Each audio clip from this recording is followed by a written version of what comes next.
Full Strength. A Utah Fury hockey romance. Written by Brittney Mulliner. Text copyright 2019 by Brittney Mulliner. Production copyright 2024 by Brittney Mulliner. Chapter 1, Grant. I knew I'd screwed up when Addison texted me on my way to pick her up. All she said was that she couldn't come. No explanation. No apology. We might not have known each other for very long, but I knew her well enough to know that a clipped response was a bad sign. She usually wrote long texts with details and emojis. There were no smiling faces or shoulder shrugs in this text. Where is she? Emma looked worried. I wanted to assure her everything was fine, but I couldn't lie. At home, I think. I tried to play it off like it wasn't a big deal. Like Addison bailing on Ollie's return to normal party wasn't a huge shock. Like I hadn't pushed away one of Emma's friends, making her stay away instead of supporting Emma and Ollie. Her eyes narrowed and she took a step toward me. Emma wasn't normally an intimidating person, her blonde hair and easy smile made her too lovable, but right now I wasn't feeling any love. What did you do? I blew out a breath. I'm not sure. That was the truth. I wasn't entirely sure what I'd done wrong, but I knew I'd done something. I'd heard from the guys on the team that this was common in relationships. Their girlfriends or wives were upset and they had no idea why. All they need to know was that they were in the wrong. They always were. I used to laugh and shake my head when I heard about the punishment they were facing. Dish duty, sleeping on the couch, an expensive credit card bill. I'd avoided all of that. Women were drama, and I didn't need that in my life. A career in the NHL had enough ups and downs and twists and surprises for me. You better fix this, Grant. You might be family, but Addison is too. Don't screw with her. I nodded and took a step back. I hadn't asked for this. I was perfectly happy being the single guy, the one that gets invited to a couple's trip alone. I was comfortable in my routine. My quiet existence. Until Ollie crashed at my house and Emma introduced me to Addison. We were friends. Just friends. At least that's what we'd agreed to, but my body reacted to her in a way that was entirely unique to her. My stomach didn't clench when I saw Emma or Chloe or any of the women from the Pride. Those women were my friends. Addison was more. Well, she could be more if either of us were brave enough to take the next step. I didn't want to push her though. I was fine going at her pace. Not only was she the more relationship experienced one, but she also had Elijah to think about. I knew her son came first, and I respected that. She was an amazing mother and I had no interest in taking time away from her that she could be spending with her baby. But when he was asleep, I wouldn't mind some Addie time of my own. After making the rounds and congratulating Ollie on his progress with his recovery and moving out of my guest room, I left. I needed to fix whatever I'd done. Beg for forgiveness, grovel if needed. Addie might only be a friend, but I cared too much about her to let her walk out of my life. I was determined to fix this. I got in my car and headed to her apartment. I needed something though. A peace offering of sorts. I ran my hand through my hair and sighed. What did she like? Ice cream, chocolate, smoothies, cake. It was only 8, so most places would still be open. I just needed to decide what would be best. I pulled into a grocery store and hurried in.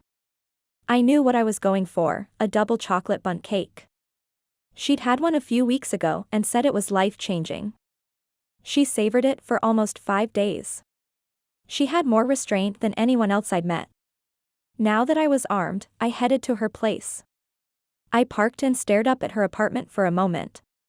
There was a light on in the living room, so at least she was awake. What if she had someone else over?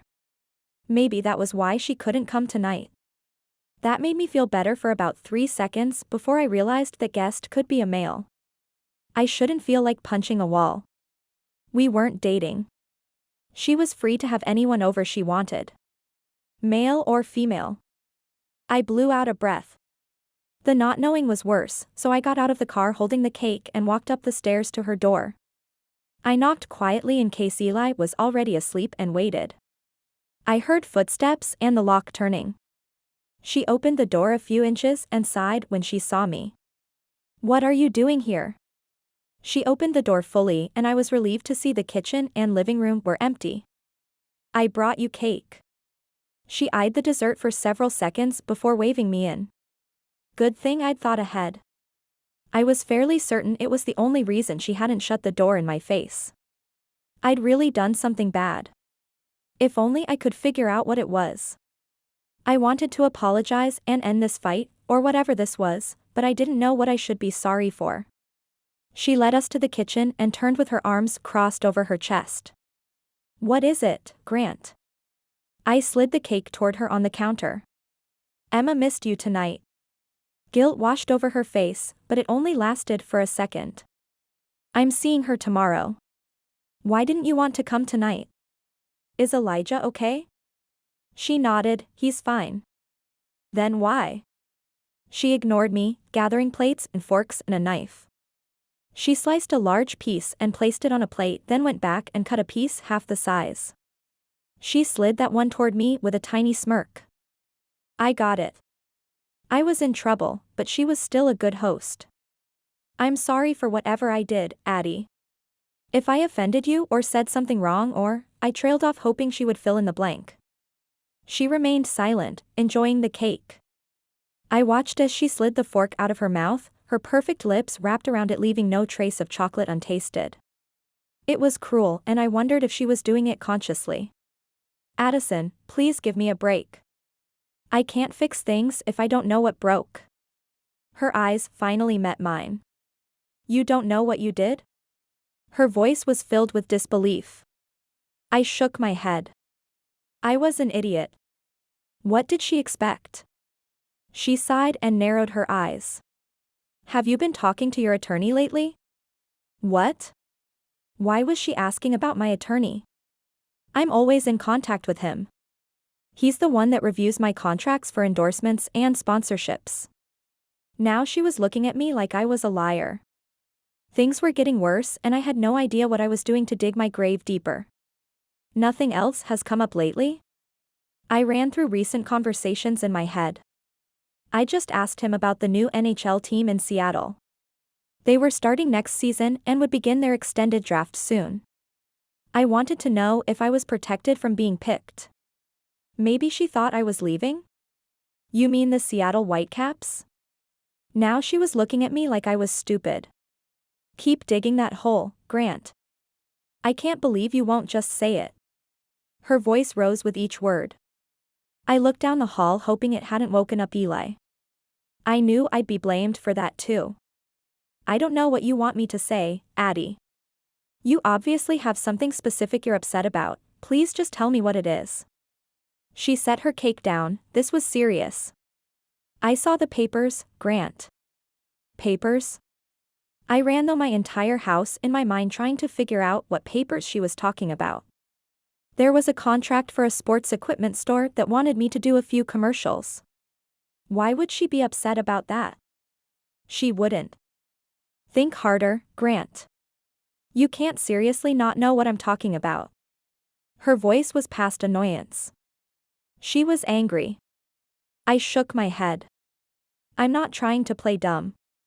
The papers about child support and paternal rights, Grant." She practically growled my name. "Oh. I can't believe you've been going behind my back." She stopped and lowered her voice. "You have no right to go there. I told you, my ex is out of our lives." I opened my mouth to explain, but she continued. "He's gone for a reason. He didn't want to be a part of Eli's life. He made that choice. Why would you push that?" I hadn't meant to. I just wanted more information. I wanted to help her. "We're fine on our own. Eli and I have everything we need. I don't need or want my ex in the picture." She shook her head.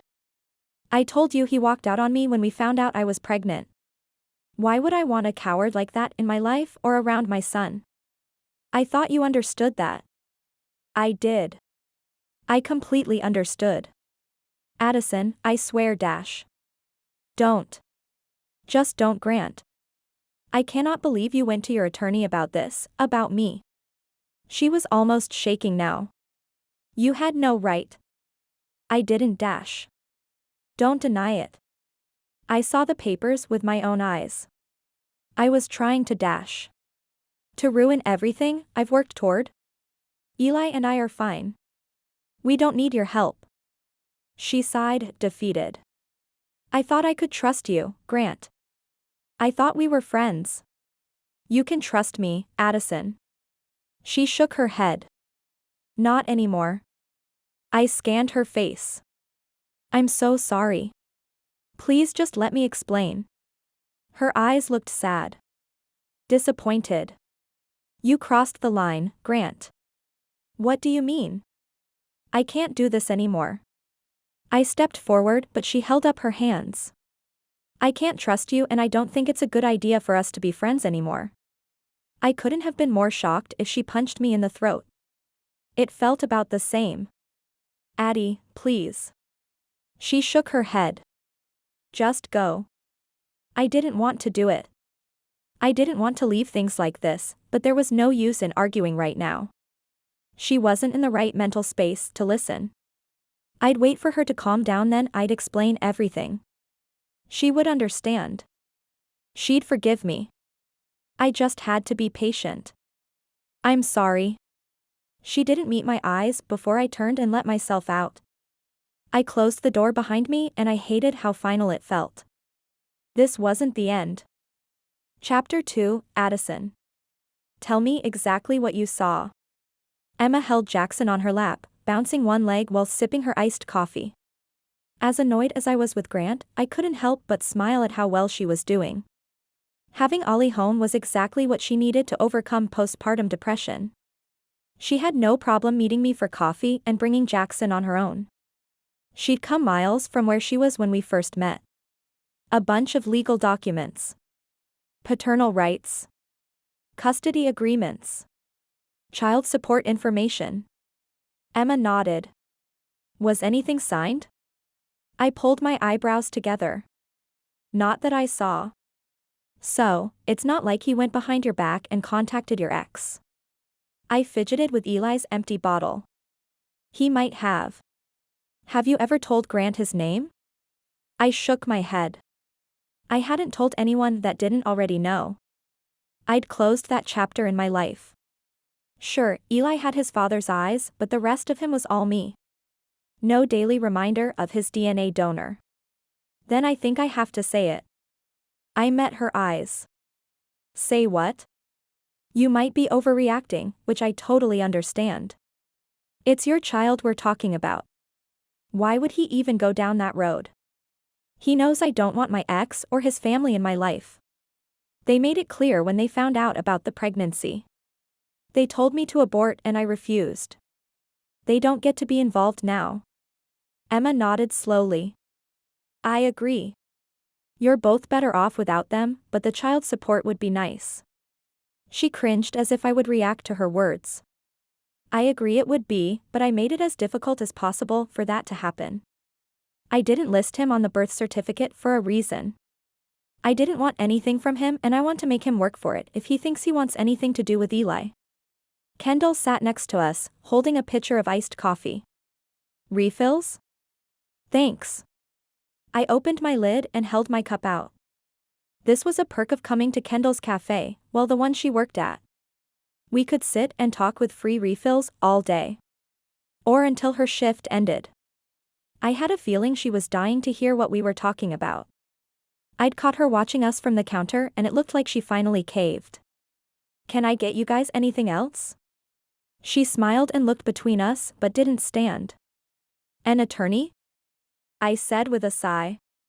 I might as well open up to her. From what I'd seen, things didn't stay private between these women for long, not when they thought someone really needed help. Kendall turned serious. What's going on? I opened my mouth, but Emma answered first. Nothing. Yet. Addie's just worried about something she saw. Kendall turned her attention to me. What is it? I found some legal documents in Grant's house. Kendall leaned forward. A prenup? I laughed and shook my head. No way. She nodded. You're right. He'd never make you sign one. What? No, I meant no way are we getting married. We're just friends. They both looked at each other and giggled. Sure. Kendall said with too much sass for my liking. I waved her off. That's not the point. Grant crossed the line. He has no right to dig into things with my ex. I have no idea how to undo whatever damage he's done. What has he done? Kendall asked and I leaned back. Emma shot me an I told you so look. She doesn't even know for sure. She just saw the papers and freaked out. Kendall looked surprised. Really? That doesn't seem like you. I appreciated her saying that. I wasn't usually so hot-headed, but when it came to Elijah, the mama bear in me came out. I guess I was just surprised. I had no idea Grant was looking into custody or child support. What business does he have doing that? Kendall paused and looked to Emma, but Emma shook her head. No. Stop it. I looked between them. What? Maybe he's got a situation of his own? Kendall said in a hushed tone. I stared at her, mouth agape. No. I couldn't tell her that hadn't crossed my mind. I hadn't considered the possibility of him being with anyone else. He told me he didn't date. He said I was the first woman in years he'd actually spent time with. No. There wasn't another woman. There couldn't be. Wait, Grant and I were just friends. I had no right to an opinion on this. If he was about to become a dad, all I could do was congratulate him and offer him some tips. Right? Emma shook her head. No way. He hadn't had a date in 3 years and all the guys would know if something this big was happening. Kendall finally agreed. You're right. Wyatt would know. It was weird hearing her refer to the captain by his first name. Grant, and pretty much everyone else, called him Hartman. I guess his girlfriend wouldn't do that. It was another weird reality check of the world I was now living in. Hanging out with professional hockey players and their wives and girlfriends. 2 months ago, I would have laughed in someone's face if they told me this would be my future group of friends. So, it is about me. They both seem to accept that to be the only option. Why would he go behind my back like that? Neither of them seem to have an answer. Does he think I'm not a good enough mother on my own? That I need my ex in the picture? That Eli needs more than me? I was beginning to spiral. Again. Emma reached forward and placed her hand on my knee. I know he doesn't think that. No one does. You're incredible. You've managed to keep working while raising a baby on your own. You're a superhero. Kendall nodded. You really are. I don't think Grant would do anything to hurt you. He had to be thinking he was helping you. Emma agreed. What did he say when he came over to your place? I looked around the room, not really wanted to admit how terrible the conversation went. I don't remember. Emma narrowed her eyes. You're lying. Kendall raised an eyebrow and nodded. Okay, I might not have given him a chance to explain the papers. Kendall smirked and Emma sighed. Oh, Addison. I cringed. I messed up, didn't I? Emma nodded. Kendall patted my shoulder. At least you realized it quickly. Now you can talk to him and figure things out. I shook my head. I said some pretty mean things. We've all said things in the heat of the moment that we didn't mean. He'll understand you were just protecting yourself and Eli. I accused him of betraying me. I told him I never wanted to see him again. I don't know how we can go back from that. Emma laughed. Oh honey. Me and Ollie came back from much worse. But you two have history. You love each other. Grant and I are friends and we've only known each other for a few weeks.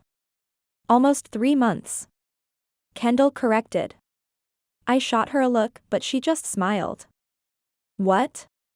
The fundraiser was almost 3 months ago. I shook my head. 3 months is not long enough to survive something like this. I think you're selling him short. And you, don't you think he misses you? Probably not. We hung out a few times a week and texted almost daily, but it wasn't like we were together all the time. He'd forget about me soon enough. I bet you're very wrong about that. Kendall said with a self-assured smile. Why do you say that? I asked, eyeing her. I may have heard from someone that he wasn't looking that great in the training room this morning. Her smile grew. I bet practice will be fun to watch. Emma laughed. Oh boy. The guys can sense these things like a shark to blood. If he's acting off, they'll get it out of him. I cringed. I don't want them to say anything to him. I dropped my head to my hands. He'll never forgive me now. Don't worry. We'll head over to practice and you can talk to him after. Cheer him up after a rough day. Or I'll make an already bad day even worse. Emma slid Jackson into his car seat. I very much doubt that. We gathered our things and Kendall clocked out. I hadn't planned on going to practice today. I actually had the day off and planned on running errands. I tried to make the freelance gig work, but I was drowning in bills. Chloe had a connection with a salon and they hired me on as the office manager.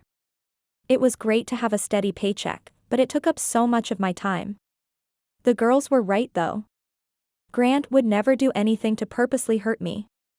There had to be more to the situation and I needed to let him explain. Dread filled me as we walked into the arena and through the empty corridors. That changed when the Pride saw us coming down the stairs and swarmed me and Emma, well more specifically Eli and Jackson. They were hot commodities. Each of the women made it a point to greet me or share a smile. It was amazing to find a group of such supportive women. There was no competition or gossiping, at least that I'd seen in the few times I'd been around them. See, free babysitting every time we come. Emma winked and sat in an empty row. Kendall and I sat next to her. It is pretty nice. Kendall leaned over. Grant's looking a little sloppy. I scanned the ice until I found his number, 71. He was passing the puck back and forth to number 13 as they skated down the length of the rink. He looked fine to me. What do you mean? She pointed to him. He's a beat or two behind Eric. They're usually way more in sync. Grant is having to slow down so he isn't missing passes. I nodded but wasn't sure what she wanted me to say. That could mean anything. Maybe he was tired, or getting sick, or just having an off day. I think his mind is somewhere else. Emma said with a slow smile. Why are you happy about that? It seemed a little cruel and counterproductive for the team for him not to be performing at his usual level. It means you have an effect on him. I shook my head. There were a million possible reasons for him to be off. I wasn't conceited enough to think it had anything to do with me. Since Eli was occupied with Chloe, I let myself focus on the players. It was still surreal to be able to watch their private practices. I was included in a world I'd never imagined. I'd always been a casual sports fan, but not overly committed to any team or sport specifically. My older brother, Donnie, was an avid basketball fan, something he'd picked up from my dad. I wasn't ever invited on their boys' nights, so I didn't get to go to the live games. They would die if they knew where I was now, and who my new friends were.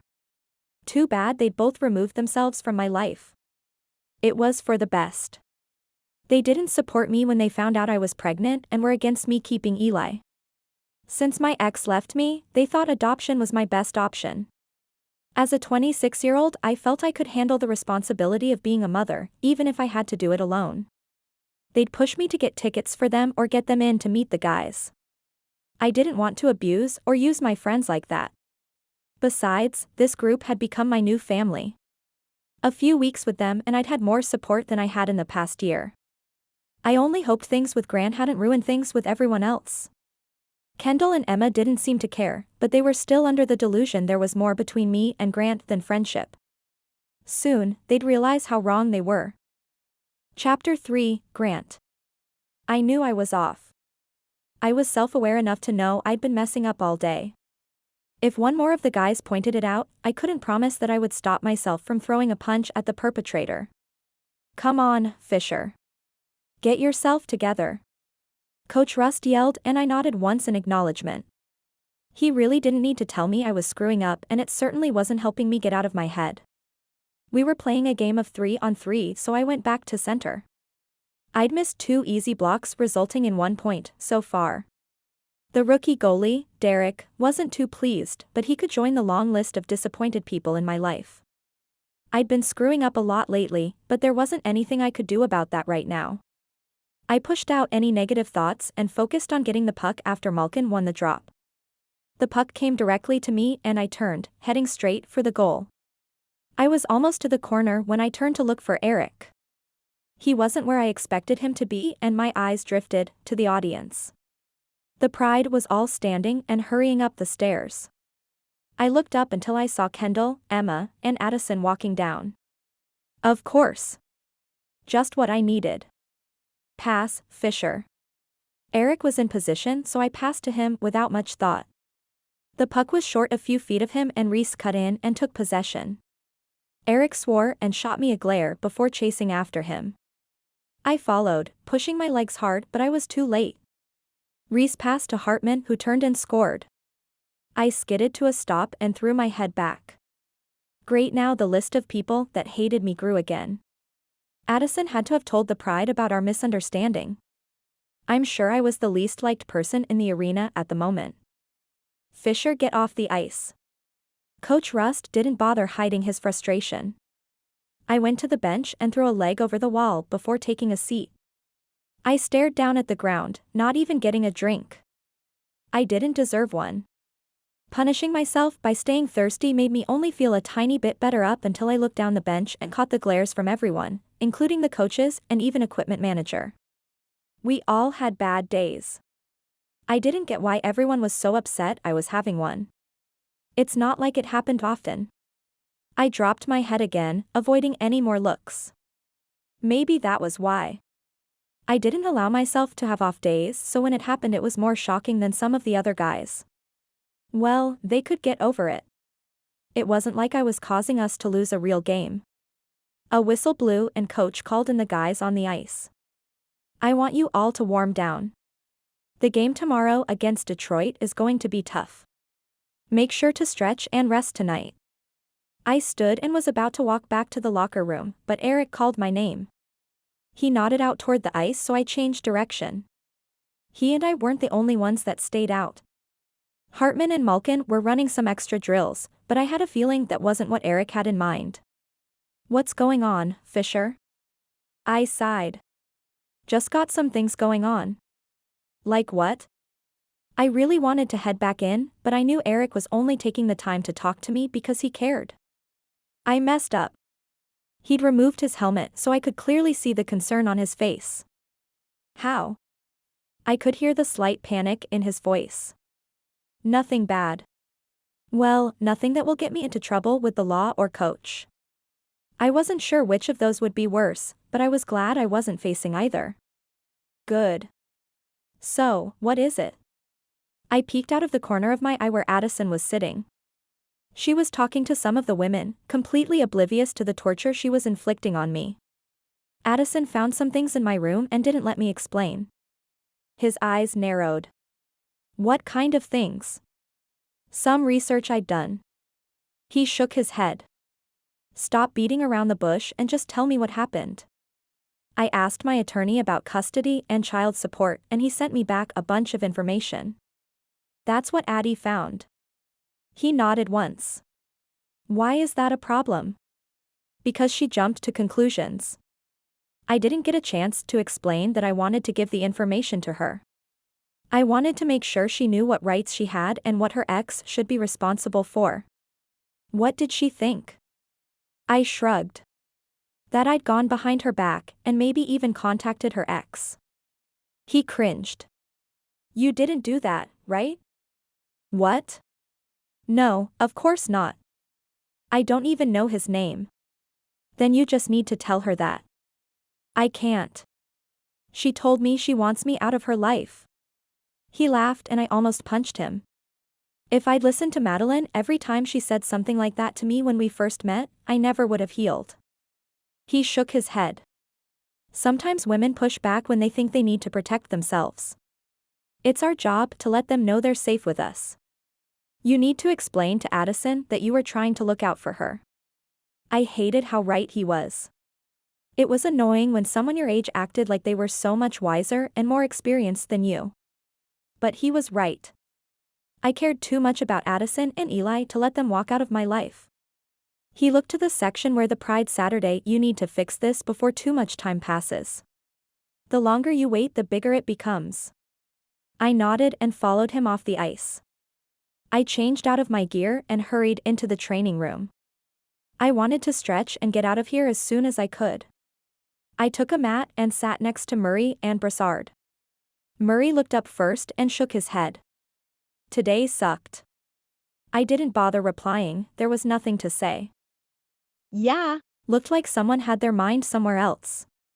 Brassard backed him up. He's got girl troubles. Hartman called out from the front of the room. Great, now everyone was looking at me. Ollie shook his head with a smile. How'd you manage that? You don't even have a girlfriend. I narrowed my eyes at him. He knew the situation better than anyone else here, so he knew that was a sore subject for me. I was ready to move things forward, but Addison was hesitant. There were a few chuckles, but Murray and Brassard turned to me. You hurt Addison? Murray asked. I rolled my eyes and reached for my toes, hiding my face. He made a mistake, but it's easily fixed. Just a classic case of miscommunication. I appreciated Eric's help, but that didn't seem to relieve anyone else's worries. Addison has become one of Kendall's closest friends. Hartman said with a clear warning in his tone. A few of the other guys nodded and I wanted to run from the room. We'd only known Addison for a few months, but she'd quickly become a part of the Fury family. Great. My own team was turning on me. I'm aware. I know she's basically a part of the Pride now. She is, not basically. Ollie said. Again, super helpful. I was trying to help her and there was a misunderstanding. I'll try talking to her later. All eyes were on me. A few of the guys nodded and went back to their stretching, but a few looks lingered, not exactly giving me the warm and fuzzies. Man, things could turn on you fast. They were supposed to support me, their teammate, but Addison had definitely won them over. I hurried without talking to anyone and left to shower before anyone else. I didn't need to hear any more about how I screwed up. The only thing to do now is find Addison and pray she'll talk to me. I didn't have to look very hard. Some of the women had migrated down to the team room and were lounging on the couches. I walked by and stopped when I heard baby laughter. I spun around and walked in, scanning quickly for Eli. Lucy had him bouncing on her knees and he was giggling and waving his arms around. I sighed and leaned against the door. There was nothing better than that sound. I'd missed that little guy more than I probably should. Oh hey, Grant. Kendall was the first to notice me, and Addison turned to look at me. Hi ladies. I received a few smiles and nods in response, but all I cared about was Addison's reaction. She hadn't turned back or run away, that was a good sign, right? Addison, can I talk to you? She hesitated but finally stood and followed me down the hall. I moved away from the training room and locker room, hoping we would have some privacy. I faced her, nervous for the first time since the gala. I thought we were past this. I thought I could handle being around her better than some middle school boy around his first crush. I cleared my throat and smiled. How are you? She raised a shoulder. Fine. I nodded. Eli looks good. He has been. Good. Holy crap, Fisher, pull yourself together. I was sinking and had no idea how to redeem this conversation. I miss you guys. She blinked and looked down. We've missed you. That was all I needed to hear to keep going. It gave me the courage to say what I'd wanted to the other night. Addison, I'm so sorry about the papers you saw. She started to talk, but I took her hand. Please, let me explain. She nodded as her shoulders dropped. I only contacted my attorney with general questions. I didn't mention your name, and I couldn't have mentioned your ex since I don't know who he is. She gave me a tiny nod, and I was relieved she was much more rational today. I just wanted to know what rights you had. What would need to be done to get child support? I told him that you were a single mom and that you didn't include the father's name on the birth certificate. That was all. He sent back generic information about parental rights, child support, and that kind of thing. I was going to give you that information so you knew what your options were. I stopped, waiting for her to absorb the information. I just hoped she wouldn't still be angry. After a moment she sighed. Do you think I'm not doing a good enough job? I was shocked. That was the last thing I'd expected her to say. What? Of course. You're incredible. I've never known anyone that works harder than you. She shook her head. Then why would you do this? I don't want or need child support. I don't want my ex to have anything to do with Eli or me. Asking for child support would open us up for court battles, joint custody, even lawsuits. Why would I want to put Eli through that? I understood where she was coming from. That's why I'd never pushed the topic before. I know, Addie. This was just to make sure you knew your options. She sighed and pinched the bridge of her nose between her forefinger and thumb. Okay. I almost thought I was hearing things. She finally looked up to meet my eyes. Okay, I get it, Grant. I get that you weren't trying to go behind my back and you were doing what you thought was best, but I need you to promise not to do something like this again. Eli is my responsibility. If I have questions or need help, I'll ask. I held her gaze and nodded. You promise you'll ask? She nodded. Okay, then I promise I won't do anything like this again. Can you forgive me? A tiny smile appeared on her lips. I think I can. I wrapped my arms around her and pulled her into me. I'd missed this. We'd only been fighting, or whatever it had been, for a few days and I hated it. I wanted her in my life, and I wasn't going to jeopardize that again. Thank you.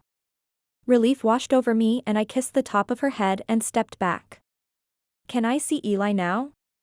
She laughed and led us back to the team room. The moment I walked through, the girls were all smiles and Lucy sighed before standing up and bringing Eli to me. I knew it was probably all in my head, but I swear he smiled brighter when he saw me. Hey, buddy. I missed you. I held him against my chest and kissed his fuzzy blonde head. I loved this little man, and I had a feeling I was starting to fall for his mama. He cooed at me and I knew he was telling me he missed me, too. I looked over at Addison and she was smiling at us with an expression I hadn't seen before. I almost asked her what she was thinking, but Chloe walked up behind her and stole her attention. I sat down and positioned Eli in my lap so he was facing me. I picked up one of his toys and held it up for him. He laughed and tried to grab it, but I held it just out of reach. He stretched a few times before I lowered it until his pudgy little fingers wrapped around the little giraffe. He immediately put it in his mouth and gnawed on it happily. Are you teething, little man? I laughed as slobber ran down his chin. Looked like Addison was in for a fun time. You're really sweet with him. I looked up and smiled at Emma. Thanks. He's pretty easy though. She sat next to me and watched Eli soaking the front of the Fury onesie I'd bought him. I liked seeing him representing the team. He was by far our cutest fan. You're going to have to go slow with her. I glanced at her, but she was still looking at Eli. She doesn't get to be spontaneous or make rash decisions. She has to be careful and think about how every decision will affect Eli. I nodded. I knew that already. I wouldn't ever push her into anything she wasn't ready for. Emma smiled. Good, but just remember to be patient. She's been hurt not only by her ex, but by her own family. She might take a while to fully trust you. I'd thought about that too. She'd been through so much in the past year. It was shocking she even spoke to me at all. It showed how much she trusted Emma, and I think a bit of it had to do with not wanting her past to win. She made the effort to move forward and not dwell on things. It was one of the things I admired most about her. I'll go at her pace. Emma seemed to accept that. Good, and don't give up on her if it gets hard. She's worth the fight. I wasn't sure how Emma knew this was what I needed to hear, but I appreciated her intuition. She was giving me the permission I'd been wanting to go after Addison. I'd been careful to keep my feelings at bay until now. I wanted Addie to get to know me and get comfortable around me. I wanted us to be friends first. I truly cared about her and Eli. I didn't want to mess that up, even if it meant staying just friends. I'd follow her lead. Addison crossed the room and smiled down at her son. I need to head out. I've got to be at the salon in an hour and it's little man's nap time. I smiled at the nickname I always used for Eli and lifted him up to her. Are you sure you don't need me to watch him? Emma asked.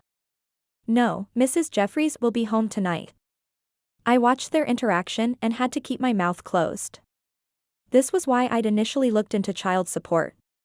Addie worked as much as she could, but her neighbor, an elderly woman, was her primary babysitter. She was only able to work the closing shifts at the salon because it was the time Mrs. Jeffries was home. She should be able to afford a child care center, or nanny. Her ex should be helping with that. It wasn't my place though. I'd offered more than once to watch Eli or research alternatives, but Addison was firm that she had a system worked out. I didn't get an opinion on the topic, so I just had to let her do things her way. Emma nodded and gave Addie a side hug. I stood and grabbed my bag that I'd stashed by the door. I'll walk you out. We didn't say much on the way to the elevator. Eli was entertaining us, but when we got to her car I paused, blocking the door. Can I call you later? She raised an eyebrow. Of course, you can. I nodded and studied the ground. Maybe we can talk about going out sometime. She didn't move. Didn't speak, so I finally looked up. She was studying me through narrowed eyes. Are you trying to ask me out, Grant? I shrugged and shook my head. I mean, I suddenly felt as big as an ant. She was turning me down before I could even properly ask. Great. Really smooth. Why don't you call me and we can discuss? She winked and sidestepped me so she could buckle in Eli. Sounds good. I stepped back and watched as she walked around her car and got in, and finally drove away. We had a date to talk. That was a step. Nice and slow, right? I sighed. I'd been single for too long. Rusty didn't even begin to describe my relationship and flirting skills. More like non-existent. Chapter 4, Addison.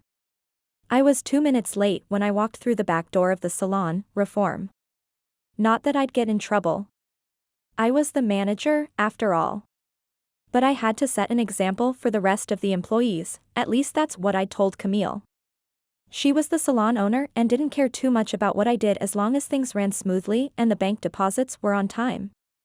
She might not have cared about 2 minutes, but I did. Hey, Addison. I got the front end restocked so you can do inventory today. I smiled at Ronnie, our morning receptionist, and held out his latte. He was my saving grace most days, always willing to stay late if I couldn't find an emergency sitter in time and kept the salon running when I wasn't there. Thanks. Have a good night tonight. I winked before he kissed my cheek. I always do, beautiful. I watched him leave wishing, not for the first time, he played for my team. He was handsome, kind, and one of the most genuine people I'd ever met. His endless stream of boyfriends thought so too. He worked here in the mornings, then went to school in the afternoons. He and I had bonded immediately when I started. We had both been burned by our exes and weren't talking to our families. It was a match made in misery. Ronnie got me through the toughest part of my pregnancy, when I was working 50 or more hours on my feet each week. He made sure my supply of coconut water and Snickers were always well stocked, and I made sure to bring him an afternoon coffee so he didn't have to stop on his way to school. When Camille wanted to cut down on my hours and get an afternoon receptionist so I could spend my time on planning shifts and updating the books, Ronnie argued that I could handle it all. He even convinced her to pay me what she would be paying another receptionist as long as I could manage all my responsibilities. It was because of him that I was able to afford rent, food, diapers, and babysitting each month. I loved him, and I did my best to show him as often as I could. It was too bad that during the semester he had to leave as soon as I got there. I looked out at the floor and smiled at the full chairs. Every stylist was fully booked today. Camille loved hearing that. I walked around the station smiling and nodding to the stylists. I didn't like interrupting them when they were with clients, but I wanted to make sure they knew I was here. It didn't happen often, but when a customer got upset, I preferred to handle it. The stylists had enough to worry about, plus resolving customer problems cut into their appointment times. If there was one thing I liked less than an upset client, it was making someone wait. Luckily, there were no angry faces. The music was playing quietly enough to allow conversations and everything looked clean. I owed Ronnie for keeping the place together. He went above and beyond his duties as receptionist. In addition to scheduling clients' appointments, he stocked product displays, cleaned windows and shelves, swept the floors, and made sure every single client left with a smile. Everyone loved him. It was an undisputed fact. "Hey, Addison, there's a message for you at the front." Sarah, a petite 20-year-old with a neon pink pixie cut, called out as I passed her. "Thanks." I straightened a few papers and looked for a note. I lifted our backup appointment book, the one we used in case there was ever a computer problem, and found a blue sticky note with my name on it. Steve came in to say hi. I read Ronnie's handwriting, but I didn't understand. Who's Steve? I ran through our vendors, delivery man, even the sales guy that has been coming in trying to get us to install a security system. None of them were named Steve. Well, if it had been important, Ronnie would have told me. I went to the back and started recording the inventory so I could put in the weekly order. I'd only made it through the top shelf when my phone rang. I checked the salon floor, but there were no clients waiting, so I picked up my phone and smiled. "Hi, Grant." "Hey, I know you're at work, but I couldn't wait." Oh no. "Did something happen? Was he hurt? What's wrong?" There was a pause. Nothing. Sorry, I guess I shouldn't have made it seem like an emergency." I let out a sigh. "Oh good. Well, what's up?" I turned back to the shelves and started counting the next row of keratin shampoo. "I know we just back on speaking terms, but I missed you." I laughed. "I missed you too." "Good. That's good." He paused again and I didn't want to interrupt whatever he was trying to say. "I was wondering if you wanted to get dinner." I leaned against the counter and made sure no one was around to overhear. "Do you want me to bring something over tonight?" No. I was thinking of going out. Well, Eli is with Mrs. Jeffries tonight and she usually expects me to be home by 8:30. I was actually thinking this weekend. Like a date. Just the two of us. I almost gasped, but didn't want to draw attention. "Grant, I don't know. I know we haven't done this before, at least we've never tried it. But it wouldn't be that different than when we've had dinner together. That's always been at your house or mine. So, we'll finally eat at a restaurant rather than getting everything to go." I dropped my eyes to the floor. "I don't know if I'm ready for that." He laughed. "You're not ready to dine in?" "Grant, I'm not sure I'm ready to go public." I may have been making assumptions, but a date meant something. Right?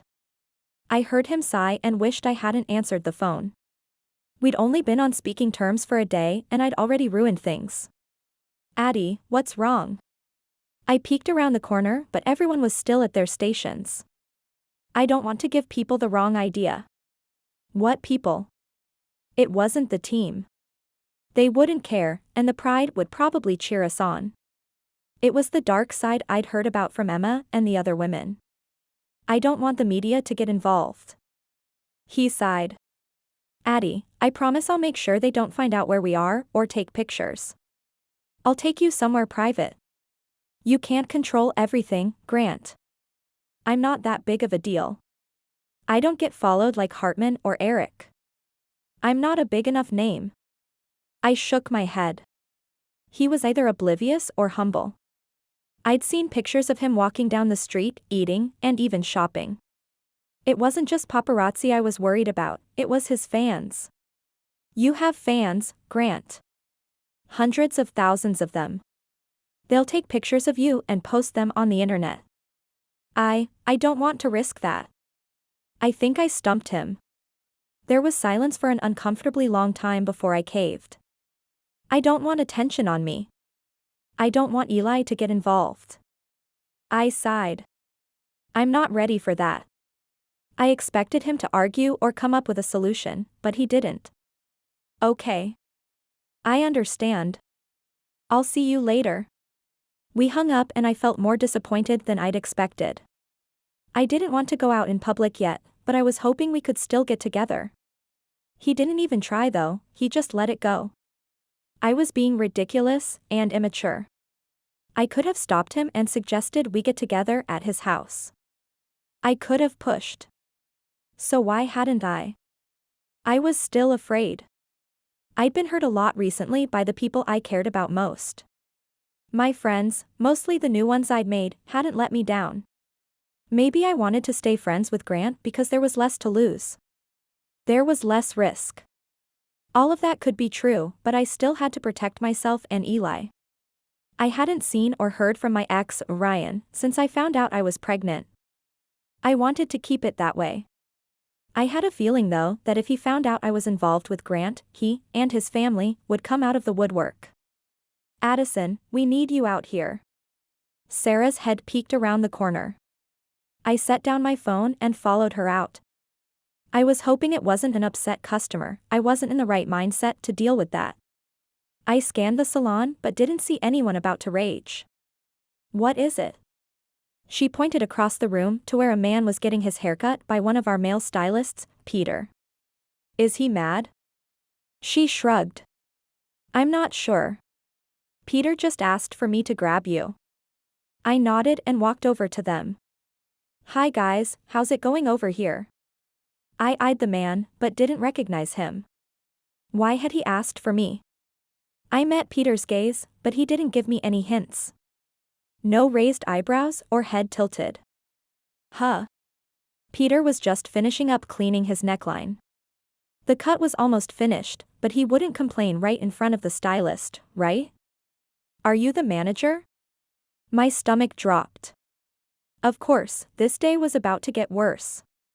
Peter's eyes met mine in the mirror above the man. I swallowed and nodded. Yes, I'm Addison. His hand popped out from under the cape. I'm Walker, nice to meet you. I eyed his hand for a millisecond before shaking it. Nice to meet you, too. I had no idea where this conversation was going. Was I about to get yelled at? I'm new to the area and had a colleague recommend Reform as the best place to get a haircut. I'm here for work from LA, so I had a high standard coming in.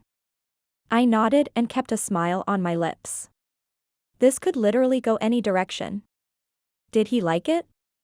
Hate it? Want to buy the salon? I hope we lived up to them. He nodded, forcing Peter to pause his work. I'm very impressed and I wanted you to know how great Peter was. I will be recommending this salon to everyone I can. My smile turned genuine. He was a happy customer, what a relief. That's great to hear. Peter is one of the best, and I'm glad you enjoyed your experience. I began to step back, but he continued. I work for a men's style magazine, Threads, and I'd like to feature Reform as one of the top salons in the West. Would you be interested? Interested in national recognition? I nodded. Yes, of course. Thank you for even considering us. He smiled. Great, I will leave my information with Peter. Call me tomorrow and we will set up a shoot. A shoot? A photo shoot? Of course. Right, obviously, because that's common for him. Happens all the time. Sounds great. I look forward to talking about it more. He nodded and tilted his head down so Peter could finish. Peter and I made eye contact and I mouthed a wow before walking away. Sarah was waiting for me in the back room and jumped off the counter when I turned the corner. What did he want? I ran my hands through my hair, soaking everything in. He works for Threads magazine and wants to feature reform as a top salon. Her mouth dropped. Are you serious? That's a national magazine. That's huge. I shushed her in case Walker could hear us. It is huge. I just have to make sure Camille is okay with it. Sarah rolled her eyes. Of course, she will be okay with it. She'll be thrilled. This could take us from a one-location salon to a chain. We could have locations in all the hot markets. LA, New York, Chicago. I nodded, but didn't want to get ahead of ourselves. For all we knew, he could include us in a bottom inch of a back page. I'll call Camille and let you know what she says. Sarah bounced away, happily humming. Chapter 5 of Grant. I couldn't change who I was. I couldn't quit hockey. 1. I was under contract, and 2. It was my passion and my livelihood. Even if I did somehow find a loophole and get out of my contract, that would raise questions and speculation, making me even more interesting to the media. There was no way to get around it. If Addie and I dated, eventually it would be made public. She didn't want that to happen, so I was out of options. Dude, perk up. Eric elbowed me in the ribs. I leaned away from him and looked out the window at the passing clouds. What's going on? I knew he was going to keep pressing and I had nowhere to run on the plane. Nothing. I didn't really want to let people know. They all really liked Addison and I didn't need my own teammates taking her side. It's a girl problem, isn't it? Hartman turned around and faced me with an obnoxiously knowing smile. I sighed.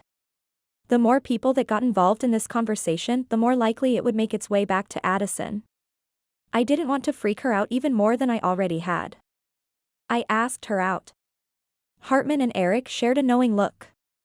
I told you. Hartman gloated. I didn't argue with you. I knew what was going on, too. Eric countered. Good, now they were arguing, hopefully they would forget about me. Well, you didn't call him out. Eric shook his head. I didn't need to. I rolled my eyes and looked back out the window, but the distraction didn't last long. So, she turned you down? Eric said with way too much satisfaction. You're enjoying this? I asked and he immediately nodded. She only turned me down because she doesn't want the media to get involved. She needs to protect Eli. Hartman's expression turned serious. She doesn't want her ex to know. Eric settled down. He knew all about bad ex-boyfriends. Madeline's ex treated her poorly and he had to be patient until she realized it for herself and left him. Yeah. He hasn't contacted her since he left and I don't think she wants him to find out about us and come back. Hartman shook his head. It's tough. Kendall and I were able to avoid the media for a while, but we were found out eventually. There's just no way around it. I nodded. I tried to tell her I wasn't as big a name as you two. Their annoying smirks stopped me. I glared at them before continuing. But she didn't care. She doesn't want to risk it. Give her some time to accept the idea. Hartman suggested. She's not going to be able to hide from her ex forever. It's not like she's moved away or something. If he wants to contact her, he can. I nodded. I know that, but I think she's hoping the out-of-sight, out-of-mind plan will continue to work. We've all seen you two together. There's no denying there's something between you guys. I'm sure she'll come around, you just have to be patient. Hartman's reassurance actually made me feel a bit better. Derek, the replacement goalie, stood in the aisle. Dude, you dodged a bullet. Just be happy you don't have to deal with a kid anymore. I looked up at the idiot, completely speechless. Luckily, Eric had the mind to speak up. Her baby isn't a bad thing. It's another person to love. Derek scoffed. You couldn't pay me $1 million to become an instant dad. And thank heaven you're not in that situation. Hartman said with a stern tone. He stared down Derek until he had the good sense to walk away. I let out my breath, grateful he walked away before the desire to punch him was too much to repress. Ignore him, he's immature. Wyatt said with confidence. I knew he was right, but part of me questioned whether or not I was qualified to date Addison. It wasn't just her I had to think about. Could I handle being a parental figure for Eli? I cared about him, but was I ready? I didn't know how Addison felt about sharing responsibilities with anyone else. Would she let me be a father? Would I want to? It was a lot to think about, especially since we hadn't even been out on a real date yet. I was already thinking about parenting and she just turned me down. I was getting way ahead of myself. Getting her to agree to go out with me was step one. We landed a few minutes later and were shuttled to the hotel next to Detroit's arena. I gratefully stepped into my private suite and let out a sigh. I needed time alone to figure out a plan. When Reese first asked out Chloe, he took her to a private dinner in a garden. Maybe I could do things like that. We'd be able to spend time together and get to know each other without prying eyes. I could try. Find places where our privacy wouldn't be compromised. I'd happily include Eli too. Then she wouldn't have to worry about finding babysitters. Yeah. I could come up with a foolproof plan that she couldn't turn down. I laid down on the hotel bed and felt significantly better for the first time since she turned me down. My phone rang next to me and I picked it up to see my brother, Zach, requesting a video call. I answered and immediately heard crying. I cringed at the image on the screen. I was looking at the floor, covered in cereal and toys. Hello? I heard Zach in the background yelling, but he was too far away to be holding the phone. I laughed. Owen? The phone moved and I laughed again. My nephew had commandeered the phone. That was probably what Zach was yelling about. Owen, hold the phone up to your face. The view changed so I was looking into the kitchen. Turn it around, buddy. Suddenly, I was staring at a very close-up view of my 2-year-old nephew. Hey, there. His smile grew. Gant. I laughed at his attempt at my name. Hi, Owen. What are you doing? He laughed maniacally. I play with Daddy's phone. I shook my head. Is that why Daddy's mad? The yelling hadn't stopped and I was tempted to use the hotel phone to call their house phone, but I had eyes on the kid so I knew there wasn't too much trouble he could get in. I play trucks. Show me. I laughed as I got a different view of his face. He was pointing the phone where I assumed the trucks was. He didn't quite know how to change where the camera faced yet. I'd have to teach him next time I visited. That's cool, buddy. Yeah. Where's Daddy? I heard him giggle and realized I was aiding in a game of keep away. I almost felt bad, but really my brother should be paying closer attention to his toddler. Owen, can you tell me what a monkey says? He owe a lot for me making me grin. It was my favorite animal noise he did. I was about to ask him to do an elephant when the view changed. Really, Owen? No hiding from Daddy. Zach sounded so resigned. It made me smile wider. Do I need to send in reinforcements? Zach's face filled the screen. You've got to be kidding me. How long was he talking to you? Just a few minutes. He shook his head. I swear this kid is getting more and more mischievous. Or he's just smarter than his dad. Zach glared while I laughed. Thanks for the understanding. I'm actually glad Owen called. Zach raised an eyebrow. Why is that? I wanted your advice on something. Zach scowled then tapped his screen. Sorry, our connection must be bad. I think you broke up. I rolled my eyes. Of course, he was going to make me repeat myself. I was basically asking for his help. Or even worse, telling him he was right about something. Don't make this any harder on me than it already is. He smiled but didn't taunt me anymore. I met a girl. His eyebrows shot up and even though I wanted to be annoyed, his shock was valid. I hadn't really dated much since, well, ever. I'd never brought a girl home and I rarely talked about one. Things are complicated though. They always are. What's the situation? I was grateful he was taking this seriously and clicking into his pragmatic, computer programmer mode. Well, for starters, I asked her out and she said no. Zach pursed his lips but didn't laugh. Wow. He was maturing. But the real obstacle, to her not me, is that she's a single mom. He nodded a few times then sighed. That's a tough one, Grant. I know. I'm not trying to rub it in your face or talk down to you, but you don't know what it's like to have a child. I nodded.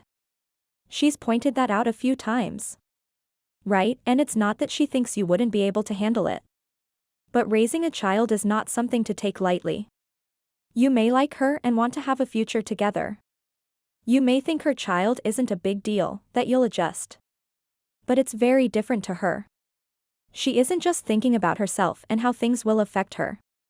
She has to weigh every decision and think about what's best for her kid. And I'm a bad decision? He shrugged. You're a risk. You're a professional athlete. That's a little intimidating to us mere mortals. You have a crazy schedule and you're traveling non-stop. There's plenty of guys on the team with kids. I know that, but they weren't instant dads or stepdads. They eased into it with their spouse. This girl has to be willing to let you into her world and teach you how to parent. If she wants you in that role. As a single mom, she probably has things down. You would be throwing a wrench in that. I sighed. He was probably right. He understood her perspective better than I could. So, I just let her go? That's not what I'm saying. You have to give her the time and space to decide. She's the one with everything to lose. You need to respect that. Okay. I'm not saying it can't work. I'm saying it's going to be really hard and take a lot of work on your part. If that doesn't interest you, it's good to know now. 'Cause if you can't handle the stress and how she puts her child first, then you have no business dating her. You have to understand that you will always and forever be number two. I nodded. I knew that from being around her. Eli would always be her first priority and I wouldn't have it any other way. That's what made her such an incredible mother. Thanks. No problem, little bro. Now rest up so you can beat Detroit. I smiled and hung up before setting my phone down on the bed. I was grateful Zach hadn't told me to run for the hills or that there was zero chance of this working. I just needed to remember Addie's perspective. She had the most to lose. I laid back and turned on the TV in hopes of finding something to distract me from my thoughts so I could fall asleep. We won the game and were back home by Sunday morning. I was in desperate need of restocking my fridge. Some of the guys on the team had their assistants run errands for them, or they were lucky enough to have wives, but I only had my assistant work on managing my schedule and appearances. I didn't want to give up the little things, not yet. I wasn't famous enough to get stopped on the street, unless the person was a fan.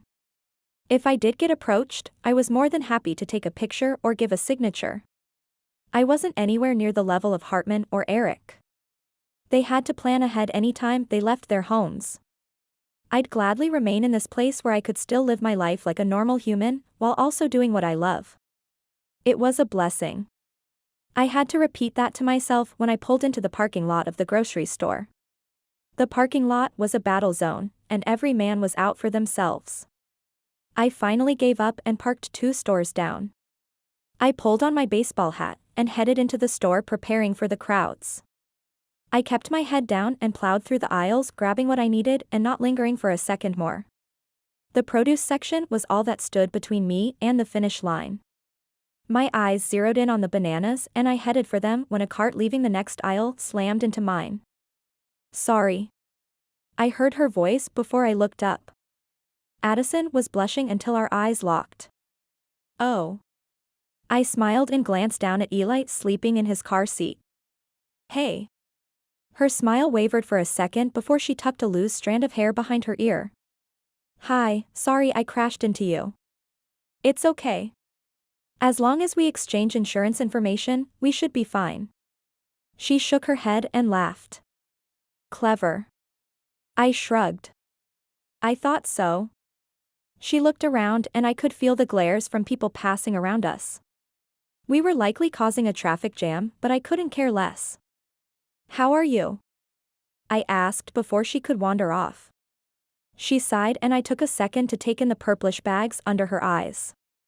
Her normally silky hair was twisted up in a messy bun with pieces falling out. She looked exhausted. I'm surviving.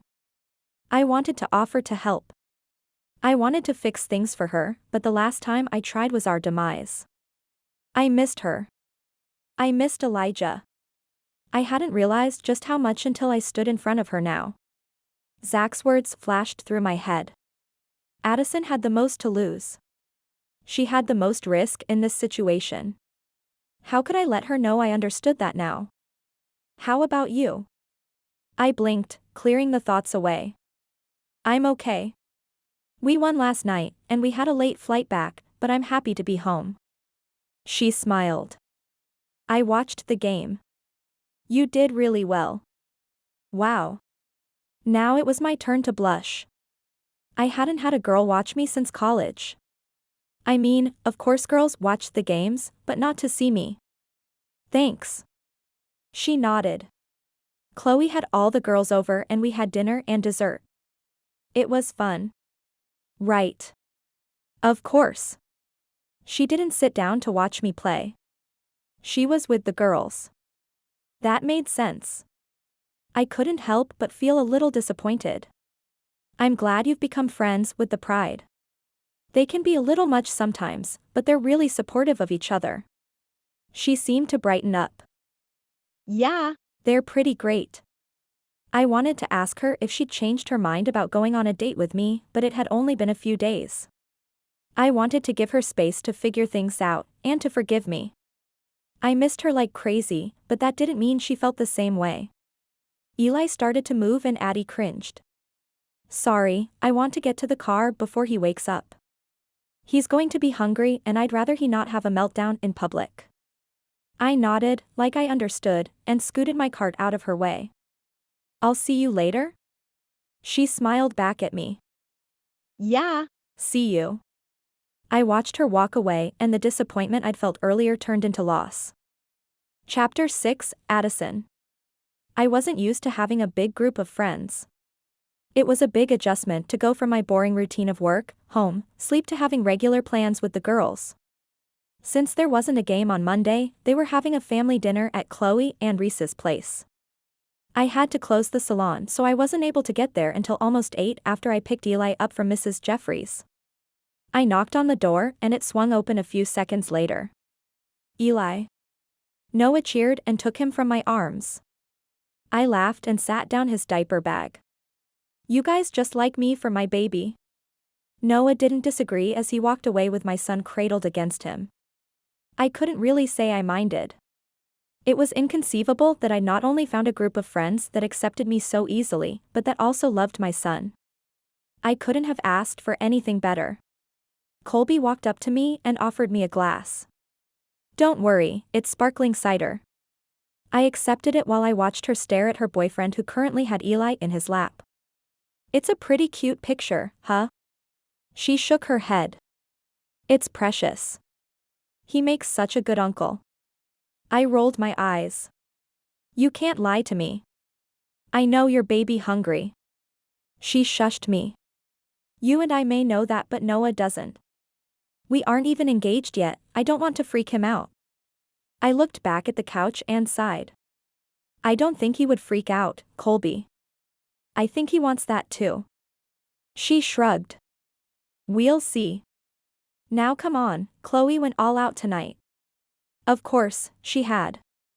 I'd yet to experience an event with Chloe involved that wasn't over the top or more than I could imagine.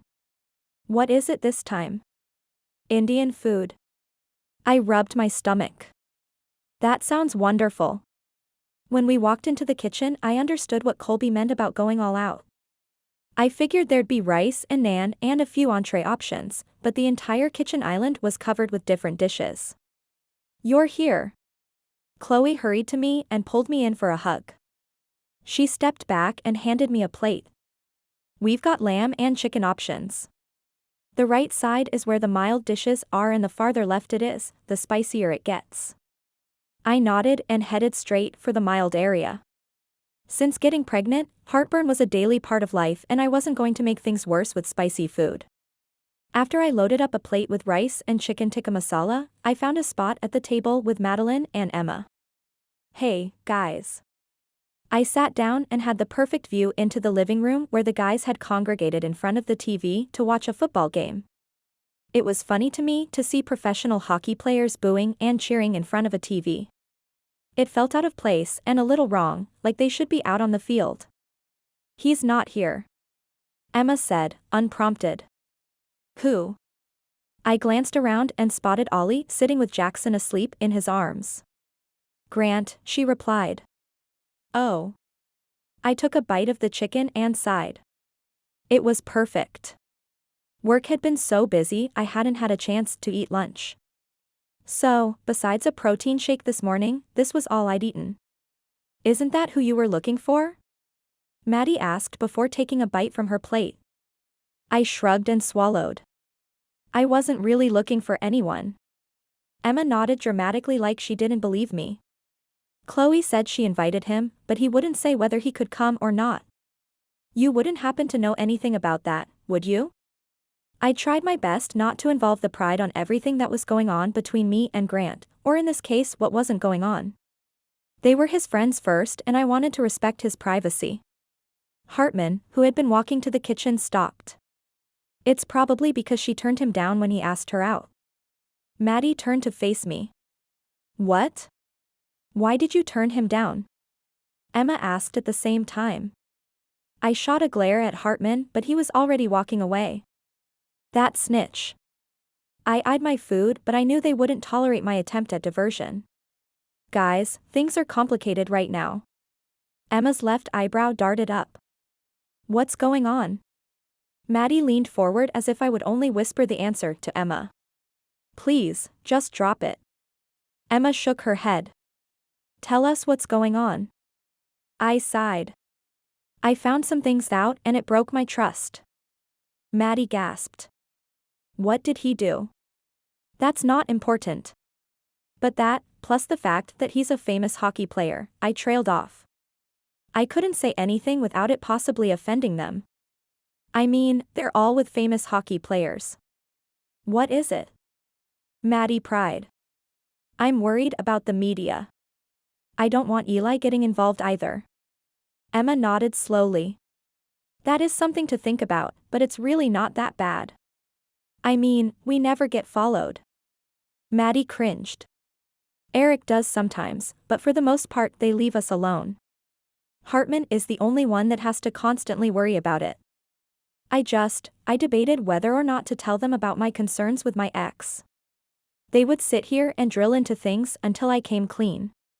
I just don't want to attract any attention from my ex. He's left me alone for over a year and I want to keep it that way. I don't want him to find out I'm dating Grant and have him come try to find us.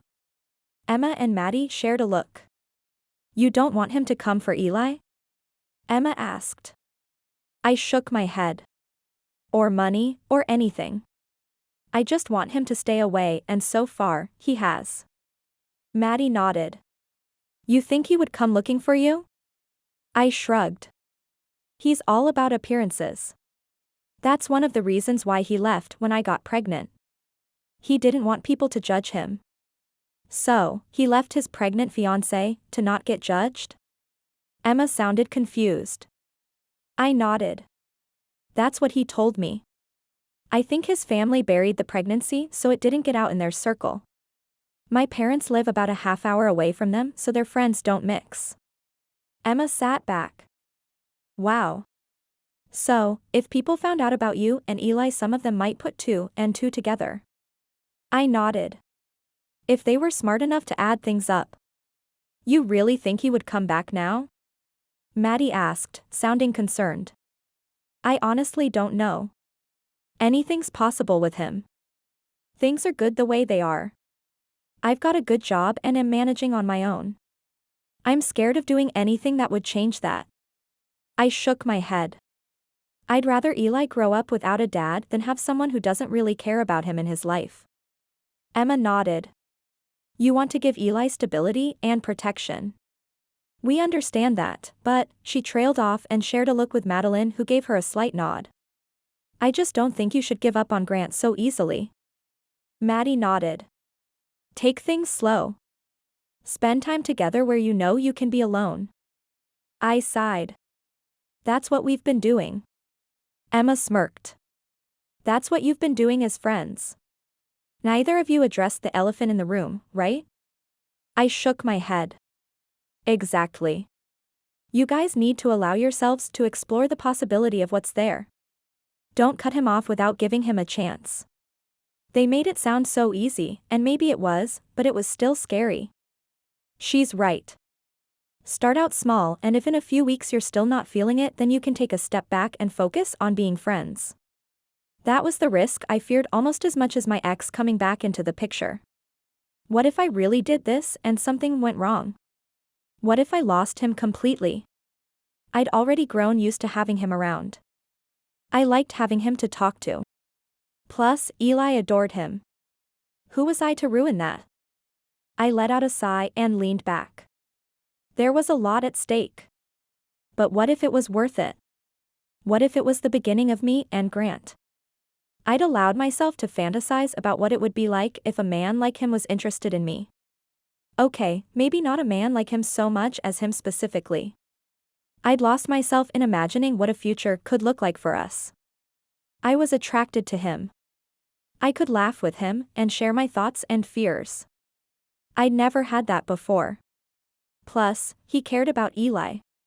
He already knew me well enough to know that I could be softened with a chocolate cake. He also knew when to give me space. Grant had the potential to turn my world upside down if I let him. I looked between Maddie and Emma.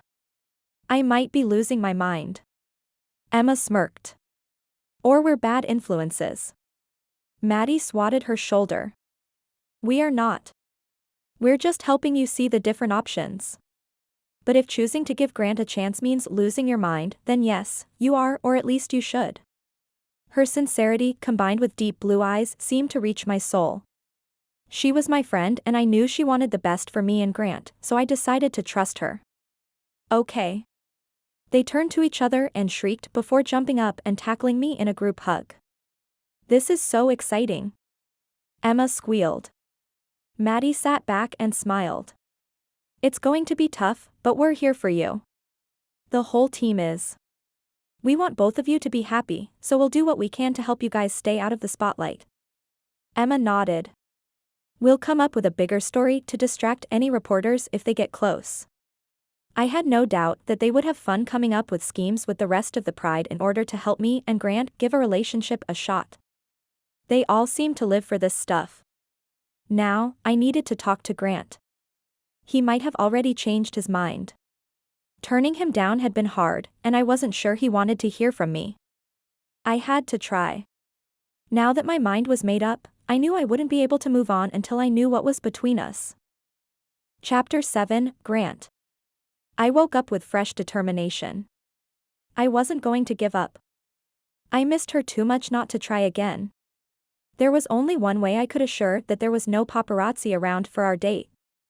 It was lame, but we had to stick to our houses. I'd get some candles and cook something nice, or maybe order in. I'd pick her up and bring her over like it was a normal date. There would be less pressure, at least I hoped, so we could focus on each other rather than the people around us. Now, all I needed was for her to say yes. I changed into sweats and grabbed my bag before heading to the arena for practice. I slipped my phone out of my pocket and stared at the screen while I waited for the crosswalk light to change. Now was a good time to call. I had a time constraint, so I'd have an excuse to hang up if things went south. Plus, I didn't want this to be hanging over me during practice.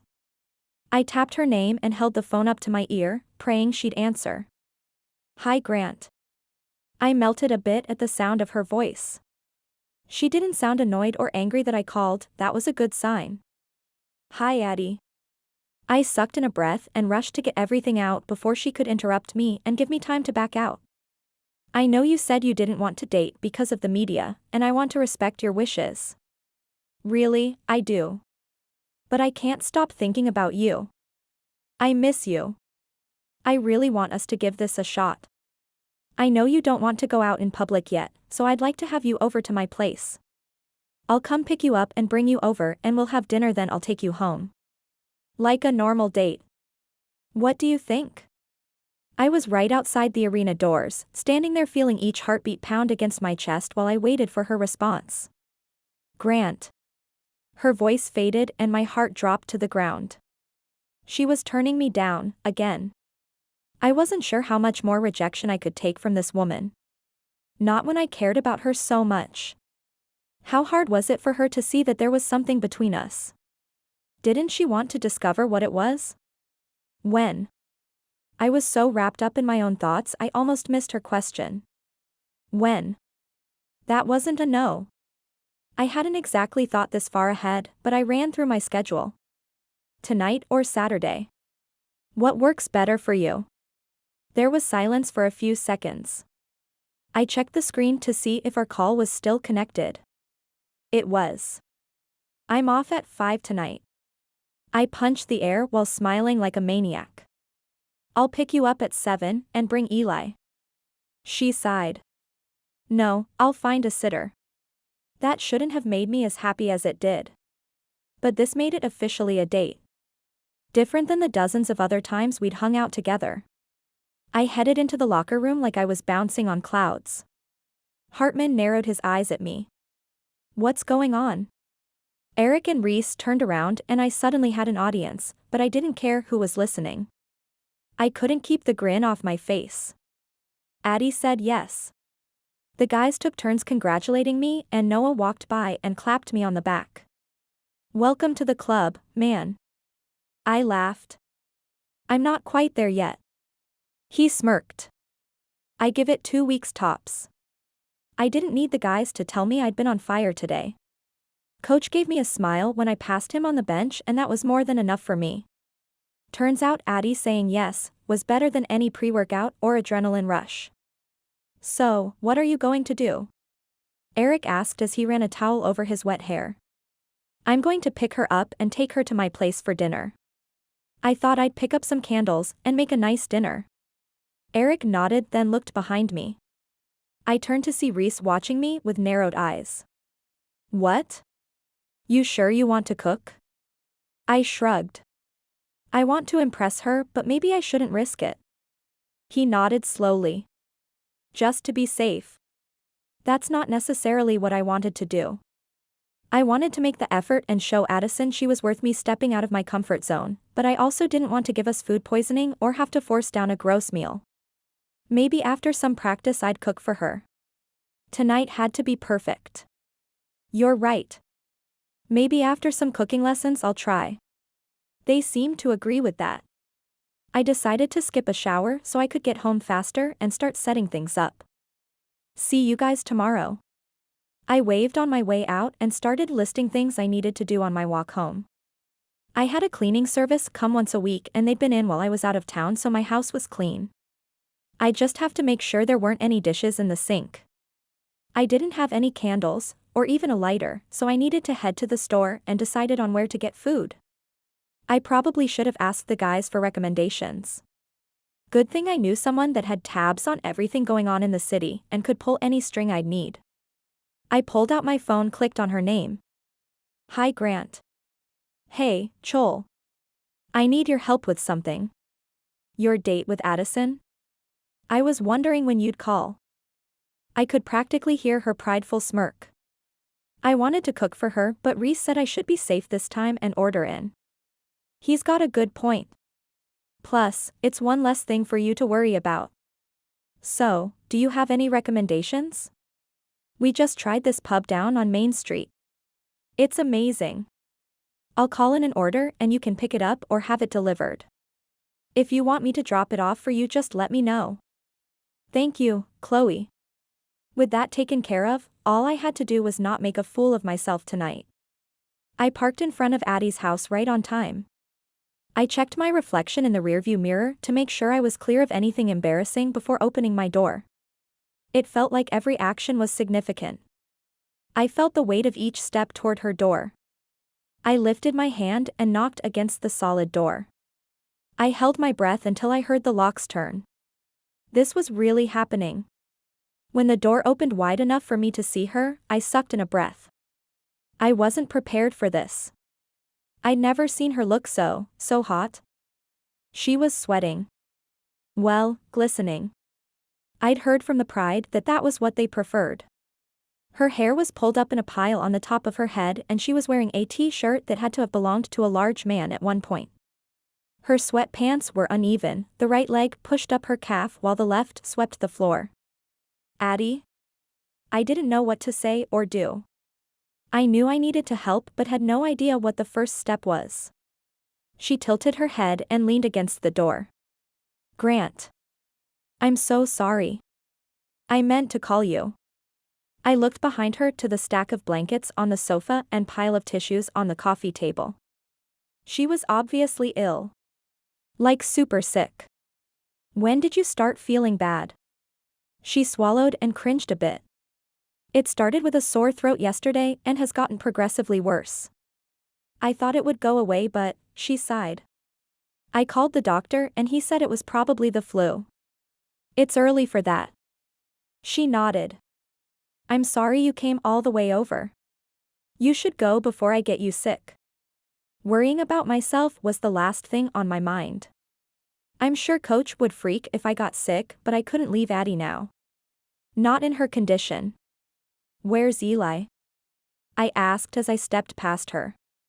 She didn't even fight me coming in. She must be near death if she was caving so easily. He's sleeping. I finally got him down about 40 minutes ago. He's got a cold too. I could hear the exhaustion in her voice and it tugged at my heart. I should have come sooner. Have you had anything to eat today? Do you have an appetite? She shook her head and sank into her little burrow on the couch. I get nauseous just thinking about food. Okay, but are you able to drink anything? She shrugged so I scanned the living room where she'd set up camp. There was an empty water bottle on the table, but that was the only sign of liquids. I needed to get her hydrated. Does ginger ale or Gatorade sound good? Her head dropped to a pillow and she pulled her knees up to her chest. Lemon lime. That was all I got before light snores met my ears. I smiled and pulled the blankets over her. I walked back to Eli's room and peeked in. He was sleeping so I tiptoed in and felt his face. He was warm but not nearly as bad as his mom looked. I closed his door behind me and went back to the kitchen to take inventory. Medicine for Eli was sitting on the counter and I read the label. I wasn't sure what babies could take, but this was just for congestion. I may need to call his pediatrician to see if we can give him anything else. Addie has some generic cold medicine and cough syrup on the counter and I decided it would be best to ask the doctor if we could get her a prescription for the medicine that can shorten the flu, too. Luckily, Addie had the number for Eli's pediatrician on the fridge.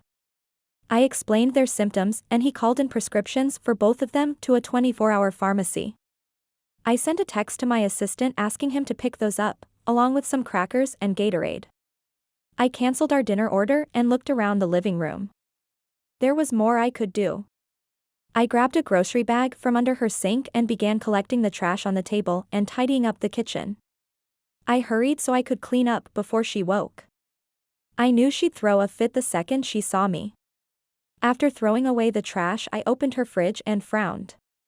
It was almost empty. There was half a carton of milk, a few apples, and a jar of boysenberry jam. I looked at her counter and counted 3 bananas and half a loaf of wheat bread. I hadn't paid much attention to her cart when I saw her at the grocery store, but that was only a few days ago. She couldn't have eaten it all since. Why was there so little here? I opened a few cupboards to find them empty until I moved closer to the fridge. Finally, I found her plates, bowls, and cups in a cabinet dedicated to bottles. Maybe she was a minimalist. As a single person she didn't need much, but this was taking it to the extreme. I wandered around the kitchen and stopped at a pile of mail. I knew I shouldn't look. I felt it in the pit of my stomach, but I couldn't help myself. She'd peeked at my papers to see the custody information my lawyer had sent me, so this made us even. There was a stack of envelopes. One from the power company, her mobile carrier, and a hospital. I cringed. All bills from what it looked like. Under the envelopes was a paper, still folded in thirds. I scooted the mail to the side just enough to read the return address. It had the name of her complex on it. Maybe it was about the HOA. I convinced myself it was and shuffled things to see more. Past due. I should walk away. I needed to. Addie wouldn't want me to see this. She was too proud. But I couldn't look away. I lifted the corner of the envelope covering the other half of the paper. My stomach dropped. Her rent was 2 months past due. This was the final notice. I glanced over toward the living room, she was still asleep. I typed the phone number into my phone and saved it. I knew what I wanted to do and I knew how she'd react. Was it worth facing her wrath? Was it worth potentially losing her again? It wasn't just her I was worried about. Eli needed a safe, stable home. She shouldn't be doing this all on her own. Her worthless ex should be helping to support their son. I knew she was determined to do things without him, but she needed help. I wanted to be the person to come to her aid. I wanted to help support her. I rubbed my hand over my face. A few months with this woman and her precious son and I was wanting to take over. It wasn't my place. She'd never speak to me again. But she'd have one less thing to worry about. It was something small to me that would make a huge difference to her. It wasn't like she was lazy or not killing herself to make things work. She just needed help to bridge the gap between what she made and what she spent. She was a superstar mom. She didn't deserve this additional stress. I had to do it. Chapter 8, Addison. I woke up feeling like I'd been asleep for years. I sat up and looked around. Why was I in my bed? I'd fallen asleep on the couch. Eli. I hurried out of my room and down the hall. I pushed open his door to find his crib empty. My heart was racing as I rushed into the living room. Grant was sitting on the couch watching TV with Eli sleeping in his lap. I let out a sigh and moved to sit next to him. You're still here. I vaguely remembered him coming over the night before. Oh, the date. I'm so sorry, Grant. He looked at me and smiled. He didn't seem disgusted by my appearance and current state. I hadn't looked in the mirror, but I was sure I looked and smelled wonderful. It's fine, Addie. I'm glad you were able to rest. I nodded and looked down at my son. Why didn't I hear him cry? Grant smirked. I saw the monitor on your nightstand when I put you in bed, so I took it with me. I met his eyes. So, you slept here? He nodded. I couldn't just leave you too. I loved that he included Eli. Maybe a little too much. I couldn't believe this man, who could be anywhere else in the world, had slept on my couch and taken care of me and Eli. I fed him the formula I found in the cupboard. Is that okay? I smiled and nodded. Yeah. Thank you. I still can't believe you stayed and you took care of him. He looked down at my peaceful angel and smiled. There's nowhere else I'd rather be. I shook my head. This guy couldn't be real. No man was this caring and thoughtful and handsome at the same time. Let alone being interested in me. It just wasn't possible. I looked at the clock and panic swept through me. I'm supposed to be to work in 20 minutes. Grant looked up with concern. Addie, you have to call in. You can't work like this. I have to. I can't dash. I stopped myself before admitting out loud that I couldn't afford not to work. I was running low this month. Well, for the past few months. I was behind on rent and my credit card bill. If I didn't own my car, I was sure it would have been repossessed by now. You can't what? He asked with caution. I can't miss another day. I've taken too many days for Eli's appointments. He cocked his head. You can't work around other people with the way you're feeling. You might have to take an extra sick day, but is that worse than getting your entire staff, and even clients, sick? He had a point. It was more selfish of me to get everyone else sick, but that didn't help my bank account. I'd already asked for advances too many times in the last year to do it again. I was running out of options. I could go to one of those payday loan places, but I knew they only made matters worse. I doubted I'd be able to afford to pay them back with all the fees and interest they charge. I considered reaching out to my parents, but I knew how that conversation would end. They'd demand that I moved back home in exchange for any help. They had said since the day I got pregnant that I couldn't do this on my own, and I was proving them right. I didn't want to admit to them and the rest of the world that I didn't have what it takes to be a single mother. I glanced at Grant, who was back to watching the TV. He was right. I needed help. I needed Eli's father to step up and take responsibility, but I couldn't ask him. I didn't want him in my life, and I never wanted him to be around Eli. We didn't need his negativity around us. I just have to ask Camille for another advance. Or maybe a raise. Maybe come up with a proposal based on the fact I was doing two people's jobs. When I was there, calling in didn't help my case. I slumped into a chair at the kitchen table and dropped my head into my hands. Something would come up and it would all work out. It always did. No matter how tight things got, I made it work in the end. I just needed a last-minute rescue, like now. I heard footsteps and looked up. Grant was standing across from me looking concerned. I took a mental snapshot of him holding Eli. He looked so natural and so beautiful. I shook the thought. I couldn't be thinking about how attractive Grant was at a time like this. I had other priorities. Like making sure our water and electricity didn't get turned off. Your boss will understand, Addison. If you're not feeling up to it, I can call and let them know. Oh. Yeah. Wouldn't that get the rumor mill going? A strange man calling in the morning from my phone. Nope. I could do it. I'll just text her. He handed my phone to me from where I'd left it on the counter. I sent off a brief text to Camille and Ronnie letting them know I wouldn't be coming in. I started Eli's prescription last night, but yours are right here. He picked up an orange bottle and handed them to me. I looked from them to his eyes and back. What?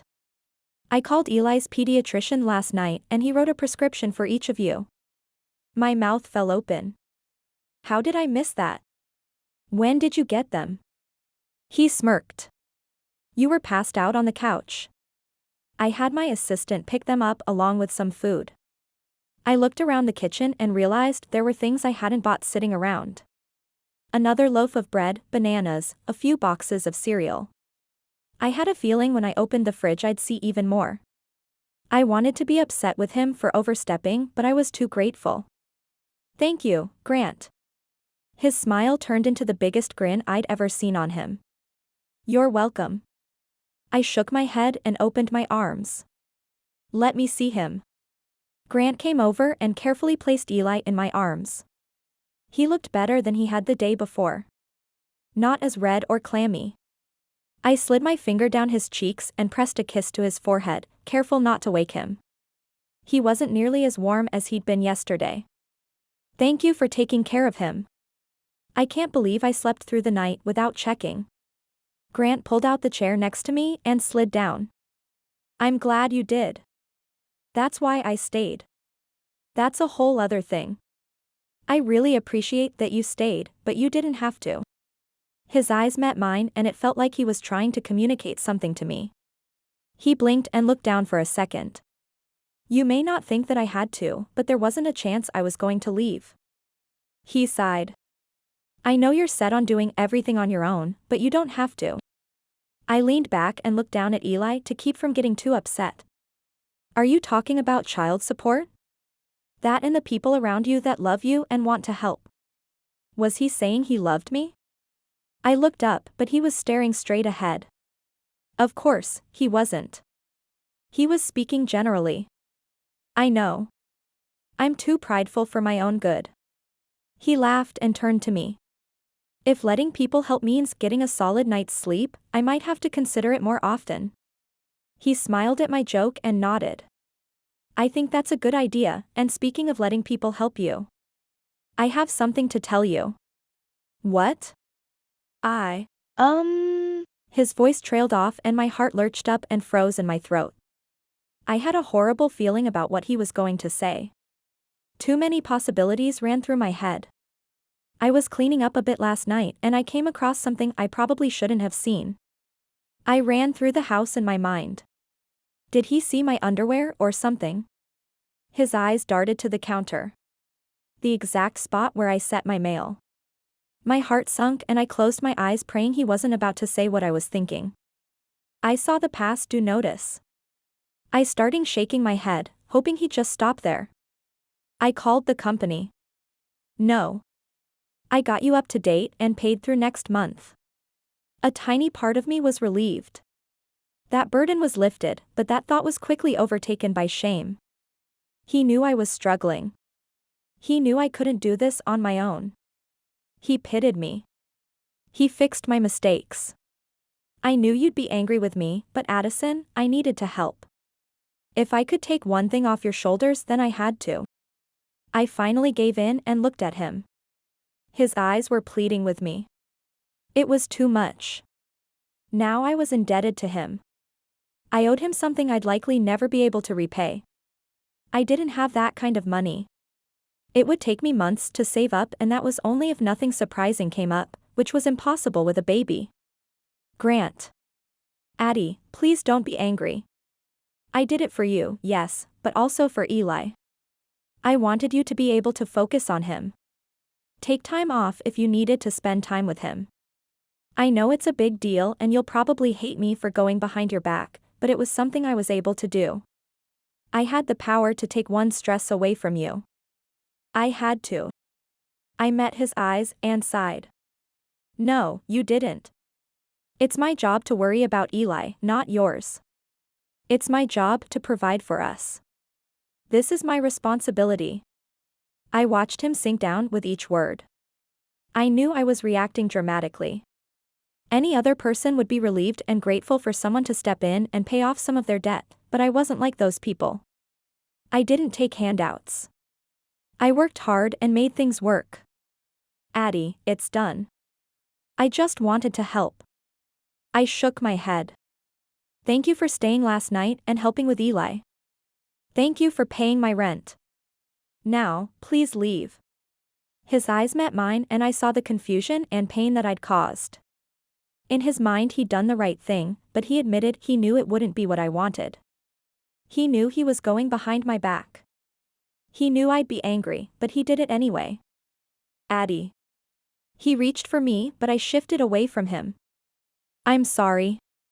Without another word he stood and walked to the front door where he slid on his jacket. He turned and looked at me with sad, defeated eyes and let himself out. I blinked away the tears in my eyes and stared down at Eli. He was all that mattered. He was my whole world. I did every single thing in my life with him in mind. I consider how every decision would affect him. I tried my very best to make sure I did what was right for him. I felt that standard had steered me in the right direction, but why didn't it feel like it now? Why did I feel hollow? He stirred in my arms and frowned. Could he sense Grant was gone? Was he as heartbroken about it as his mother? Chapter 9, Grant. I got into my car and dropped my head to the steering wheel. I knew she wasn't going to be happy about me paying her rent, but I hadn't expected her to kick me out. Okay, maybe I had, but I hoped she wouldn't. When she was sick, she was so willing to let me help. It was refreshing and I pushed things too far. I knew it was her pride I'd hurt, which was probably the worst thing I could do. She was a headstrong, independent woman and I'd thrown money in her face. I knew she was sensitive about it. I knew it and I went ahead and did it anyway. She wouldn't accept help from the one man that truly owed her, so why did I think she would take it from me? Wishful thinking. I also knew I would do it whether or not she got mad at me. I saw a way for me to really help her, not just pick up some food or bring over a cake.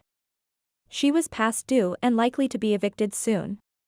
I'd prevented that, not to mention I'd do that for any of my friends. The difference is money was a sore spot for her.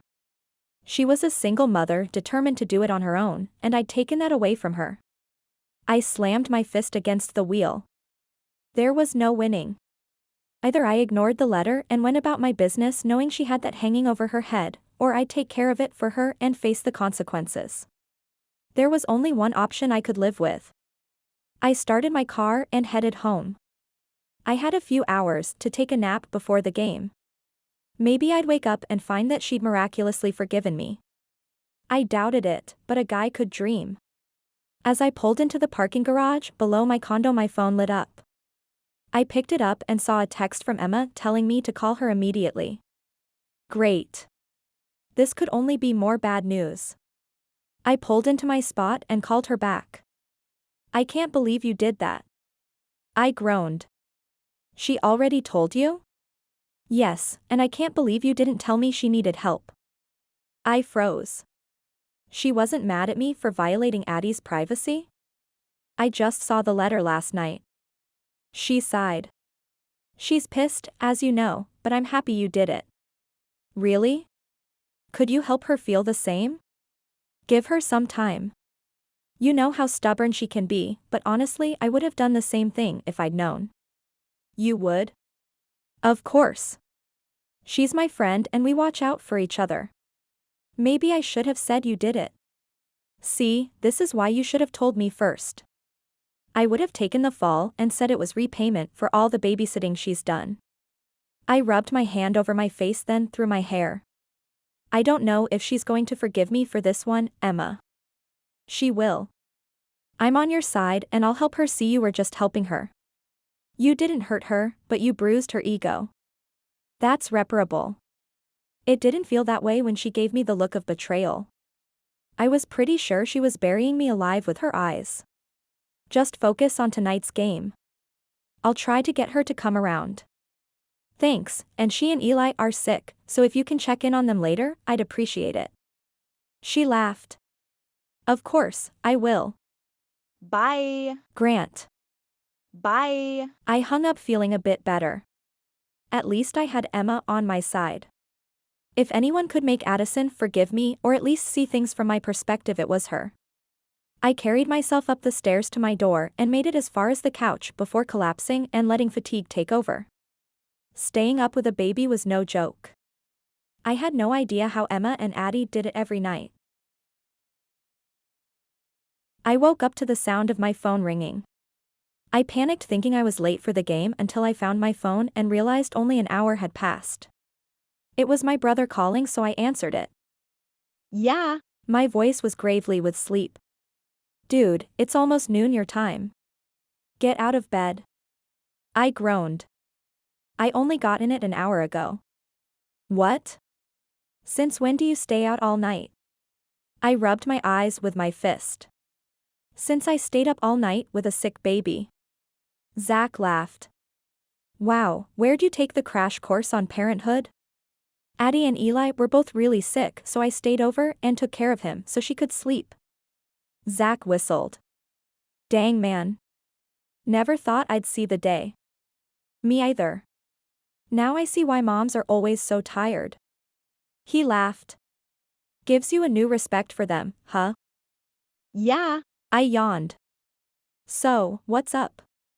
I was actually calling to see how things were going with your baby mama, but I guess I have my answer. I groaned. First, she's not my baby mama, and second, things took a terrible turn this morning. What happened? Did you give the baby Benadryl so he'd sleep? What? No. Have you done that? There was silence for a moment. Not if Rebecca is asking. I laughed at the thought of his wife finding out he drugged their kids. That would be the last thing he'd ever do on this earth. So, what happened? I debated telling him, but figured since I need his advice, he'd need the truth. I crossed a line. I can only begin to imagine what that could mean, so don't make me guess. I was cleaning up her kitchen last night while she was sleeping, and I found a paper on the counter. Was this paper just sitting out, or did you have to search for it? I cringed. I was straightening the mail, and since it was unfolded, it kind of stood out. So, what was on this paper? A large, red past due stamp. Yikes. Please don't tell me you stepped in. I paid it. What are we talking? Like $100? 3 months' rent. Grant. Dude, you can't just throw that kind of money around. I wasn't trying to show off. I saw a need and I took care of it because I could. I listened to him sigh. I get that you have money at your disposal, but not everyone does, especially not a single mother working to make ends meet. That probably felt like a slap in the face to her. That wasn't what I'd wanted. That was the very last thing actually. Yeah. I screwed up. Again. I rolled my eyes. Yeah. Again. Ever wonder if you'll run out of tries with her? I'm pretty sure I already have. Last night was supposed to be our first real date, but she was too sick to go. I don't think I'll get another chance. If it's meant to be, then it will all work out. Thanks, Mom. She told us that daily when we were growing up. Hearing that got frustrating when things didn't work out the way we wanted, or not on our schedule. I'm beginning to see she was right. Well, thanks for the wake-up call. I should head in to warm up. Are you sure you can play after a night of no sleep? I smirked. I've done it dozens of times before. I'll be fine. We'll be watching. Thanks. Tell the gang I love them. After hanging up, I laid back down and tried to fall asleep for another hour, but it was futile. I showered and got dressed in a gray suit before heading out. I grabbed a pair of sunglasses off the table and slid them on as I made my way across the street. The press would be hanging around, and the last thing I wanted were images of me with dark circles around my eyes right before a game. The fans would tear me apart. They didn't understand the adrenaline that coursed through your body during a game. It was like your body was charged with electricity. I'd be fine once I was on the ice. I passed a few reporters in the tunnels on the way to the locker room and made sure to wave and smile. Coach Rust grabbed me at the next turn. Coach wants to see you in his office before you warm up. I nodded and changed direction while he continued past me. It wasn't too unusual to get called in for a talk, but I was still a bit nervous. I always was when any of the coaches wanted to talk unexpectedly. I peeked into his office through the open door and relaxed when I saw Nikolai and Eric sitting in front of Coach Romney. There you are. The guys turned and nodded in acknowledgement before facing Coach again. Yeah. What's going on? Coach eyed each of us before relaxing. We're putting in your line. Eric shook his head. Already? We've only been practicing together for a week. Coach nodded once. You guys clicked right away. You might not have the same chemistry as Hartman and Murray yet, but I've liked what you guys have done. We have to change something. He shrugged. We've lost 2 of the past 5 games. We can't continue like that if we want another championship. We all nodded, and that was the end of the conversation. He excused us and we walked to the locker room together. Are you guys ready for this? Eric asked, eyeing both of us. I nodded. Eric and I had been on the second line for a while last season. Nikolai had only been on the team for about a month, so we didn't have the connection down yet, but the only way we would was by working with each other. We've got it. Nikolai sounded so confident, with his slight Russian accent, that I couldn't object. If he was fine with it, then we would make it work. Let's get changed and warm up so we can run some drills together. As one of the alternate captains on the team, Eric naturally took charge, so I wasn't put off by his command. I agreed and hurried in to get ready. I was the first on the ice, so I did a few laps to warm up my legs. On the second lap, Eric and Nikolai joined me, followed by Hartman, Reese, and Noah. With only a few words exchanged between Hartman and Eric, 3-on-3 drills started. It was tough going against them since they'd been working together since middle of last season, but it was what Eric, Nikolai, and I need to get better. Nikolai got possession of the puck and I pushed past Noah to get in position for Nikolai to pass to me. I was open and waiting, but Nikolai turned, looked around, and finally sent a shot off toward Eric, who wasn't ready. I slammed my stick on the ice. What were you doing? Nikolai looked at me like he just remembered I was there. I didn't see you. I shook my head and headed back to center ice. You need to be looking for me. I was in perfect position. He didn't reply, just watched as we gathered together and started again. This time Noah blocked me, delaying me from getting to where I wanted. Nikolai looked back at me, then turned to Eric, who was being blocked by Hartman. He didn't have any options, so he took a shot on goal. And missed. I shook my head again. There wasn't even a goalie in place. How did he miss? Eric skated over to him and the two talked while I skated back to center. I didn't know what was going on with him, but he needed to figure it out in the next hour, or we could kiss this win. Goodbye. Hey, go easy on him. I heard his grandma died and he can't go back to Russia for the funeral. I turned to Hartman and dropped my shoulders. Were they close? He nodded. She helped raise him. I slipped off my glove and rubbed my face. I needed the reminder that I wasn't the only one with issues in my personal life. Thanks for telling me. Hartman narrowed his eyes. And what's going on with you? You aren't normally the one to snap. I closed my eyes. Oh great. What did you do now? I sighed. I crossed a line. Which one? His voice quickly jumping from conversational to threatening. I paid her rent. I said in a low voice so no one would overhear. I didn't want other people to know she'd needed that kind of help. Hartman was my captain. He was the team counselor and therapist. I felt safe telling him things without it getting out. He cringed and gave a slight shake of his head. That's tough, man. I was surprised he didn't react the same way my brother had. You don't think I did something wrong? He shrugged. If I knew Kendall needed help, I would have done the same thing. I'm sure she isn't happy that you did that, but in the end, you saw a need and you filled it. I can't condemn you because I know what I would have done. That made me feel 100 times better. I was glad someone understood my perspective. I wasn't trying to hurt her or go behind her back. I just wanted to help. To take one burden away. Knowing I had Emma and Hartman on my side made me feel a bit better. Nikolai made it back to the center with Eric and I gave him a nod. We've got this one. He didn't smile, but I noticed the tension around his eyes relaxed a bit. I hoped he understood what I was trying to say. We all had baggage we had to leave in the locker room.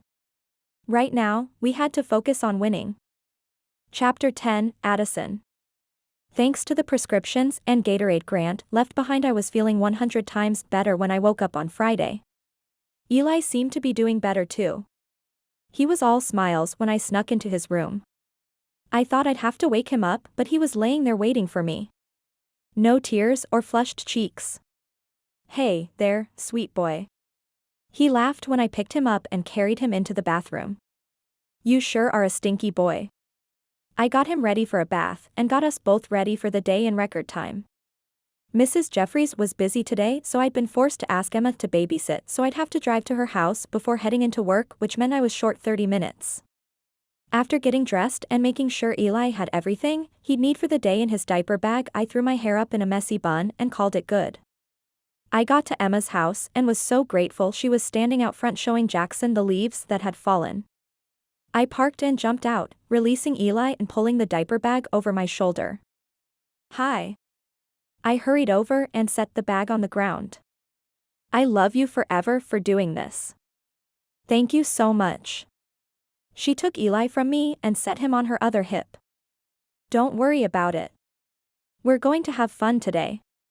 Her confidence made me feel a bit better. Okay. I backed away. Call me if you need anything at all. She shook her head. Just go. We'll be fine. I didn't have time to talk any longer. Thank you. I jumped back in my car and headed to the salon. I knew I'd have inventory to catch up on, but I hoped there were no fires to put out.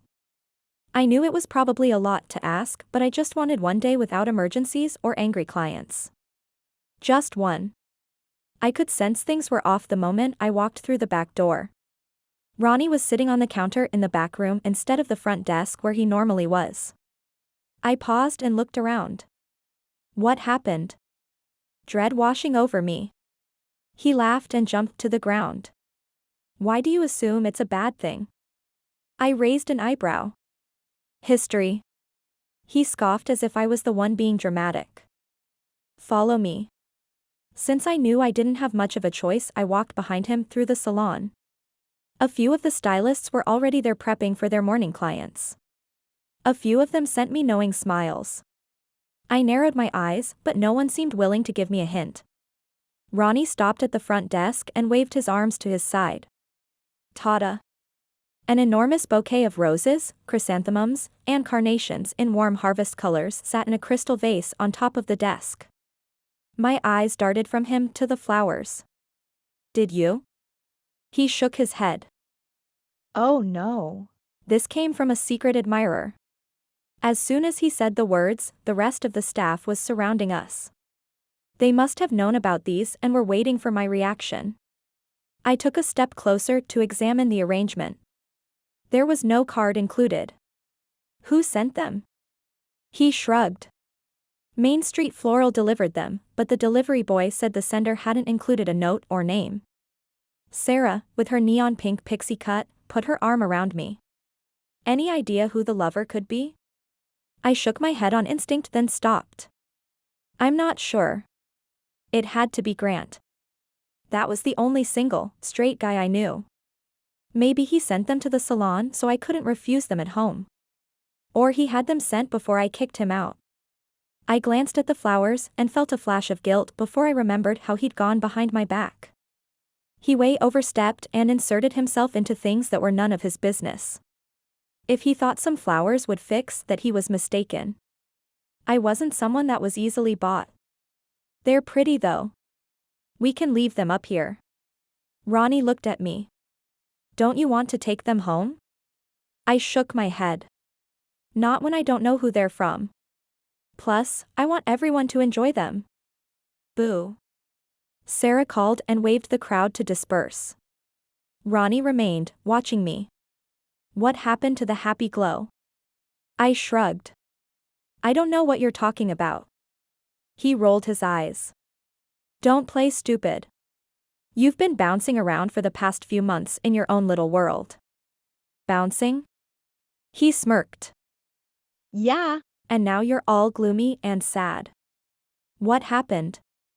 Nothing. He pulled me with him around the front desk and stared down at me. Who is he? I had a feeling I wasn't walking away from this conversation until he had all the answers he wanted. He's no one, not anymore. Well, that sounds like an interesting story. You need to tell me everything, right now. Even if I tried to hide in the back room pretending to be doing inventory or reports, he would follow me. There was no escaping the Inquisition. Remember my friend Emma? He nodded. The blonde one. The other mom? Right. She and some of the other girls had come in for cuts and colors, and Ronnie had been sure to meet each of them. Well, did she mention who her husband is? He shook his head. I don't think it came up. Have you heard of Ollie Latang? His eyes narrowed. The goalie? I nodded. All of those girls are the wives or girlfriends of guys from the Fury. His eyebrows shot up. No way. How'd you manage to join that group? I met Emma at the group for PPD. He slowly nodded. So, this guy is a hockey player? I closed my eyes. Yeah. He shrieked and pulled me in for a hug. My baby's got a hockey player. Shh. I hushed him and hoped no one else heard. I don't want everyone to know. But why? He's beautiful. He was gushing. You don't even know which one it is. He gave me a very judgy side eye. Honey, I know who the single ones are. As long as it isn't one of the young ones, and I know you wouldn't go for them, then I approve. Well, you wouldn't approve of him if you knew all that he's done. Ronnie faced his body toward me, not breaking eye contact. Tell me everything. I sighed before giving him the summary of everything that had happened. From our date at the gala and becoming friends, to the custody papers, to the failed date and him paying my rent. He was silent for almost a full minute after I finished spilling. So, he did something incredibly nice and owned up to it even though he knew it would probably make you mad. Yeah. He just went behind my back. To help you. I narrowed my eyes. He had no right. He had no reason to, but he still did. I paused. I hadn't thought about it like that. It's humiliating. The words were barely a whisper. He pulled me in against his chest and rested his chin on the top of my head. Oh honey. The problem isn't that he paid your rent. That was a generous and kind thing to do. Your pride is wounded and you're trying to protect yourself. I pulled back and frowned. You don't think it's wrong that he paid my rent without me knowing or asking? He shook his head. You think I'm just mad because he hurt my pride? He nodded. I looked down and let that sink in. Was he right? I mean, legally he didn't do anything wrong. He didn't do anything to hurt me or Eli. He just did something I couldn't do for myself and that hurt my feelings. It made me feel bad about myself. He could pay months' worth of my rent without hesitation. I could barely survive until my next paycheck. Why couldn't I just accept his gesture and say thanks? Had I even thanked him? I pushed my hand up between me and Ronnie and covered my face. How ungrateful and rude could I be? He'd saved me. Eli and I were weeks away from eviction and Grant had taken that burden off me, and I didn't say thanks. I'm a terrible person. Ronnie rubbed my shoulders. You're not terrible. You've just been through the ringer and have a hard time trusting people.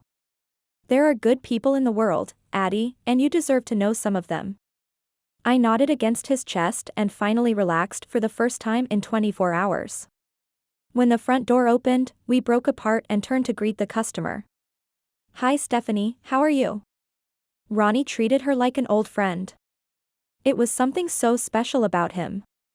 He could make anyone feel welcome and remembered. I slipped into the back room while he was distracted and allowed myself a few moments to decompress. Our conversation had turned into something I hadn't expected. I wasn't prepared to talk about Grant so soon, and I'd never thought Ronnie would point out how wrong I'd been. He was always my cheerleader. The one I complained to so he could support me. He told me about all of his failed dates and we went off about how hard it was to find a good man. He was supposed to tell me how wrong it was for Grant to go through my mail and pay off my debt. But he didn't. He made me realize how I was the one in the wrong. How I'd been too quick to react. To only think about myself. I didn't stop to think of how he was taking care of Eli. Taking care of me. I hated admitting I was wrong, but seeing it from Grant's perspective I realized I had been a bit too harsh. I should have told him I didn't appreciate him going through my private things, but then again, the bill was sitting on the counter. Anyone that came into my kitchen could have seen it. Any of the girls could have seen it. Even Mrs. Jeffries. Would I have reacted the same if any of them had paid it, or offered to? I didn't know for sure, but I had a feeling I wouldn't have snapped like I did with Grant. I'd been embarrassed. That was what it came down to. I wanted to do everything on my own.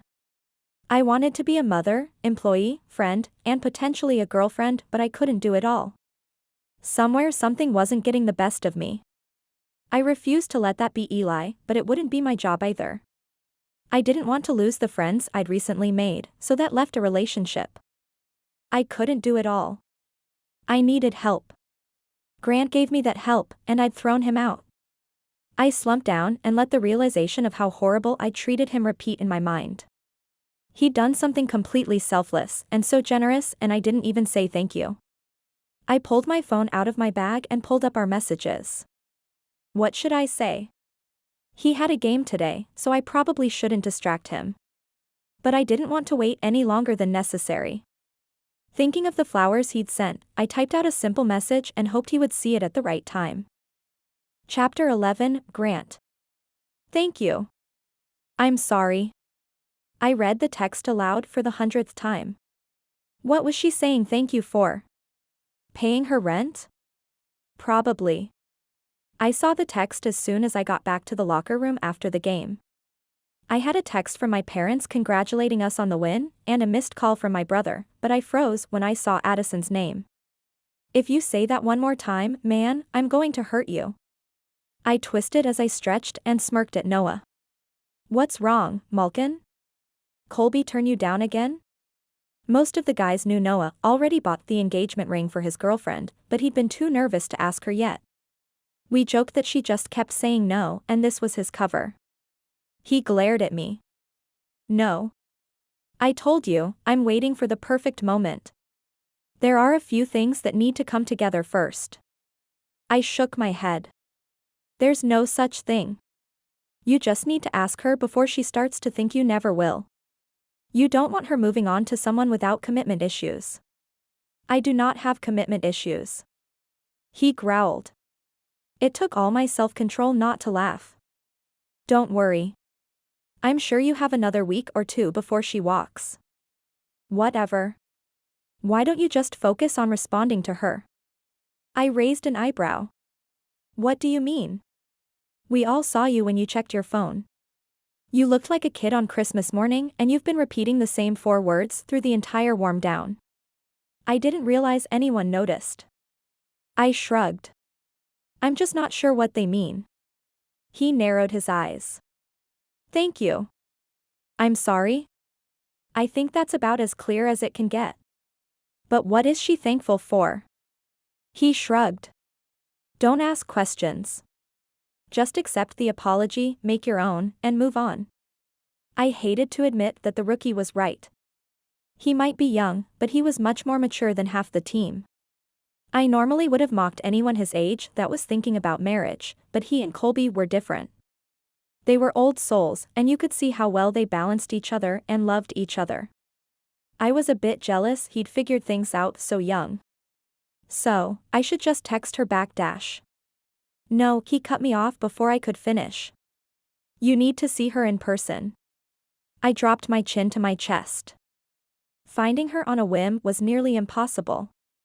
She was always busy and her schedule was never consistent. Maybe Emma could help me out with that. "Thanks for the tips." I stood up as he nodded and walked back to the locker room to change. It was late, and as much as I wanted to stop by her place with another chocolate cake, I wanted to do this right. I had a feeling in my gut that this was a pivotal moment for us. I'd find her tomorrow. "What are you planning to do?" Emma asked after I told her I needed to find Addie. "I want to talk to her and make sure things between us are good." "Good idea.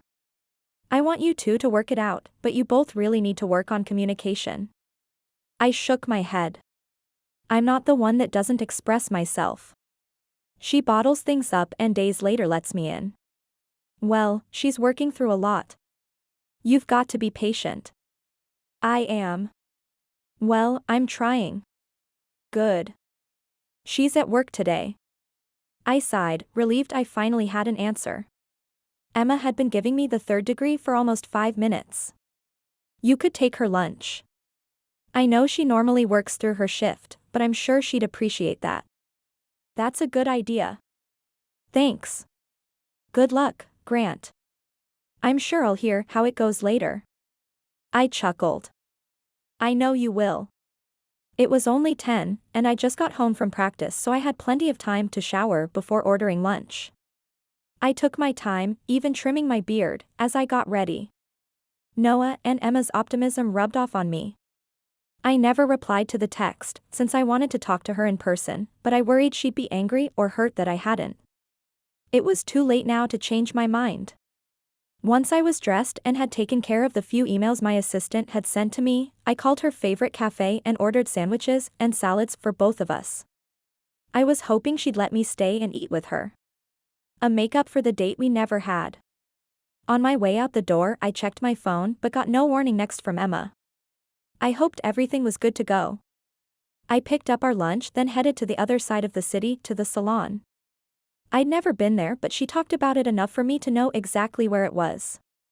I found parking across the street and looked through the tall windows for a glimpse of her. I didn't see her, but I did notice a middle-aged man hanging around the corner of the building. He alternated between peering through the window and looking down the alley to the back of the salon. I waited, watching him until he finally walked to the front doors and went inside. Maybe he was nervous, or unsure he had the right place. I was sure there was a reasonable explanation, but something about him put me on alert.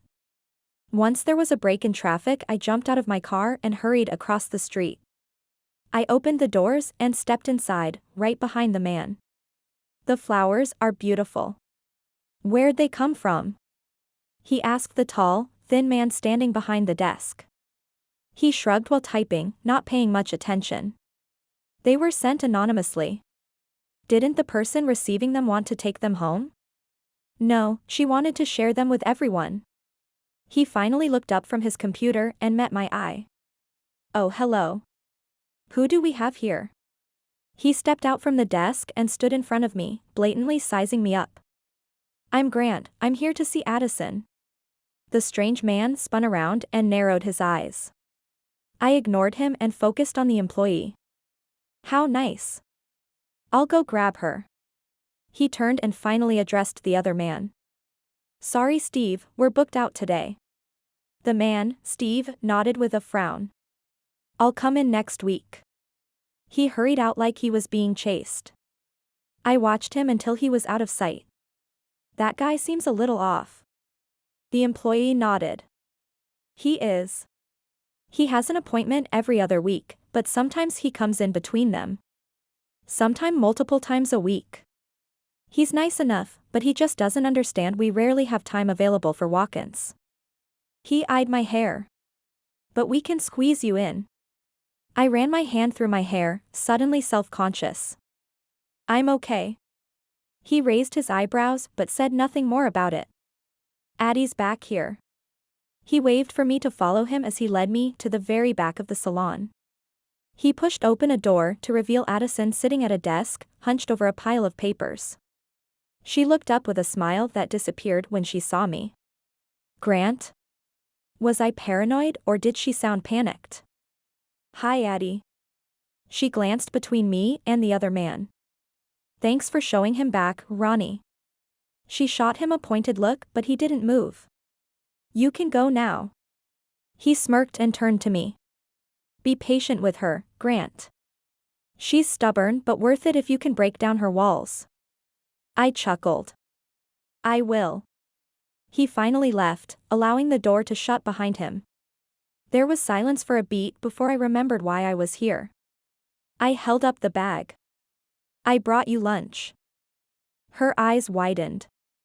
Chicken pesto sandwich and the berry poppy seed salad? I nodded and watched as her smile grew, feeling pretty dang good about myself.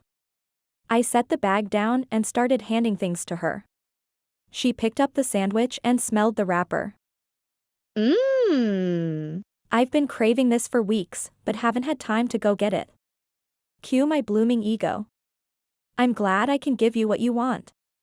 I'd meant for it to be a joke, but the way her cheeks blushed made me realize how it would be interpreted. I laughed nervously and set out my food. After I pulled up a chair next to her and we'd started eating, she set down her fork suddenly and turned to me. Did you get my text? I nodded. So that's why you're here? I nodded again. Yeah. I couldn't think of an adequate response. I wanted to see you. Her shoulders dropped.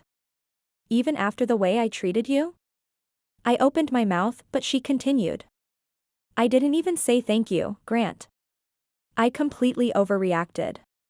You had every right to. I shouldn't have been looking through your things. She reached forward and grabbed my hand. My heart reacted like I'd just ran a sprint. You've been nothing but kind and generous and caring toward me and Eli. I'm embarrassed that you saw the bill, but I really do appreciate what you did. I squeezed her hand, letting the almost L word slide. I know I overstepped. I should have brought it up with you, but you were already so exhausted and overwhelmed. I just wanted to do one thing to take pressure off you. She leaned forward. I realize that now. I'm just used to doing everything on my own. I've wanted to prove to myself and to my parents that I can do it. That I can provide for myself and Eli. But I'm not so sure I can. She looked down and I instantly hated the frown that had destroyed her smile. No one should expect you to. I know you're not interested in pursuing child support, but you should have that resource helping you and Eli. She blinked and met my eyes. I don't want him in my life again. I nodded. I really did understand that. I just wish there was a way to get what Eli deserved without actually having to be involved with her ex. I promise I won't do anything without your permission, but will you promise me you'll let me know when you need help? She glanced away and I knew she wouldn't agree to that. I don't know if I can. Why not? I don't know how to ask for help. I don't know how to admit defeat. I'm too stubborn, as Ronnie pointed out. I squeezed her hand and waited for her to turn back toward me. When she finally did, I saw the exhaustion clear on her face. I care about you, Addison. I know we've only known each other for a few months, but you've become a huge part of my life. I don't have any right to, but I want to help. I want to take care of you and Eli. I sighed. I've never felt this way before, but knowing that you're stressed or burdened by something that I can fix kills me. Her eyes widened with my admission, but I didn't retreat. I really like you. We may not have dated or done things in a normal order, but that doesn't mean my feelings are any less real. Grant. I pulled her closer, waiting a fraction of a second for a reaction. When she didn't pull away, I took that as my sign. I leaned in until I could feel her breath mix with mine. I studied her beautiful face. Her smooth skin and bright blue eyes. Her lips were so close. I needed to know. The second our lips met, I knew I was ruined. She had my heart, mind, and soul.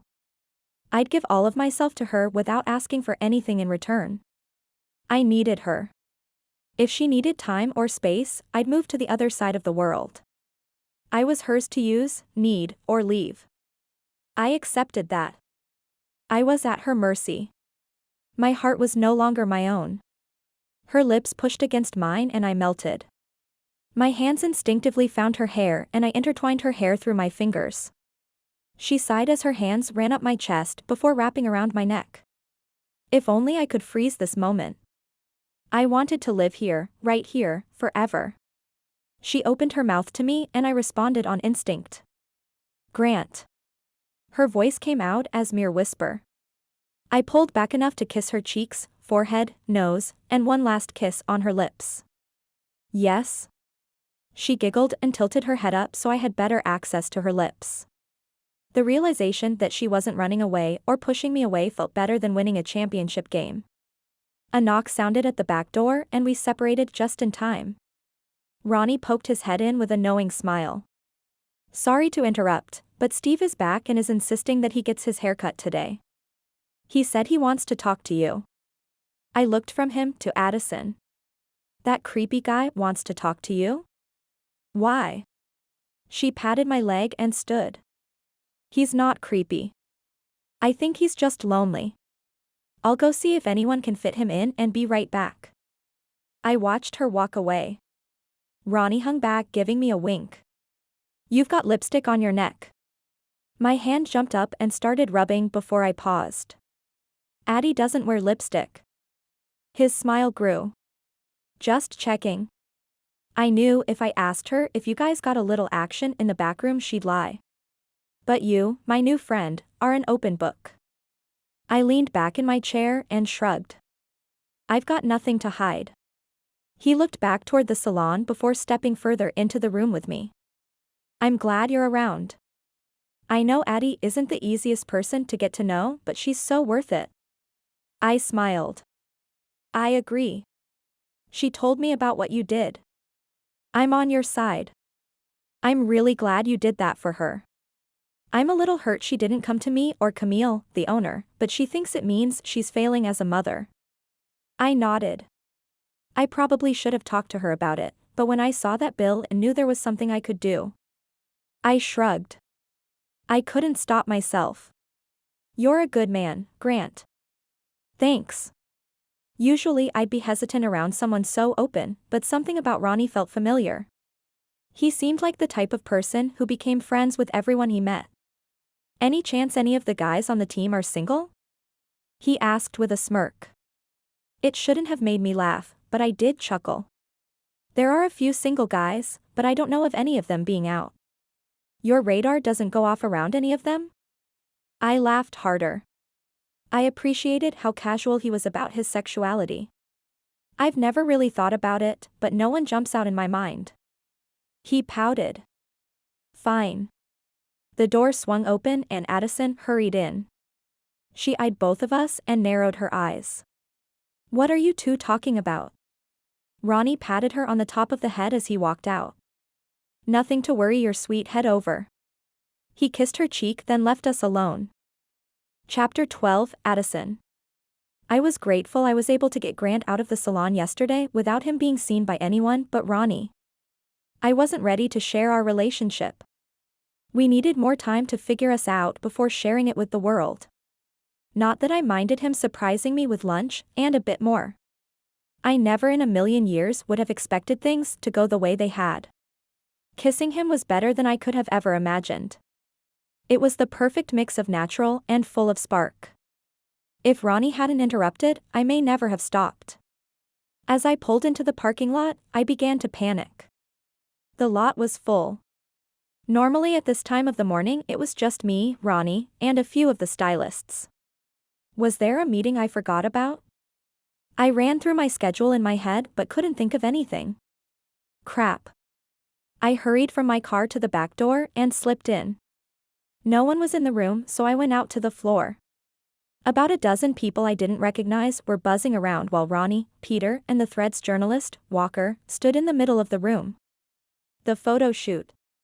My stomach fell to the ground. I'd completely forgotten. How could I let this happen? Ronnie and Peter saw me and waved me over. I smiled and pretended I was completely on top of things. I couldn't believe I dropped the ball on something so important to reform.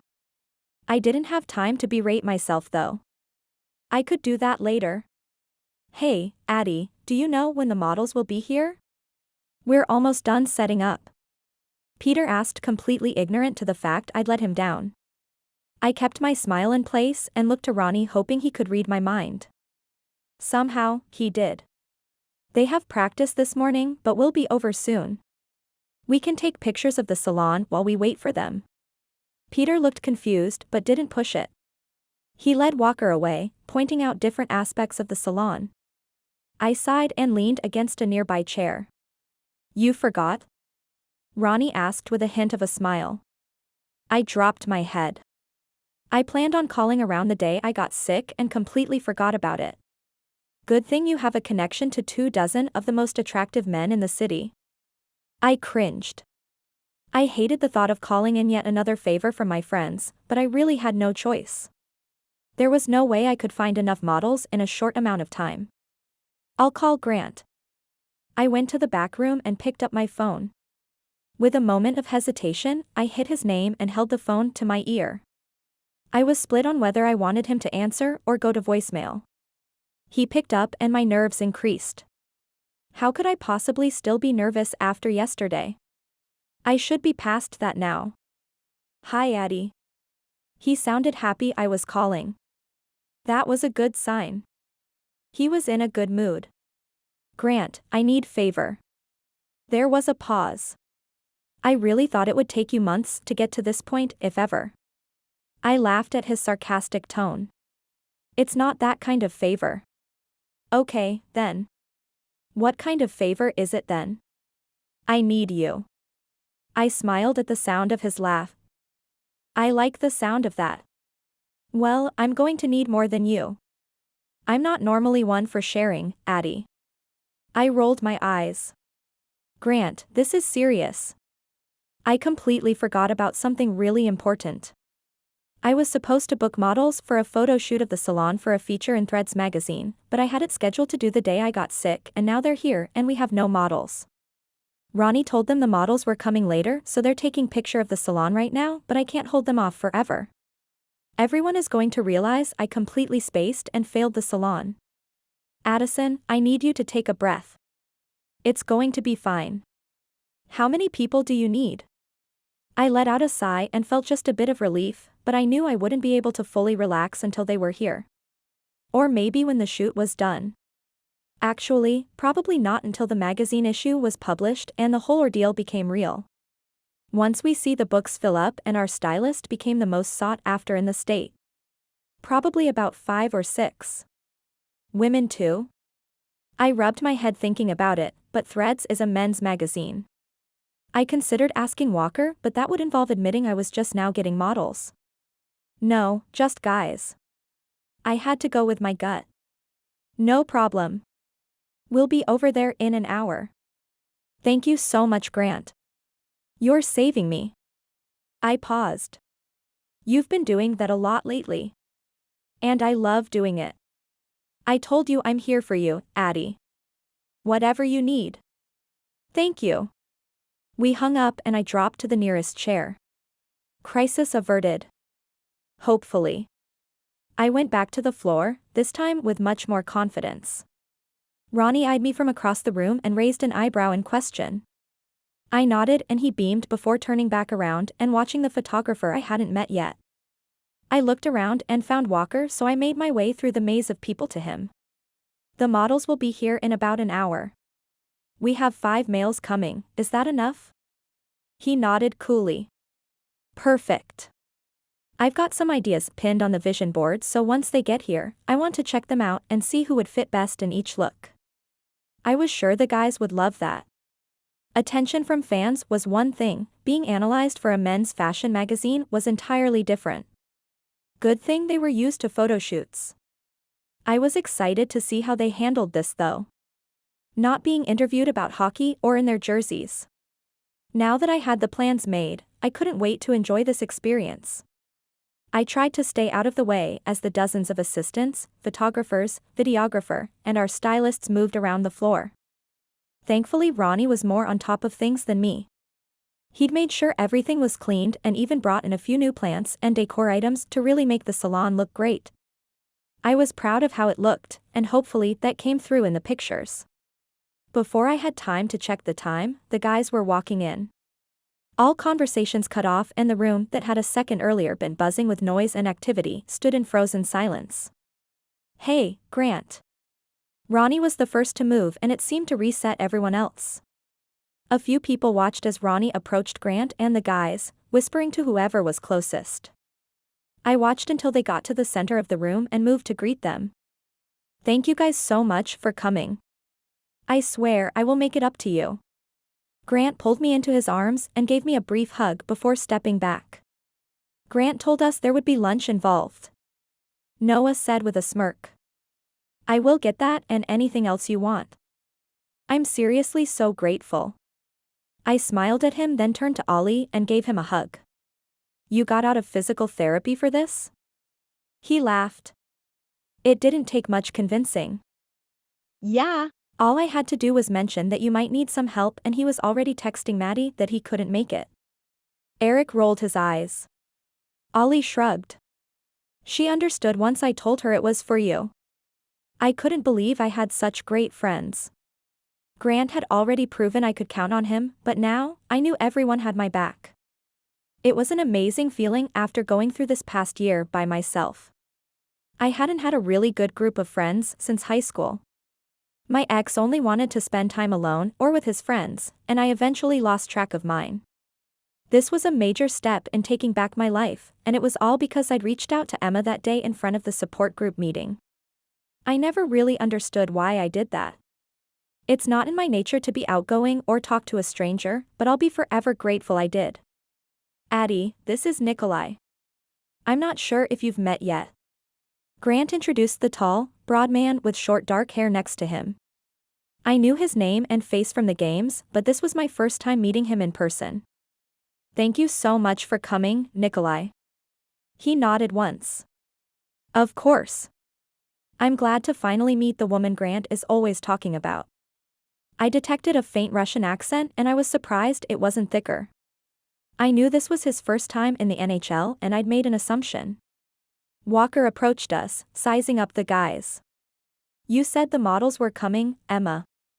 Not Stanley Cup champions. I almost laughed at his odd expression. As an editor with a men's fashion magazine, I didn't expect him to be so into sports, but once again in just a few minutes my assumption was proven wrong. Walker, this is Grant, Noah, Eric, Ollie, and Nikolai. Do you know where you want them? He blinked at me before looking back at the imposing men in front of us. I'd gotten pretty used to being around them over the past few months, but now, seeing them through Walker's eyes, I remembered how intimidating they seemed. He nodded slowly. I think I do.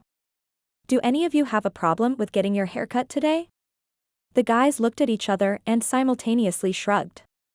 As long as you don't cut the beards. I rolled my eyes but didn't say anything. The majority of them started their beards early in the season and didn't shave or really even trim them until after playoffs. Plenty of other teams did this too, but I wondered if they were as superstitious about it as these guys. Grant and Nikolai were the only ones that didn't have one. Grant kept his trim down to scruff, just more than a 5 o'clock shadow. He'd tried growing it out before, but it grew in patchy. It was something the guys teased him about regularly. I was okay with it. More than okay. I loved that his dimples were on full display. Walker agreed. Of course. We wouldn't cut off Samson's hair. I laughed, but the guys seemed pleased with his answer. We're ready. 5 of our stylists came over and Walker paired the guys up with them, barking out directions and time limits. I followed Peter and Grant over to one of the stations that was staged and ready to be photographed. The idea was to get pictures of the cuts as well as shots of the guys after. With the number of pictures they'd already taken of the salon, I was sure they could fill several months' worth of their magazine, and they hadn't even gotten to the guys yet. I hoped this would all be worth it. That business would grow and additional locations would be an option. I'm not going to take off too much length, but I'll make it so your curls don't look so sad. Peter was playing with Grant's hair, finger combing the curls and making them bounce back in place. If Walker had asked Peter to cut Grant's hair short, he would have had to go through me and all of Grant's female fans. Those curls had their own social media accounts. Women loved them and I was pretty sure they'd hunt Peter down if he touched them. That's fine with me. Grant leaned back in the chair as Peter swept the gown over him. I moved around, trying to stay out of the way while checking in on each of the guys. There wasn't much for the stylists to do.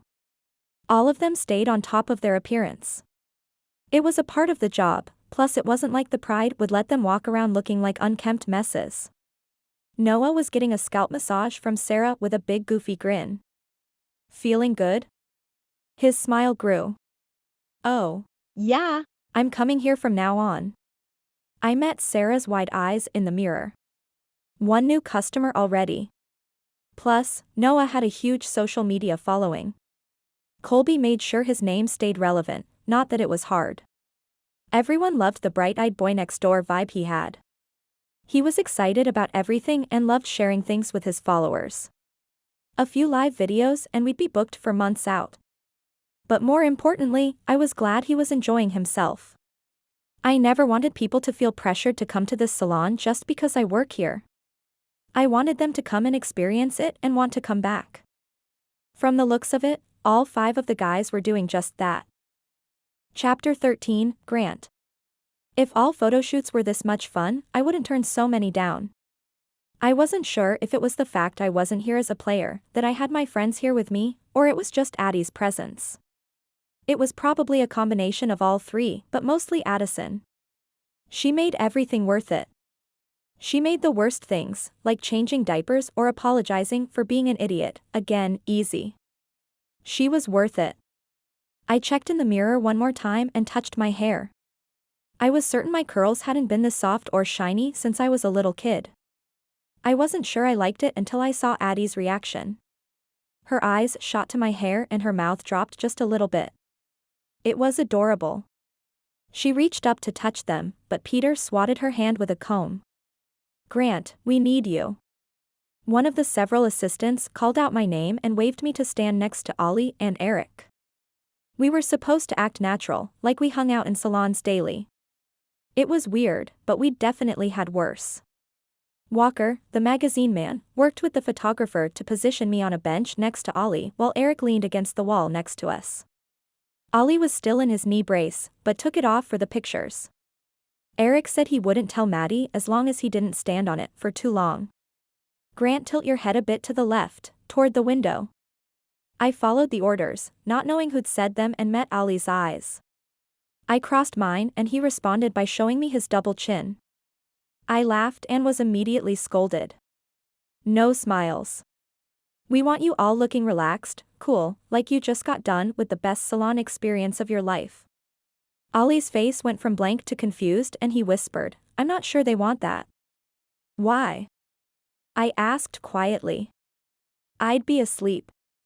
I laughed and was reprimanded again. No smiles. I sighed and went to my default, a bored smolder. It worked for every photo shoot so far, and apparently women thought it was hot. Good. I'm feeling it now. I glanced at Ollie and realized he was doing the same thing. His head tilted back just enough to get a bit of his glare. Good, now Grant, look over your shoulder. I turned my neck and was met with Eric's butt. Perfect. This was exactly where I didn't want to be. Look at the ground. Don't have to tell me twice. I mumbled. Incoming. Eric whispered just loud enough for me and Ollie to hear. If you do that, Eric, I will check you so hard you'll wake up next month. His body shook and I knew I'd made him laugh. But I was serious. I was in the danger zone with no way to run without getting yelled at. At the ground, Grant. Ollie, look away from them. It was times like these I wished I could see things from the lens perspective. How could this possibly look good? Or natural? I was always wrong though. The photographer would move and position us and make us do weird things with our faces, and magically it would come out looking great. If they were good at their job. Threads magazine had a good reputation, enough for my agent to agree to let me do it without too much information. Hopefully we wouldn't end up looking like fools. Not that any of us would care. It was Addie I was concerned about. This shoot was really important to her and the salon. If this generated enough business, the salon would grow and she'd have more opportunities. If she wanted it. I knew this wasn't what she was passionate about. It was a job and I could tell she put her heart and soul into it, but at the end of the day it was just a means to pay the bills. What was her passion? I'd never asked. I'd always assumed if she could, she'd want to stay home with Eli, but what if that wasn't all? What if she was like Chloe or Maddie and loved her job and wanted to work full-time? Kendall was working on her master's, and we all knew she would eventually get a job as a psychologist, even if she and Hartman get married. None of the women in the Pride need to work, but a lot of them do. Would Addie? I shook my head knowing my frown was now real. I couldn't let myself think that far ahead. I couldn't think about her in my life. Permanently. No matter how hard I wanted it to be real. Lately, it felt like she was sand. I could pick her all up at once before she disappeared between my fingers. I wanted to hold on to her and keep her for myself, but that didn't mean she felt the same. I glanced over at her and she smiled. Sure, we'd had a good couple of days and things were moving along, but it only took a second for that to change. The photographer finally told us we were done after another 10 minutes of frowning and looking at invisible objects. I stood and stretched as Noah walked over to us shirtless with a cocky grin on his face. Ollie and Eric and looked up at him at the same time. Dude, what are you doing? Ollie asked with a laugh. This is the direction they want go. He said looked much too pleased. I rolled my eyes. Sure, they do buddy. Why don't you go put a shirt on before you offend someone? He pointed to the vision board with the wide grin. No, seriously, this is what they want. I turned to Eric and Ollie, they looked equally skeptical. Why would they want you shirtless? Eric asked. Noah flexed a little bit. This is why. That doesn't make any sense. Ollie scoffed. This is for a salon. Not a club. Don't hate me. I'm just the model. I rolled my eyes and watched as the assistants and crew set up a different corner of the salon for Noah. As they were finishing, one of the assistants handed him a freshly pressed white button-up shirt.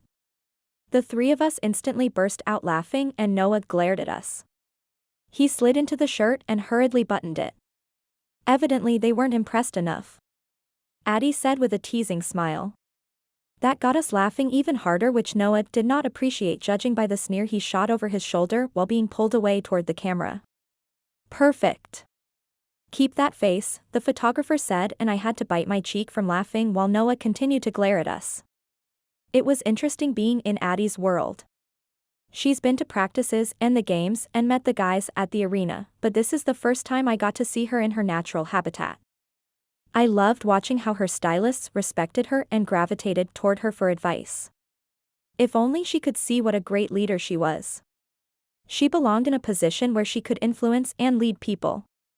Maybe I could help her see that for herself and guide her to find her own passion. While Noah was having his picture taken, Nikolai and I went back to the chairs to get styled for the second time. Somehow Peter made my hair look like something other than a mop. It wasn't a style I'd normally wear with the sides tucked behind my ears, but it looked pretty cool for what they were trying to convey. One of the members of the wardrobe team approached us handing me a white t-shirt and skinny jeans. I held them up and looked between them and Nikolai and Addison, trying to figure out who they were for. The wardrobe assistant pointed me in the direction of the makeshift changing room and I stared back at her. Go. She said in a clipped voice. What do you mean go? I was baffled. Go change. She drew out each letter like she was talking to a child that wasn't understanding.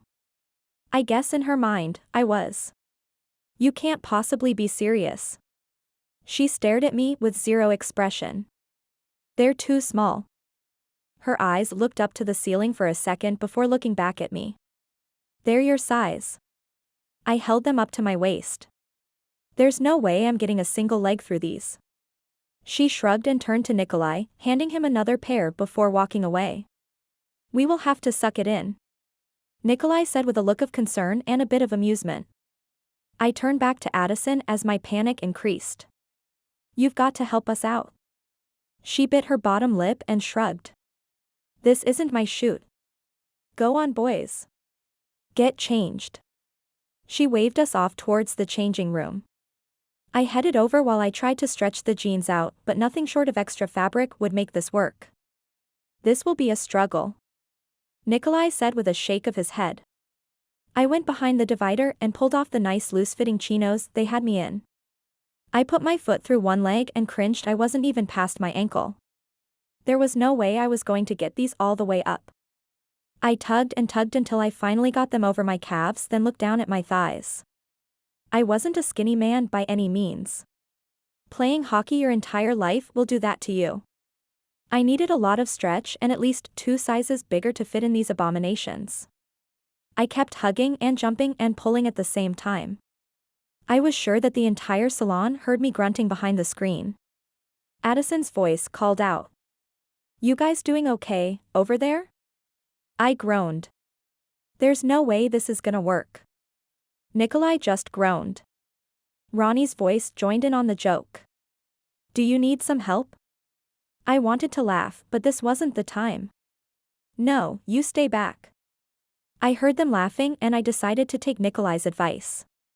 I sucked in my breath, jumped and pulled as hard as I could. By some miracle, they went over my thighs and around my waist. With my stomach still in, I buttoned them before finally releasing my breath. For the first time in my adult life, I felt fat. This was not good for my self-esteem. I pulled on the shirt knowing I was probably sweaty from the unplanned workout, but that was something makeup could take care of. I walked around the divider to see Addison's eyes go wide. How do I look? I asked. Ronnie was snickering. Magnificent, my man. I cringed but decided not to look at any mirrors just in case I chickened out before it was my turn again. Nikolai stood next to me and I made sure not to drop my eyes to what he was wearing. I didn't want to know how bad our situation was. Over here, guys. Walker waved us to him. They had lights set up around a few of the chairs and I immediately cringed. He doesn't expect us to sit in these, does he? Nikolai asked and I shook my head. I really hope not. Walker pointed to a spot next to the mirror and pointed. Nick, you'll be here. Nikolai practically growled. He hated when people called him Nick. He thought it was lazy and American. He wasn't wrong. Grant, you'll be on the other side. I followed the direction and stood on the other side of the mirror. An assistant handed each of us a comb. You can use these as props. He left before I could make a sarcastic response. I started hitting the comb against the palm of my hand, watching a red spot develop. Perfect, I love the mysterious vibe you're giving off. I glanced up and realized the photographer was speaking to me. Look back down. I widened my eyes before looking back at my hand. If this was working for him, I wasn't going to fight about it. Nikolai, I want you to look at me. There were what sounded like 100 clicks before he paused. Ariel, go cuff the shirts. I flinched and almost pulled back when she stuffed her frigid hand up my sleeve and started rolling. I wasn't a cuffed kind of guy. Neither was Nikolai. That was more up Eric's aisle. He was the one that was into fashion. I lived in sweats and team shirts. The rare times I broke out of that was for an event. I was all about function and comfort, both things this outfit sorely lacked. Grant, lean your elbow on the shelf and look off like you've just seen the most beautiful woman. I wasn't sure what that meant until I noticed Addie across the room. I felt my lips curl on their own. Perfect. I heard the camera clicking, but focused all my attention on the beautiful woman that was quickly claiming my heart. Despite her attempts to push me away, I saw her. I saw who she really was. Selfless, genuine, caring. She stepped in and took care of Emma when she was the only one that truly knew what Emma was facing. The group sucked her in and held on because everyone could see she was special. She was a fierce protector, and that was all we needed to know to decide she was trustworthy. There was never an awkward time of her getting used to being around famous athletes. From the first time I met her in the hallway after practice, I knew she was special. Spending the night getting to know her at the charity gala was one of the best times I'd ever had. I loved that we got to spend time together with our friends. She fit. With the pride, with the team, and with me. I was never one to believe in love at first sight. I still don't, but maybe there's such a thing as knowing you belong in someone's life from the moment you met. That was how I felt about her. It was why I kept fighting. It was why I didn't accept it when she told me to stay away. It was why I apologized. It was why I did things to help her even when I knew it would upset her. She belonged in my life, and I'd do everything I could to keep her there. That's a wrap. The photographer shouted and the room broke out in applause. I joined in, relieved we were done and I could get out of the most uncomfortable outfit I'd ever been in. I shook hands as I walked back to the changing area.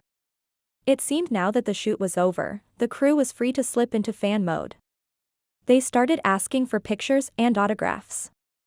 Even the wardrobe girl that hadn't cut me any slack walked up, suddenly shy, and apologized before asking for a selfie. I went through the motions until everyone seemed satisfied and hurried back to change before anyone else caught me. I stepped out and glanced to the side where Addie was waiting, feeling a million times happier in my shorts and t-shirt. Feel better? Oh. Yeah. She smiled. Thank you again for doing this. You saved my job today. I stepped forward, wrapping her in my arms, and rested my chin on the top of her head. I'd do anything for you. After seeing you in those jeans, I believe you. I rolled my eyes and stepped back. Do you have to stay? She sighed and nodded. I've got to make sure they have everything they need and get the salon ready for tomorrow's clients. Can I bring you dinner? I watched as she hesitated and prepared for her rejection. That would be so great. Thank you. My heart felt like it was doing that cartoon thing where it shoots out of your chest and pounds. Okay. I'll be over at 7. Thank you so much. She popped up on her toes and kissed my cheek before walking away. Where's my kiss? Eric asked as he passed me on the way to the exit. Right here. Noah puckered up and rushed toward him, but Eric pushed him away. I shook my head and followed behind Ollie on the way out. Thanks again, guys. I owe you. The four of them stopped on the sidewalk and turned to me. "No, you really don't," Eric said, and the others nodded in agreement. "One of us needed help, so we did what we could." "That's it," Ollie said. I looked to Nikolai. He was the newest and might not agree, but he was nodding along. "We're family and family helps each other." I smiled and patted him on his back. "Thanks, brother." Chapter 14, Addison. I wanted to change and freshen up my makeup before Grant arrived, but decided against it. He'd seen me sick with the flu and stayed. He didn't care how I looked, he just wanted to be with me. That had been such a foreign concept when we'd first met. I'd been nervous about going to the gala with him, but he made me feel so comfortable. Each time we were together after that, he made me feel as special and beautiful as that night. No matter if I was in an old t-shirt or all dolled up, just the way he looked at me told me what he thought. My ex was the polar opposite. Appearances were everything, and he expected women to be put together anytime their man was around. He was very traditional, at least that's what he said. I thought he was decades behind women's rights. But that was my past. Now I had a man in my life that liked me for me. I looked down at Eli as he played on a blanket. He was obsessed with the mini rubber hockey stick Grant gave him. Of course, Grant said it was because he'd given it to him, but I was pretty sure it was because Eli liked biting it. I didn't want to crush Grant's dreams, so I let it slide. "Is that tasty, bub?" His eyes met mine for a second before focusing again on chewing. I paced the living room, making sure for the 5th time everything was cleaned up. The last time Grant was here, the house was a disaster, and I didn't want him thinking I'd let things stay in that disastrous state. He'd been over plenty of times, so I didn't know why I thought he'd judge me now, but it mattered to me. It felt like within the last few days, things had changed. We'd crossed an invisible barrier and were past some of our obstacles. Granted, most of those were created by me. I couldn't put my finger on exactly when or why things had changed, but everything leading up to our kiss happened so that moment could happen. Maybe the universe was just aligning for us. It was finally our time. A knock sounded at the front door and I hurried over to open it. The anticipation of seeing him was hard to contain. I opened the door and laughed at the brown paper bags greeting me. "What do we have here?" He parted his arms, revealing his face. "I bring barbecue, how's that sound?" My stomach had been growling for over an hour. "Amazing." I shut the door behind him as he set the bags down on the kitchen counter, but instead of unloading them he turned and went directly to Eli. "How's my favorite little man?" He picked him up and kissed his forehead. "Don't tell Ollie and Emma I said that. They still think Jackson has the most fans, but honestly the team is split over these two." I laughed and shook my head. Never in my life would I have imagined the Utah Fury knowing who me or my son were, much less caring. "I'm glad he's a contender." Grant nodded. "It's tough, but Eli's the clear winner." I shook my head and went to spread out the food. The smell of pulled pork and brisket hit me first. "This smells amazing." I pulled out containers one after another. "Is anyone else coming?" He walked over and stood across the island from me, still cuddling Eli. "No, why?" "This is a ton of food. It's the very best kind of leftovers, so I figured whatever we don't eat can be lunches for a few days." I narrowed my eyes. "Are you trying to be sneaky about buying me groceries?" He cocked up an eyebrow. "Who said I was leaving them here?" I laughed and sighed. "Fair enough." I got out 2 plates, forks, and cups before starting to dish it out. I opened one container and almost cried. "You got cinnamon rolls?" He beamed. "Dessert. I've been craving one of these for months." "Why didn't you just go get one?" "'Cause you can't ever just buy one. It's always packs of 6 or 12. "So?" he asked, sounding genuinely confused. "I can't eat that many alone." He didn't seem convinced. "Fine, I shouldn't eat that many." "Well then, now you know where you can get singles." I patted my stomach. "Get ready to grow." He laughed and dished up his own plate, piling it high with baked beans, mashed potatoes, macaroni salad, and meat. I envied all he could eat without it going straight to his hips, but that was the reward for practicing and training for hours every day.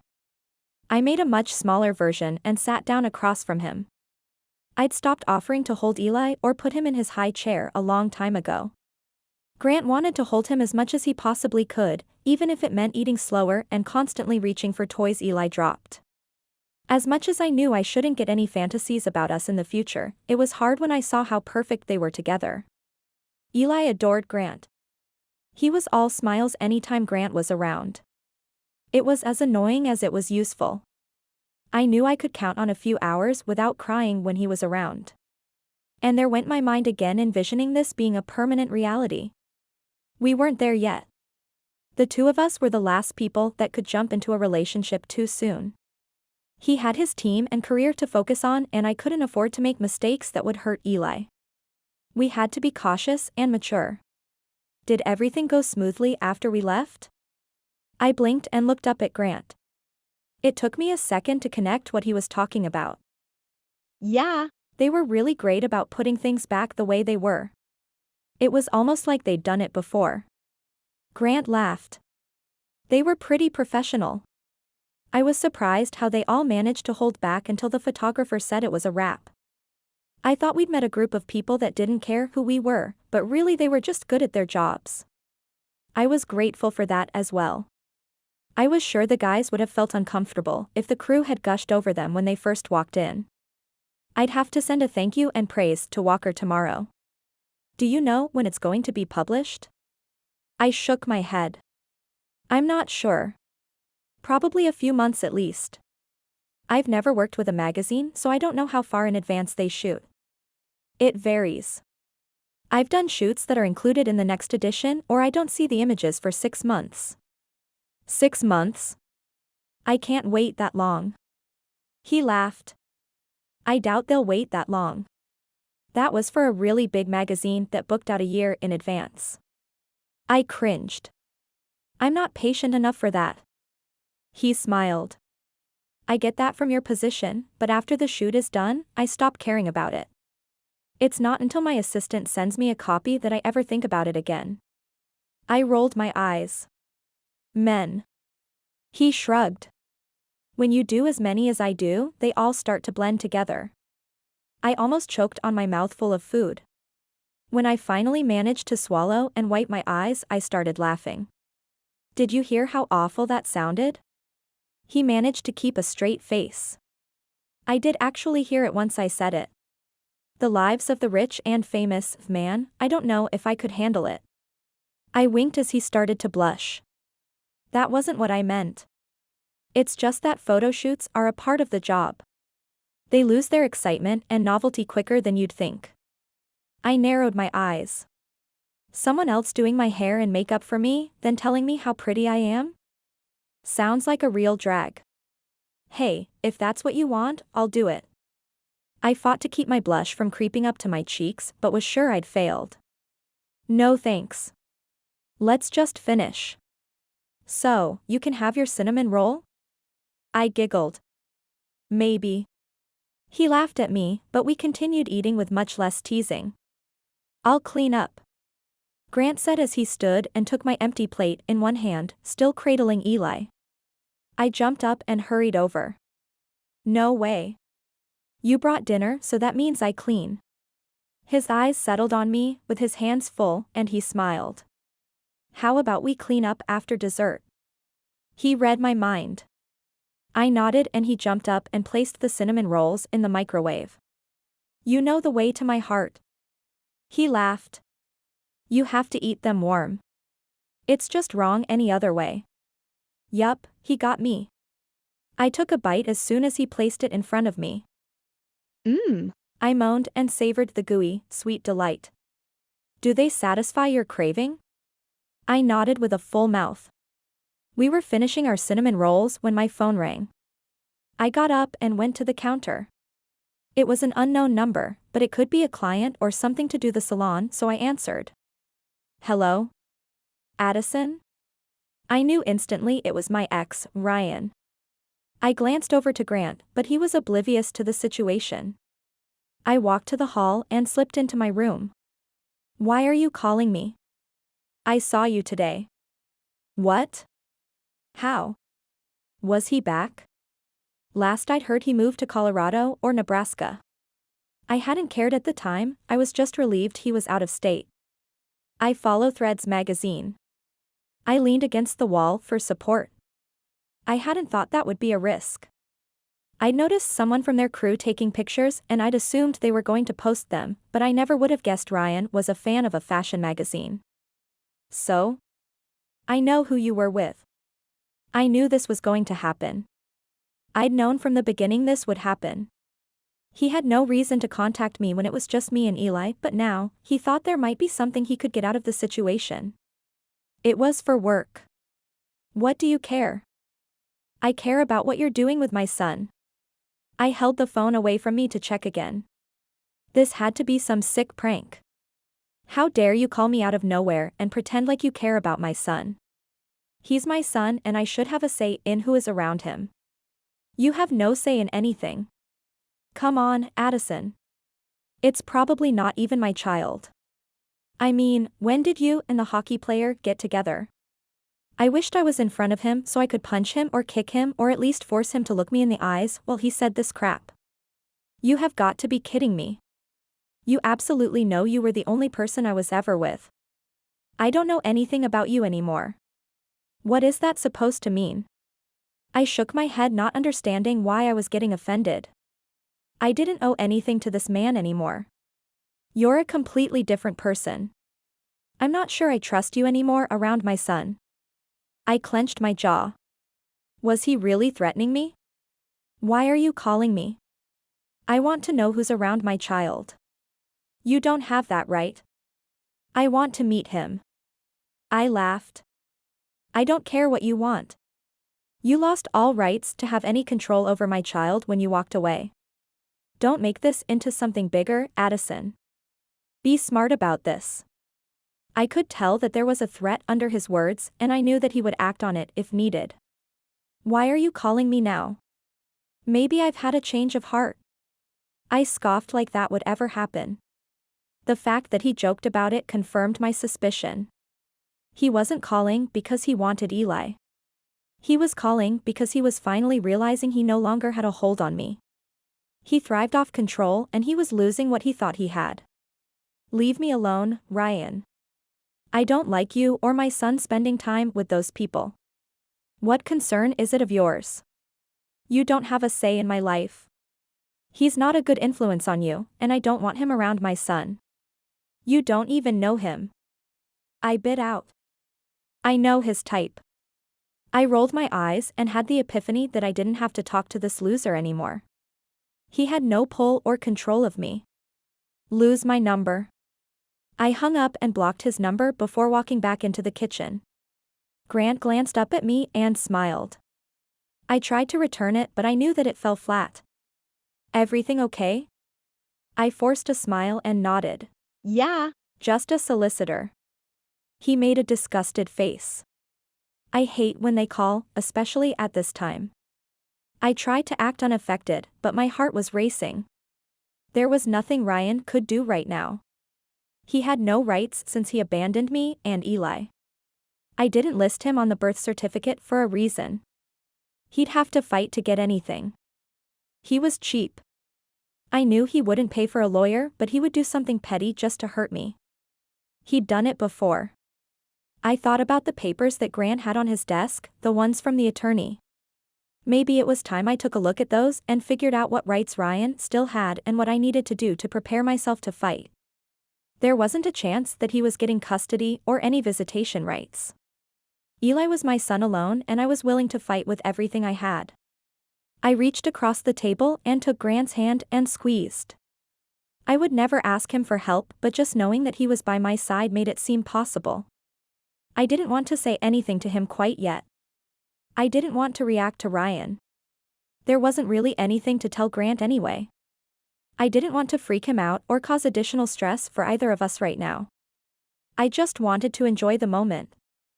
I wanted to enjoy him and me and Eli together and cherish this moment because with Ryan back in the picture, who knew how long it was gonna last. While I cleaned up the dishes, Grant disappeared with Eli. It only took a few days for him to pick up on the bedtime routine, and I wasn't going to fight him on taking over a few of the steps. I never admitted out loud, but it was nice to have some help. Eli didn't seem to fuss as much when Grant changed his diaper or gave him a bath or laid him down. Then again, Grant was willing to rock him to sleep and let him play in the bubbles longer than I would. It felt like we were a family. We already had the good cop, bad cop thing established, but I shouldn't let myself think things like that. It wasn't fair to anyone involved. We had worked up to a good place, but it didn't mean anything in the future was certain. I didn't want to get my hopes up. Luckily, Eli was little enough that if things went south, he wouldn't remember. He might miss Grant for a few days, but hopefully he'd forget about him soon. I knew I couldn't say the same for myself. I'd allowed myself to get used to him in my world. He'd wiggled his way into my life and my heart. Losing him would hurt more than anything I had ever experienced. I didn't want to think like that, but I've been hurt too many times before to not. I hated having those thoughts run through my mind. All the doubt and past pain had nothing to do with him. I also didn't want to think too far into the future and get my hopes up. I did that before too, and it hadn't ended well. I wish there was a way of knowing for certain what was gonna happen. A way of knowing the future before it happens and make times like this so much easier. It would help me to know how much I could open up, how much I should be willing to risk. How much I could share with him. How much I could rely on him. How much I could burden him. I knew that he wanted us to have some sort of relationship, but I didn't really know what that meant for him. It didn't feel like it was the right time to have the define the relationship talk either. What if he just liked dating? What if he just liked having me around? What if this was just casual for him? I walked toward Eli's room and watched Grant swaying side to side with a freshly changed Eli in his arms. Eli's eyes were closed and I knew he'd be asleep in a few more seconds. Grant slowly stepped towards his crib and gently laid him down. He stared down at him for a few moments and I smiled to myself. That was something I loved to do too whenever I put Eli to sleep. There was something so innocent, so peaceful about watching a baby sleep. They had no worries or concerns. I envied him. After a moment, Grant turned toward me and was startled when he saw me in the doorway. I had to cover my mouth to keep from laughing. I didn't want to wake up Eli after all Grant's hard work. I waved him toward me and led him back to the living room. I curled up on the couch and he sat right next to me. Thank you for doing that. His smile grew wider. That's my favorite thing in the whole world. I raised my eyebrow. Really? It's better than playing hockey? Oh. Yeah. I would take a few nights putting him to sleep over playing in a championship game. This was it. This was the man of my dreams. Days and weeks and months had passed and little by little, I had that realization. Comments like that just solidified what I was starting to realize in my heart, but there was no way of knowing how he felt. Not without bringing it up, and I wasn't ready for that. I wasn't ready for the rejection or the commitment, especially not with Ryan creeping back into the picture. I had to take care of that before I could move forward, and who knew how long it would take. But it was different this time. I had new friends and family in my corner. I knew they would support me more than my own flesh and blood had. I knew if I ever needed help I had 23 guys and their wives and girlfriends that would come rushing. That had been proven today. Tears welled up in my eyes and Grant's smile turned into a look of concern. What's wrong? I shook my head, feeling a little silly about getting emotional. I was just thinking about today. His voice softened. Did something happen?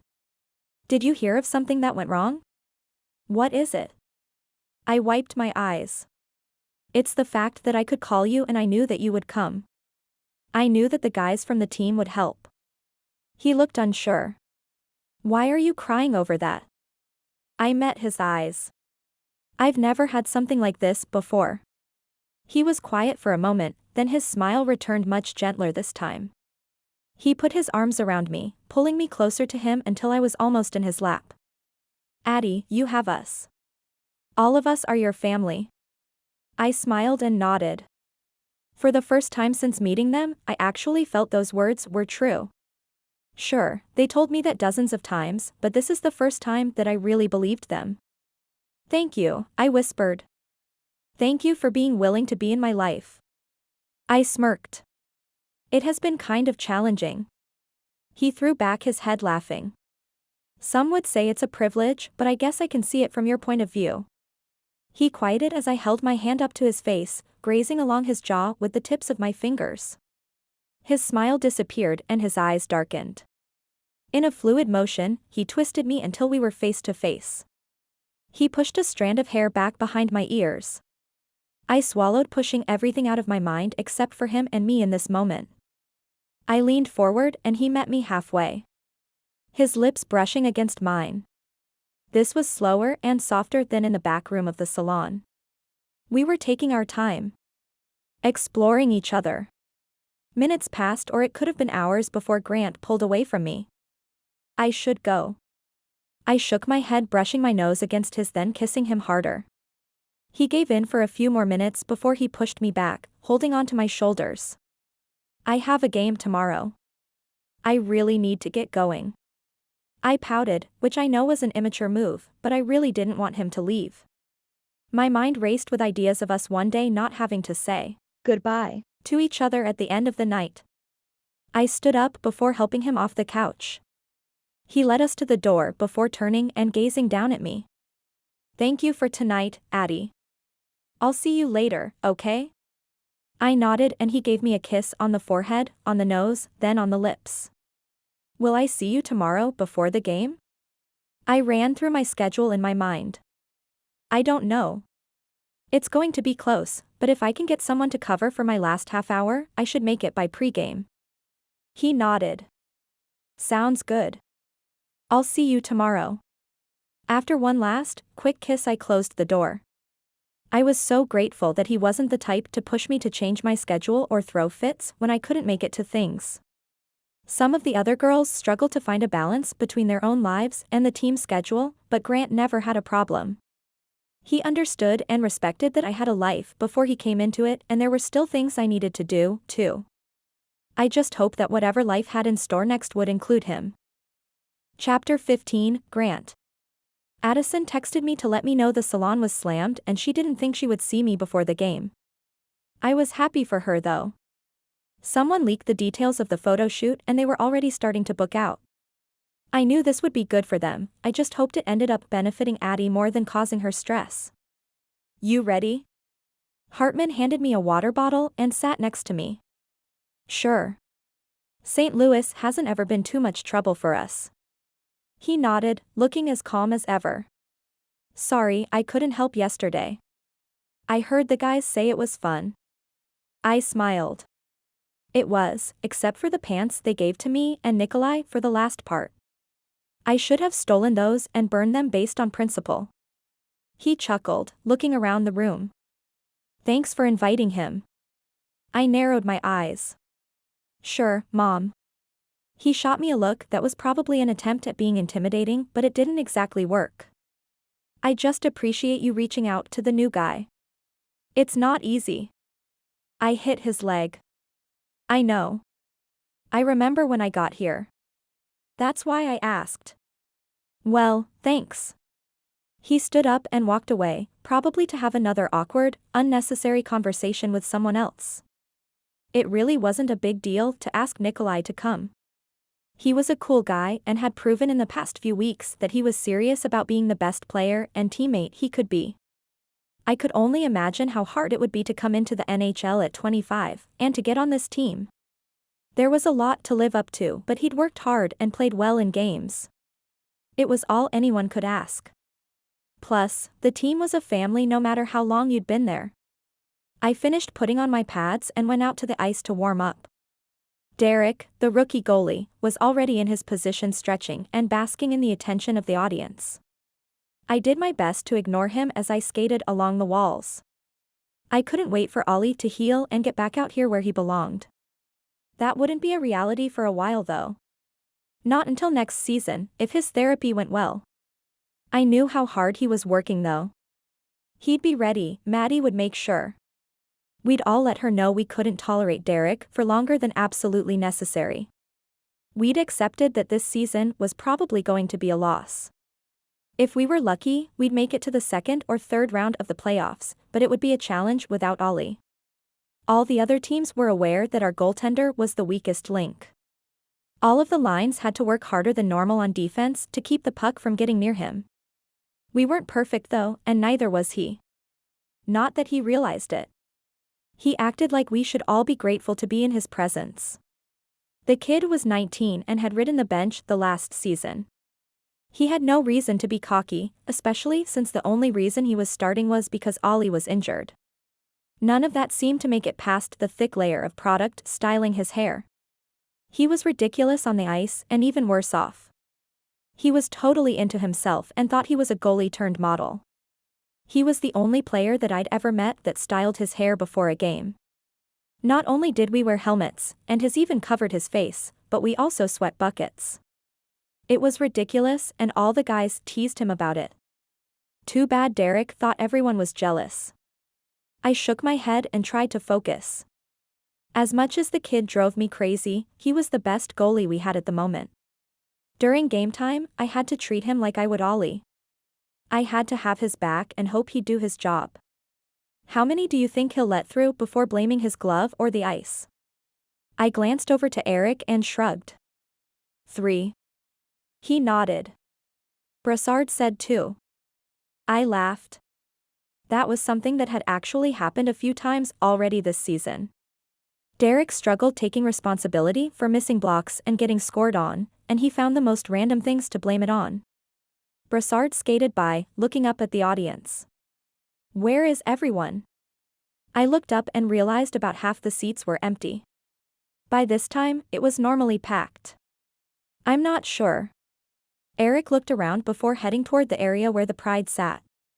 He stopped up against the boards and waited until Maddie hurried down. He gestured up and she yelled something back, but I couldn't hear. A moment later, he met up with us. A huge storm rolled in this afternoon. A thunderstorm? Brassard asked, sounding hopeful. Eric shook his head. A snowstorm. I groaned. Salt Lake had snow regularly, but there were usually a few huge storms through the winter that would surprise the city. Whiteouts could happen and people did their best to stay off the roads. I scanned the Pride area and noted several women were missing, including Emma, Kendall, and Addie. Maybe she just hadn't left work yet. She did say she wouldn't make it before the game started. I hope it isn't too bad. This was one of the major reasons I decided to move across the street from the arena.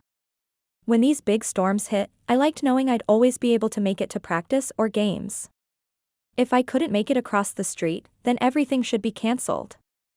I went through the motions before the game. Starting with drills, then passes before heading back into the locker room to wait for the opening ceremony. Once we stepped onto the ice, the crowd went wild.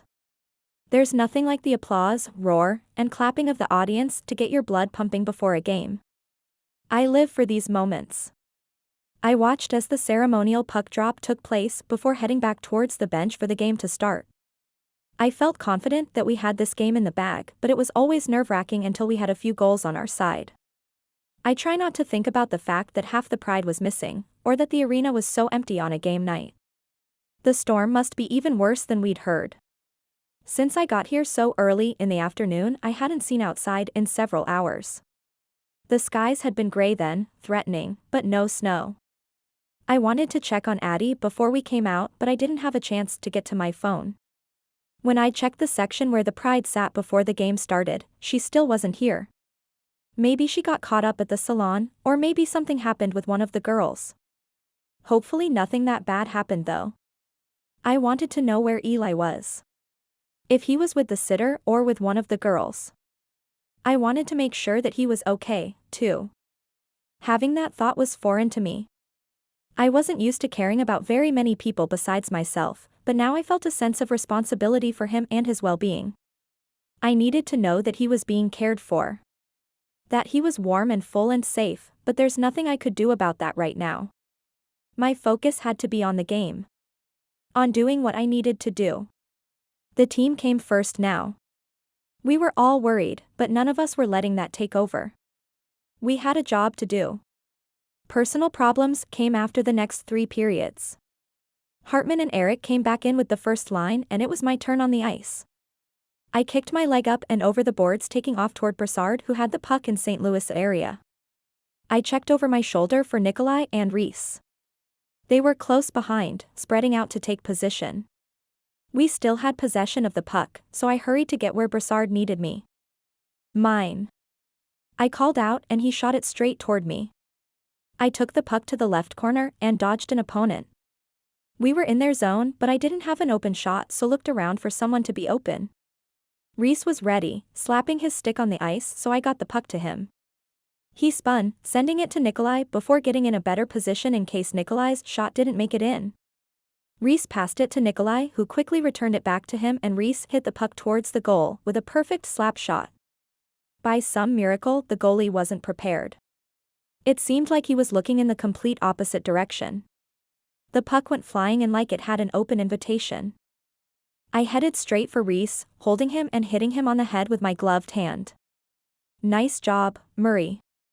Nikolai joined us, patting Reese on the back. Great shot. Reese grinned. Thanks for the assist. I want more of those passes tonight. You want a hat trick? I asked as we headed back toward the bench. If I get 2 more, it will be 100 goals scored since being on the team. Nikolai and I met eyes and he nodded. We'll make it happen. Reese got his high fives from the bench before the third line took our places on the ice. I headed over to Hartman and Eric. Murray boy wants a hat trick. Hartman nodded to Eric. Let's see if we can make that happen. Noah leaned forward. You want a penalty, Reese? Yeah. If you can make that happen, I could use 2 minutes with them short-handed. Reese said, only half joking. I laughed and scooted down as the first line went back out on the ice. I watched Noah as he carefully waited for the right moment to make his move. He might be young, but he was smart and pretty quick. He had a way of making penalties against him happen. I'm sure other teams hated him, but to us it was pretty good entertainment. Right before his line was going to get called to come back, Noah took his opportunity. He dodged in front of a player on the other team and stopped short just enough to make it look like he was going for the puck, but not long enough to give the other player time to react. Noah got hit in the back and went flying into the boards. The refs called a penalty on the other player, and everyone on the bench started laughing. Noah finally got up, milking his injury for all it was worth. He limped back to the bench and discreetly gave Reese a high five. Reese laughed. Guess that's my sign. He clapped Noah on the back, then looked at me and Nikolai.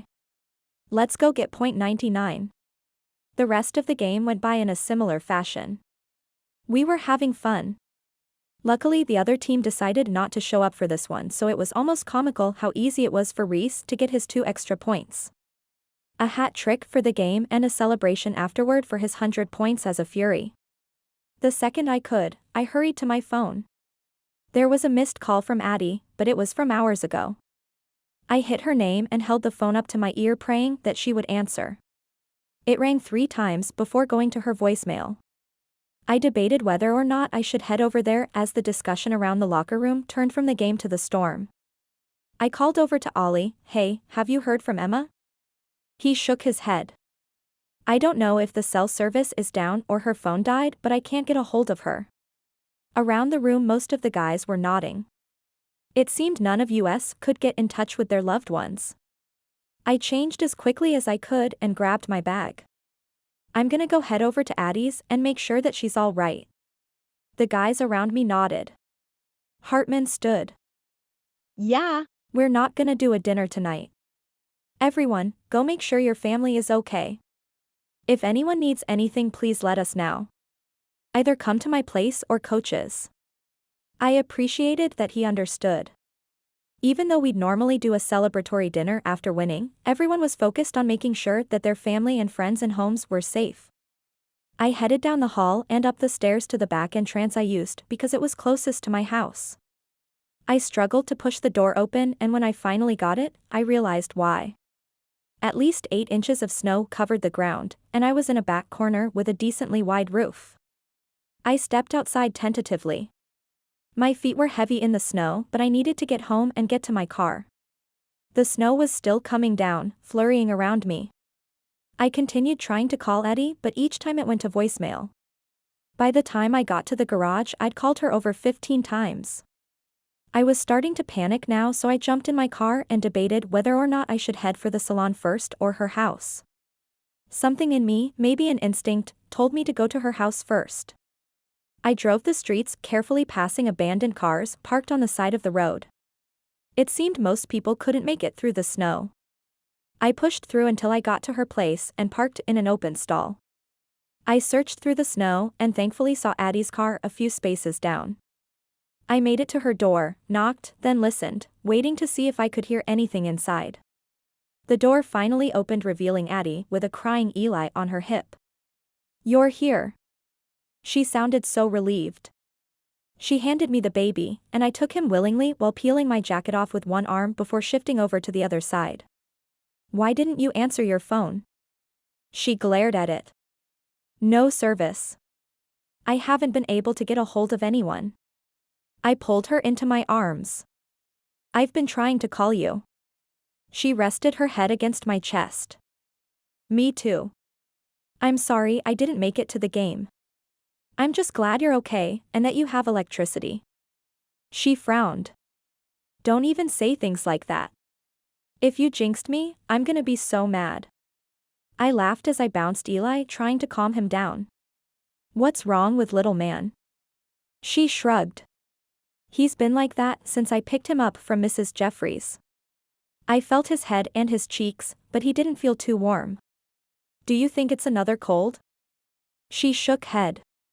"No, I don't think so. He isn't tired or hungry either. I'm not sure what it is." I continued to bounce him, and after a few minutes a vibration filled my hand. I looked down at Eli and laughed. "Was that what was bugging you?" He stopped crying and smiled up at me with crocodile tears in his eyes. Addie looked between me as Eli's smile grew. "You're telling me all of that was for a gas bubble?" I shrugged. "I guess so."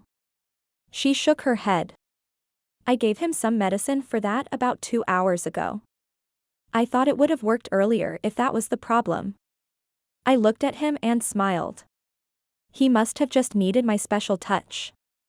She rolled her eyes. "I'm beginning to think that he only responds to you now. It's like he's revolting against me until he gets to see you." I cuddled him with both arms. "I feel the same way, little guy. I was thinking about you too during the game.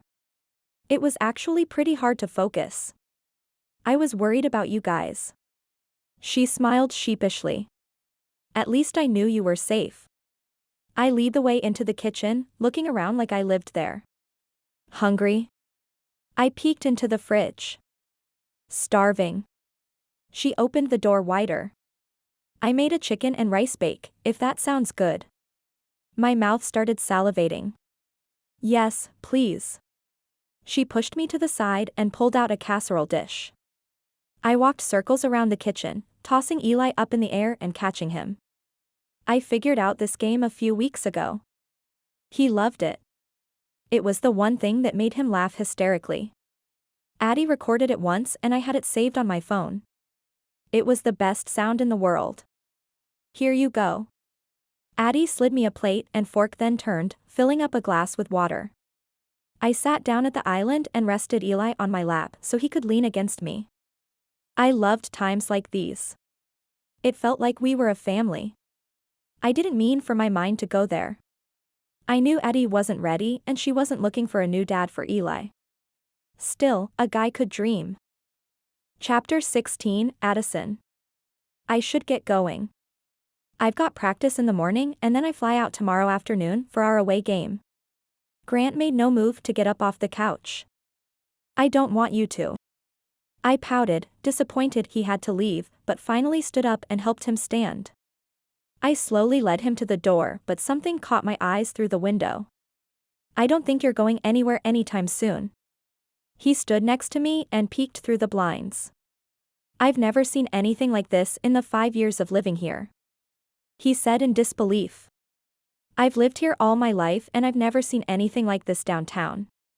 We could see out to the parking lot and the snow was up past cars' tires. I wouldn't even be able to open my door, let alone reverse out. I tried not to smile, but when he cracked first, I let my grin show. Is that such a bad thing? He gazed down at me with a serious expression. You know, it's a bit more like a dream come true. I tried to hide my blush, but knew it was no use. It felt like we were getting closer to each other, but neither one of us wanted to be the first to say anything out loud. How long were we going to let this play out? It wasn't going to be me to take that risk, even though he was probably respecting my boundaries.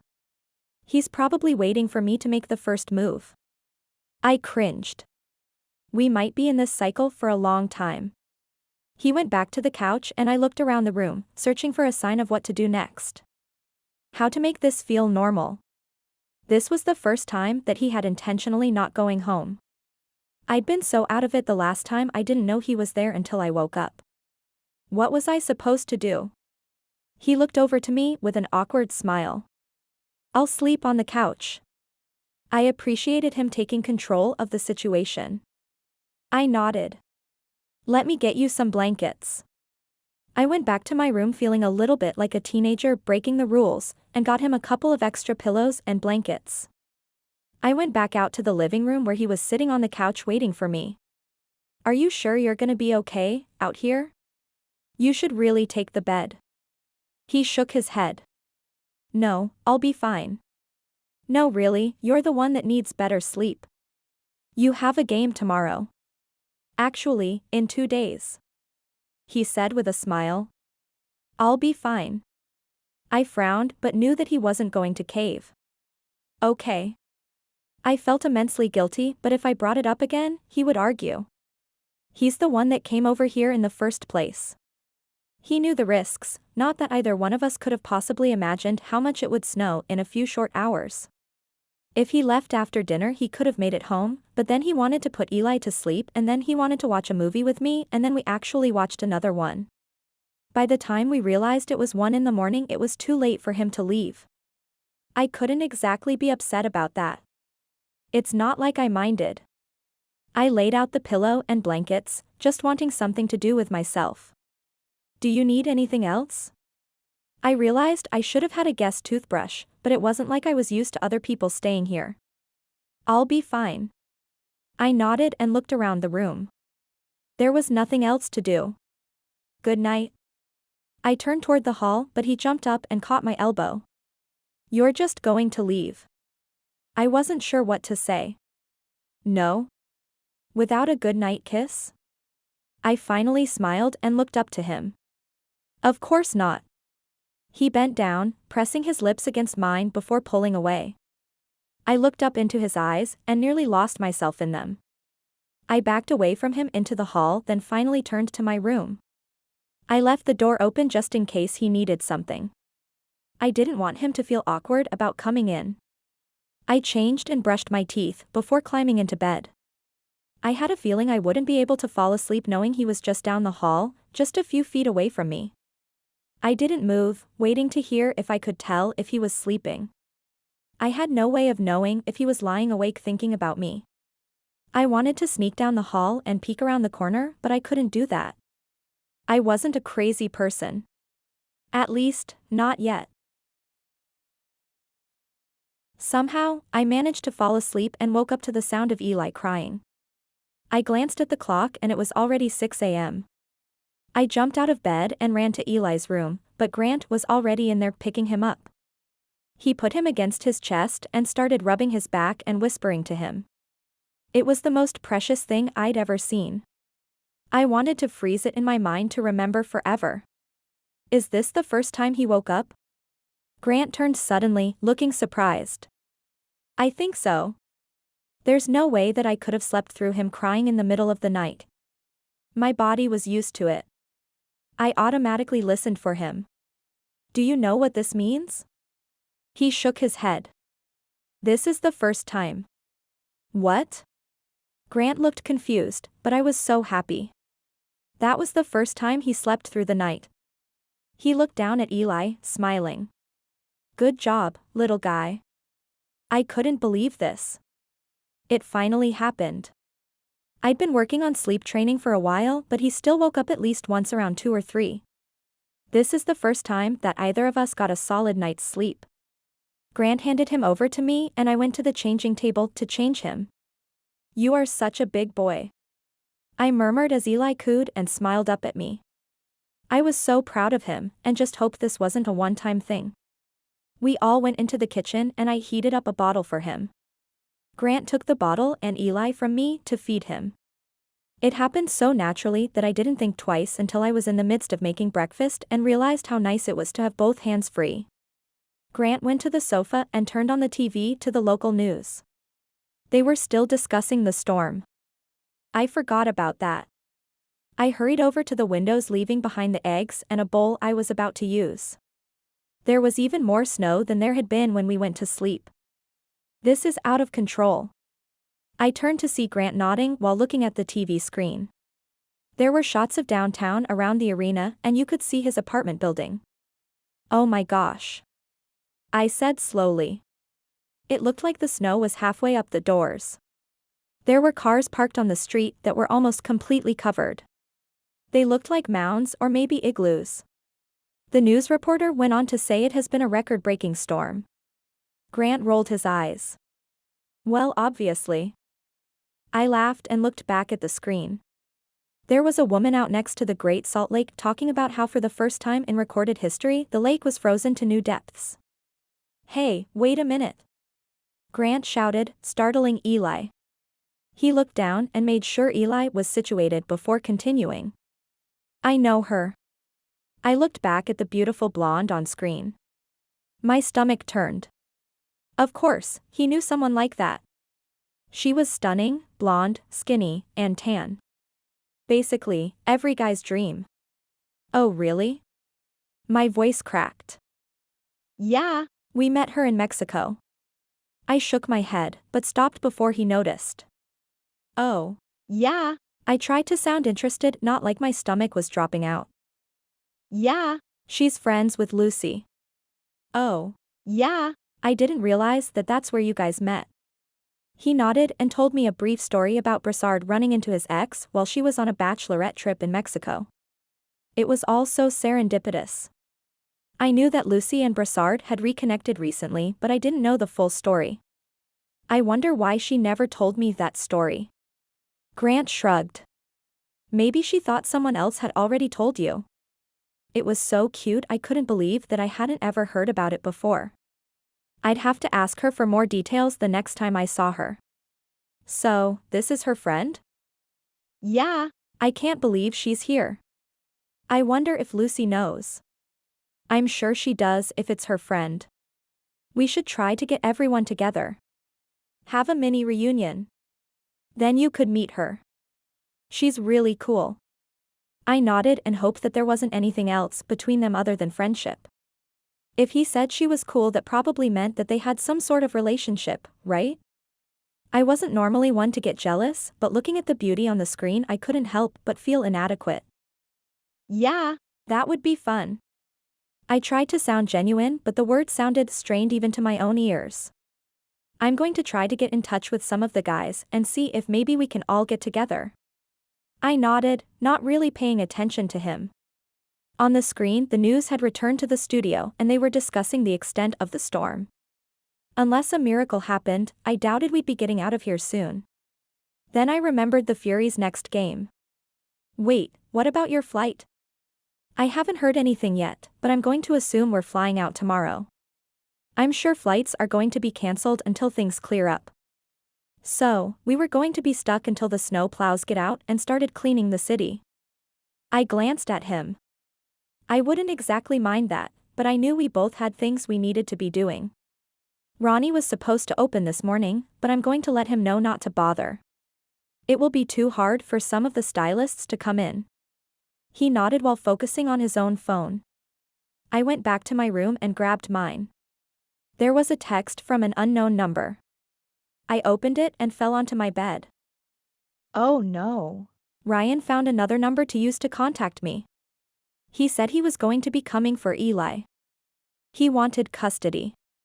My heart sank. I didn't have the money to fight him. I couldn't do that on top of keeping up with rent and groceries and diapers. My eyes began watering, but I pulled it together. I refused to let him have any control over me. I'd freed myself of him once, I could do it again. I shot off a text to everyone at the salon and went back to the living room. Eli was still sitting in Grant's lap, completely content. I wouldn't let anything or anyone disrupt his life. I wouldn't let someone that was a stranger come in and make threats. But I couldn't do it alone. I sat down and tried to gather my thoughts, but the news updates were distracting me. I leaned over to the coffee table and grabbed the remote so I could turn off the TV. Grant looked at me confused when the news disappeared. Is everything okay? Did something happen to Ronnie? I shook my head. This was harder to say out loud than I'd thought. I didn't just need to ask him for help, I had to tell him I kept something from him. The other night, after the photo shoot, I got a call. His eyebrows gathered together. From who? Ryan. He looked confused, and I remembered I never told him my ex's name. My ex. His expression turned to stone. What did he say? He said that he saw pictures of us together on social media. I guess someone from the magazine was posting. He nodded but remained silent. And? He wasn't happy that it looked like we were together. He kept saying he didn't want you or any other man around his son. Grant jerked toward me, but seemed to remember Eli was in his lap and calmed down. His son. Is he insane? I nodded. Possibly. I told him to leave me alone and blocked his number. Okay. He texted me last night. He said he wants custody. He's insane if he thinks that's going to happen. I sighed. I know I told you I could do all of this on my own. I know I got mad at you for trying to help me before, but I can't do this alone. He scooted closer to me and reached out to take my hand. I'll be here every step of the way. We aren't going to let that scumbag back into your life. He'll never meet Eli. I'll make sure of that. But how? What if he can prove that I'm struggling financially? What if he can find a way to prove I'm unfit? What if the judge gives him custody? He squeezed my hand. First, he's going to have to prove paternity. We can wait and see if a petition for Eli's DNA comes, or we can meet with my attorney and kill this before he has a chance to even think about it. I was done being passive and waiting for things to happen. I couldn't handle the stress of waiting and wondering. I want to meet the attorney. He nodded once. Then it's done. We won't let Ryan come within 100 feet of Eli. Don't worry. That was easier said than done, but it seemed possible knowing Grant was with me. I didn't have to do this alone. Chapter 17, Grant. It had been a rough few days. I was laying on my couch, enjoying the fact that I had nothing to do today. We got back in late last night from the away game. I'd left, leaving Addie to go to the first meeting with the attorney alone. I felt horrible, but Emma was able to go with her. Plus, we hadn't heard anything from Ryan since the snow-in, and I was hoping he'd lose interest. He would have to file a court case to get things going, and so far, he hadn't. I think he just wanted to get in Addie's head and make her worry.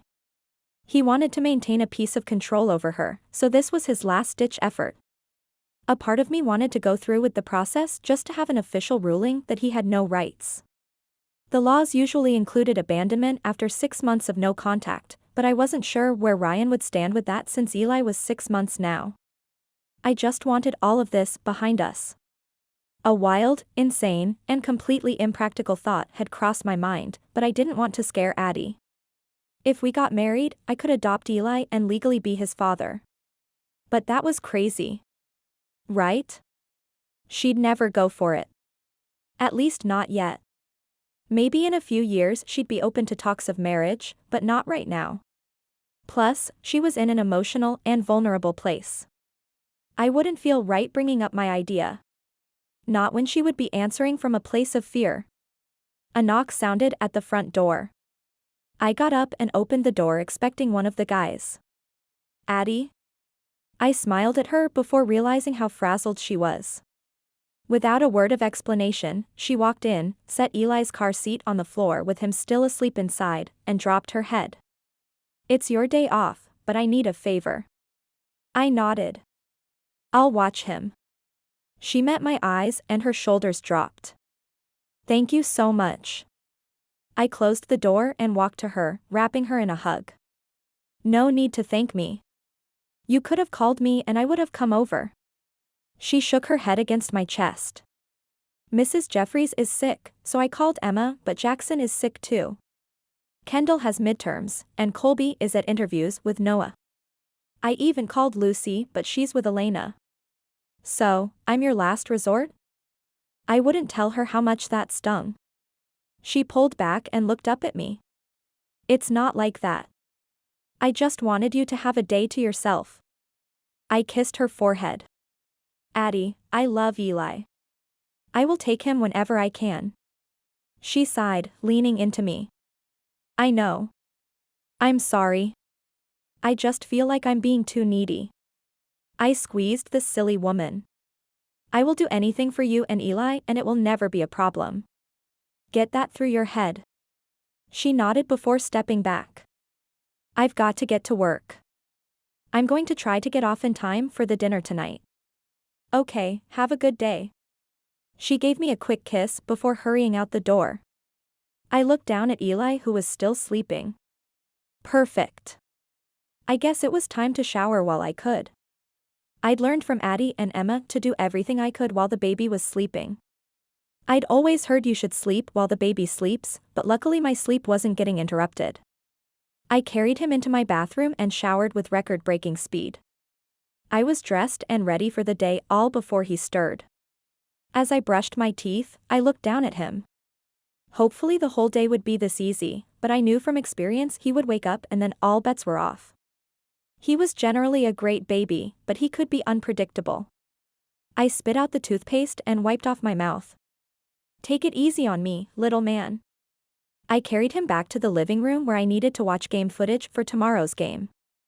I made it through the next 30 minutes with silence before he started to stir and fidget. Once his eyes blinked open, I undid his straps and pulled him out. I loved when he was still sleepy and wanted to stretch. I laid him on my lap and ran my hands along his back, helping him stretch and wake up. Hi, little man. Did you have a good nap? He smiled at me with bubbles around his lips. Then a second later, a rip sounded through the room. I stared down at him. No way was that you. He blinked back at me, looking a bit proud. I shook my head and lifted him to check his diaper. Great. He'd left me quite the present. Just what I wanted, Eli. Thank you. I quickly changed him, then made myself lunch and started eating all while holding Eli. I felt pretty proud of myself. Good job, little man. He blew bubbles, pleased with himself. Can I have an easy day with you? He met my eyes for a second, then looked around. I took that as a yes. At least I hoped.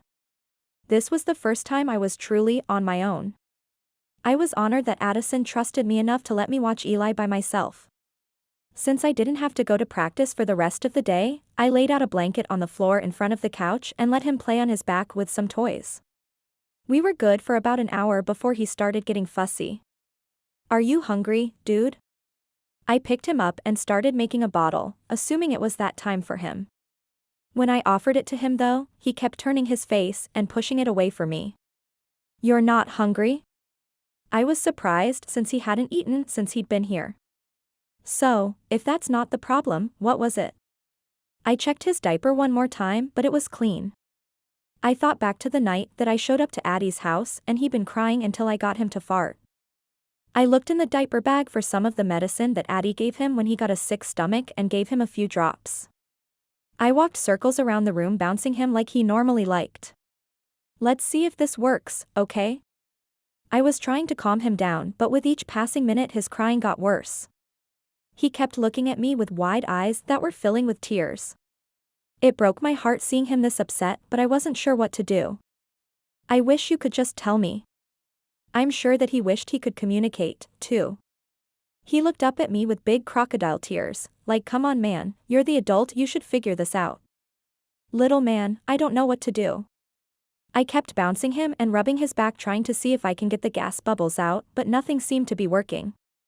His crying got louder and sadder. I didn't know what else to do, so I picked up my phone and called my brother. He answered on the first ring. Hey, man, I'm at work, what's going on? There was a pause. Oh boy. I could hear the laughter in his voice. It's not funny, man. What am I supposed to do? There was a silence for a moment before he answered. I'm assuming you just tried all the basics. Bottle, diaper, gas. Yeah. Nothing's working. I filled him in on the different holds I'd tried over the past half hour.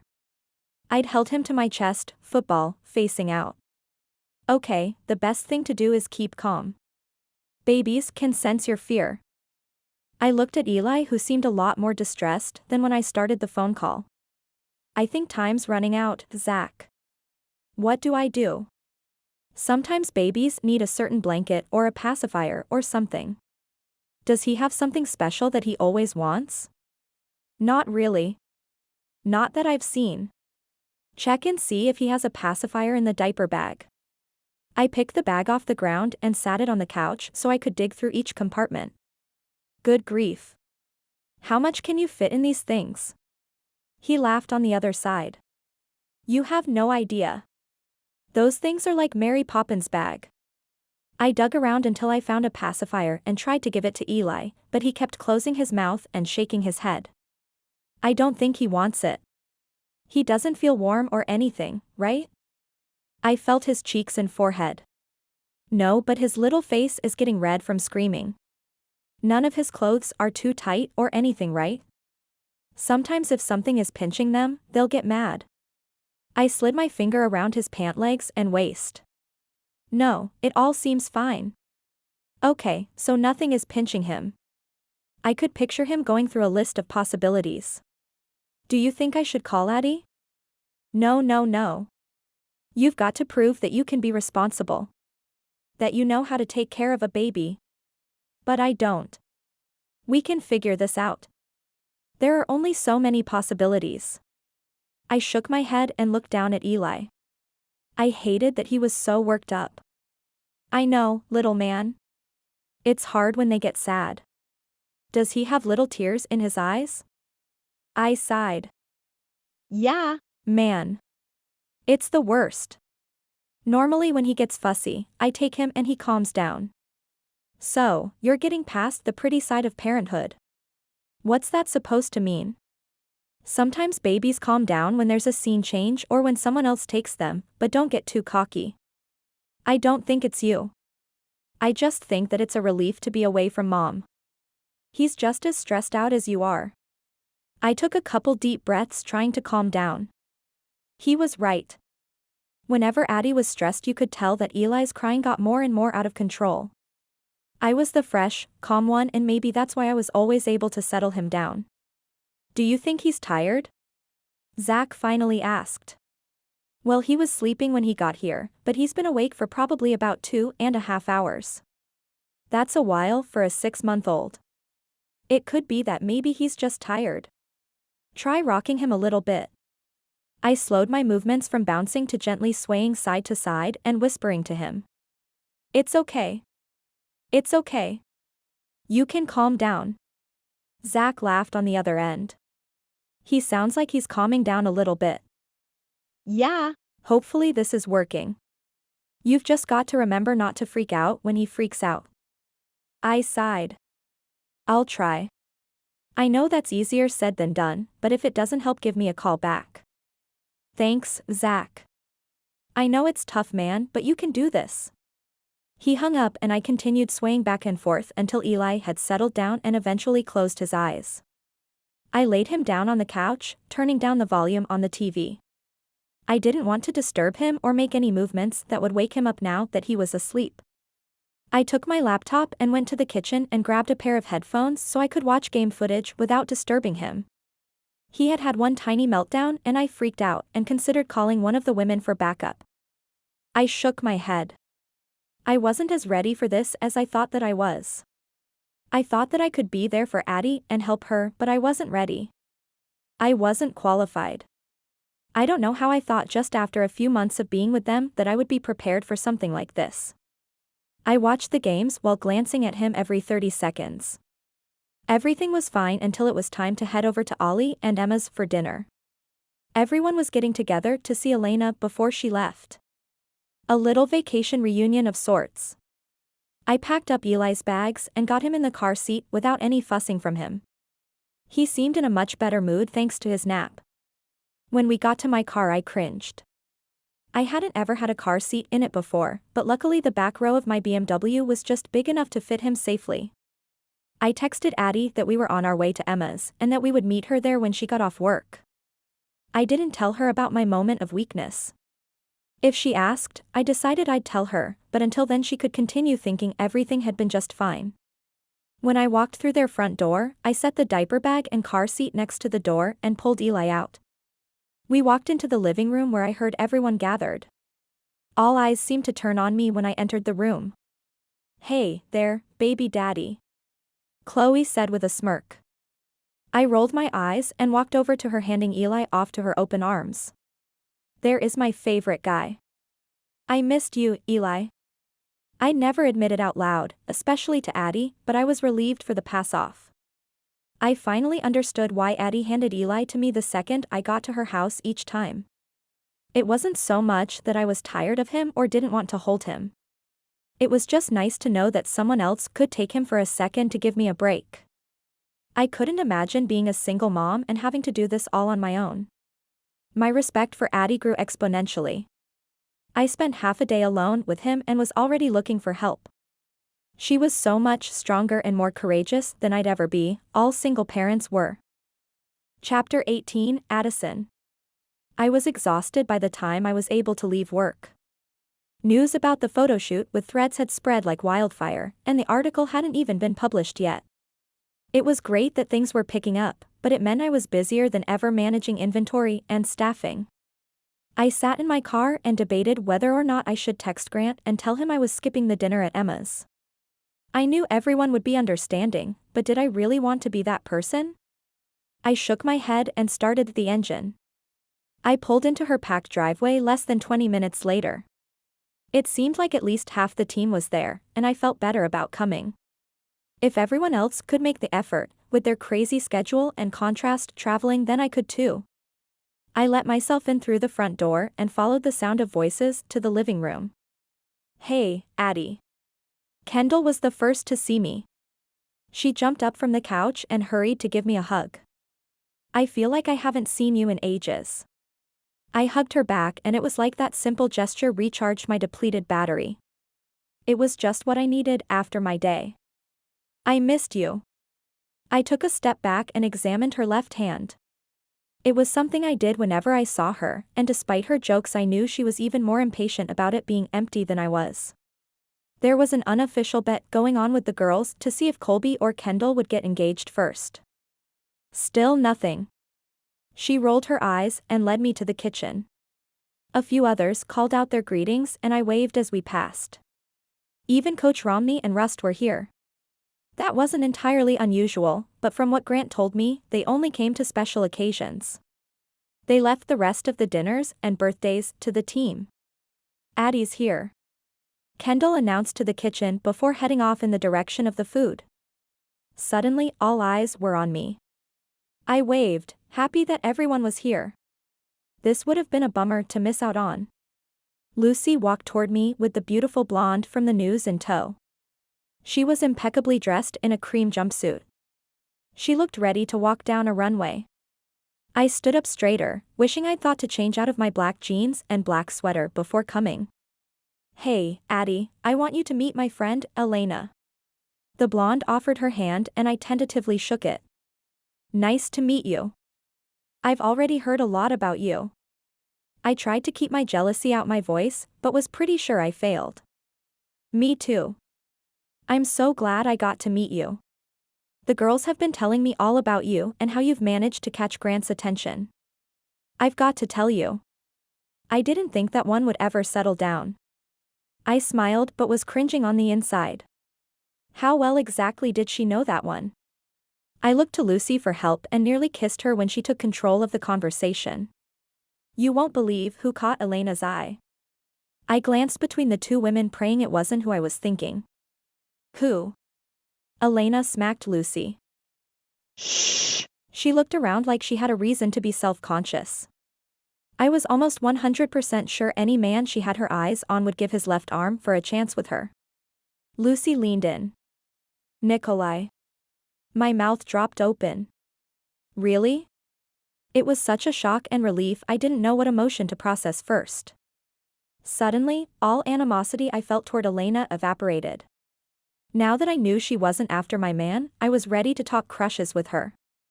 Elena was blushing and looking around to see if anyone had overheard. Don't say it so loud. He's around here somewhere. I didn't know Nikolai very well. The most time we spent together was at the photo shoot, but he was pretty much the exact opposite of Elena. Where she was sunshine and smiles, Nikolai was brooding and scowls. Maybe it was a Russian thing, but I didn't see the two of them together. They would take the opposites attract thing to a whole new level. Nikolai seems nice. Lucy laughed while Elena frowned. I know he's not exactly the most obvious choice, but the first time I met him earlier this week, she got a dreamy look in her eyes. I swear something clicked in me. He was so polite and didn't treat me like a bimbo. I felt like she'd just punched me in the gut. That was the first thing I'd thought about her. A 5-minute conversation and I'd realized she was down to earth and just as self-conscious as the rest of us. I liked her. He really is so nice. I had a full-on emergency with a photo shoot at the salon I work for. I needed models that day, so I called Grant and Nikolai showed up with him. Sure, Eric, Ollie and Noah came too, but they already knew me. He was such a good sport about everything too. He didn't complain once and was really nice to everyone involved. He really impressed me. Elena's hand went to her chest. Really? I laughed as she practically swooned at the idea. Yeah. This girl was in full-on crush mode. For some reason, I felt the need to help her. When do you head back home? She looked between me and Lucy. Can you guys keep a secret? Lucy looked surprised. What? I nodded, waiting for her to go on. I met with the network station here. They were really impressed with my story on the Salt Lake and asked if I'd be interested in transferring here. Lucy's eyes widened. You're moving here? Shh. Elena hushed her friend. Nothing is concrete yet, but we're in talks. Lucy appeared to be in shock, so I congratulated Elena. That's so exciting. I really hope you get the position, if that's what you want. Elena nodded. Being alone in LA is starting to take its toll. I want to be closer to friends. Lucy and I turned to each other, smiling. If you're looking for friends, this is the best place you could be.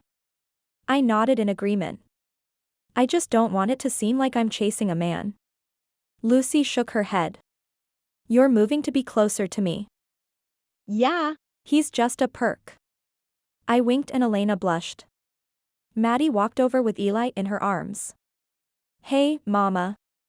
Hey, there's my boy. I took him from her and he instantly snuggled into me. Hi, sweetie. I kissed the top of his head and sighed. I missed him. I looked up to see Elena watching me with a confused expression. He's yours? I nodded and glanced at Lucy. Hadn't someone told her that already? Sorry, I just assumed he was Grant's. When he walked in carrying the diaper bag and car seat like a pro, she trailed off and looked at us for help. No, Eli is Addie's son. She and Grant are together though. I started shaking my head. Not really. They both stared at me, Lucy looking skeptical. I mean, not yet? I'm not sure what we are. They shared a knowing look. You two spend all your time together. You come to practice and the games when you can. He watches your son. You've been out together. I don't get where the confusion is. Lucy stated matter-of-factly. We just haven't discussed dash. That doesn't mean you're not a couple. Elena said with a sharp nod. So suddenly she was the relationship expert. I think there does need to be a mutual decision about it before you tell people you are or are not a couple. I tried to argue, but they didn't seem to care about what I was saying. Trust me, Elena. They're a couple. I wouldn't be surprised if they ended up being the next married couple. I narrowed my eyes at her. I think there are several people ahead of us in that line. She shrugged. I'm just saying it how I see it. I switched Eli to my hip and looked for an escape from this conversation. Can I have everyone's attention? I turned to the sound of Noah's voice, grateful he somehow read my mind from across the room. Everyone turned, falling silent. Noah turned around, addressing the room. I know we're all here to celebrate our winning streak, but I wanted to take advantage of all the people that matter most in our lives being in one place. With that he turned to face Colby, who looked as confused as everyone else. He got down on one knee and the room gasped. Colby, I've loved you from the moment that Coach told me I had to pretend to. The room started laughing, and I shook my head. Their fake relationship that turned real was one of my favorite love stories. I can't imagine going through life without you, and I never want to. That's why I want to ask if you'll marry me? If you'll go through this adventure with me? There was an audible gasp throughout the room. Colby started nodding and eventually got out the word. Yes. Everyone clapped as he slid a ring onto her finger and stood up to kiss her. People I didn't recognize came forward and Colby screamed. Dad. I watched with tear-filled eyes as her dad hugged her.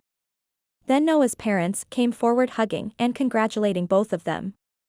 Before anyone else could make a move toward them, Noah held up his hand. I have another announcement. He glanced to Colby, who was still smiling, then to the coaches. Romney nodded once, looking a bit sad. It became official earlier this week that I'll be moving to the Seattle Whitecaps next season. Colby took his hand and they stood together, looking nervous. Hartman was the first to break the silence. Congratulations, you guys. He stepped forward and gave both of them a hug. You're going to be the face of the team. I looked around to see most of the players nodding and getting in line to congratulate them. Elena leaned forward. Is that a good thing? Lucy nodded. It's a brand new team, and Noah has the potential to be a star there. It's a really good thing. Well, for them. It's sad for us. I sighed. I knew it was a fact of life in the NHL, but it still sucked. I loved Noah and Colby, but Lucy was right. This was a huge opportunity for Noah to really take off. Can you believe that? Grant whispered in my ear and I spun around to find him smiling down at me. I shook my head. I really can't. It's sad to see him leave so soon, but he's going to be amazing there. I've heard of a few other names that are in talks to move to Seattle, and it's going to be good for Noah. He'll have the chance to be the face of the franchise. I smiled. I'm sure that's all he could ever want. Grant smirked. Noah was a star, but on a team of excellent players it was easy for him to get lost, especially since he's so young. I was happy he'd have a chance to get noticed. What about the other part? He was looking down at me with such a serious expression, and I swear I could feel Lucy staring a hole into the side of my head. I'm so happy for them. Grant nodded. Me too. I'm sure there are a few jealous people though. I glanced toward Lucy out of the corner of my eyes and he laughed. I think Kendall probably thought she'd go first, but Hartman is taking his sweet time. I wondered which one Grant would be. Fast like Noah or drag his feet like Hartman. Wait, no thinking like that. We had a long time before getting engaged would even be on the radar. We moved forward to give Noah and Colby our best wishes. It was strange moving through as a pair. The way people moved for both of us, and greeting us as one. Maybe Lucy wasn't as far off as I thought. Eli started fussing a bit and without a word, Grant took him from me and held him up against his chest so he was facing forward. I smiled at my boy and he was instantly so much happier. I learned this trick earlier today. Grant sounded proud of himself. Well, look at you, baby whisperer. He grinned and moved forward to clap Noah on the back. Congrats, man. I'm happy for you, but I'll miss you next season. Noah smiled. Thanks, but don't worry, we aren't going anywhere for a while. I just wanted you guys to know before it went public. I gave Colby a hug. She looked a bit dazed. A lot to take in? She nodded. I knew about the transfer, but we hadn't really decided on when or if I'd go with him. I thought maybe I'd move up after he got settled and I had a few more clients up there to manage, but I guess not. She didn't exactly sound disappointed by the change of plans. You're going to get married here, though, right? There was no way she'd take that from us. I doubted Chloe would let that happen. She shook her head. Oh no. I want all of you to help me. We'll probably get married right after the season ends. That seems to be the trend. I smiled and nodded. That was when everyone's anniversaries were. It seemed like any other time wouldn't work with the guys' hectic schedules. Plus, it wasn't like any of them could take time off during the season. We let Eric and Maddie have their turn with the couple and moved back into the kitchen. Grant put his arm around my shoulders, rubbing them with his free hand. How was work? I sighed. It's over. He laughed. That busy? I nodded and leaned into him. I almost didn't come tonight because I was so tired, but I'm glad I did. Me too. You would have been pretty mad if you missed this. He was right. This was not a night to hear about later. I was so glad I got to be here for our friend's news. Lucy's words were stuck in my mind. Would we really ever be next? She seemed to think we were on that track, but I wasn't so sure. It wasn't something Grant and I had discussed, and did I want to go through that again? It hadn't ended well last time, but I'd been with the wrong man. I looked up at him and smiled. He pulled me close and I rested my head on his shoulder while rubbing Eli's back. Something about this clicked for me. It was right. I could see it. I could see us like this, forever. Chapter 19, Grant. Practice wasn't going well. Everyone was distracted, talking about Noah and the news. Coach didn't seem to mind. We had 2 days until our next game, so there was time to focus. For now, we were fine missing shots and chatting more than we were running drills. By the time we got back to the locker room, it had been decided we were going to the pie for lunch. Who needed a diet when one of your own got engaged? I was pulling my bag over my shoulder when my phone started ringing. Hold on, guys. I called out to Eric, who was my ride. The screen said Addie, so I hurried to answer. Hey, babe. She didn't reply, but I could hear her voice in the background.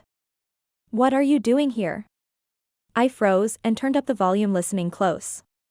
Did you really think I would let you? I couldn't hear the rest of the sentence, but whoever was talking didn't sound happy. You need to go. Addie sounded scared. She was supposed to be at work. Maybe there was an angry customer. I'm not going anywhere until I see my son. My stomach dropped. I didn't need to hear anymore. Addie was in danger. Ryan found her. Eric, call 911. He turned and looked at me, confused. What? I started running down the hall toward the parking garage. Call 911 and tell them to go to Reform Salon, now. Thankfully, I didn't have to repeat myself. He had the phone up to his ear and pushed open the door to the garage before taking off in the direction of his car.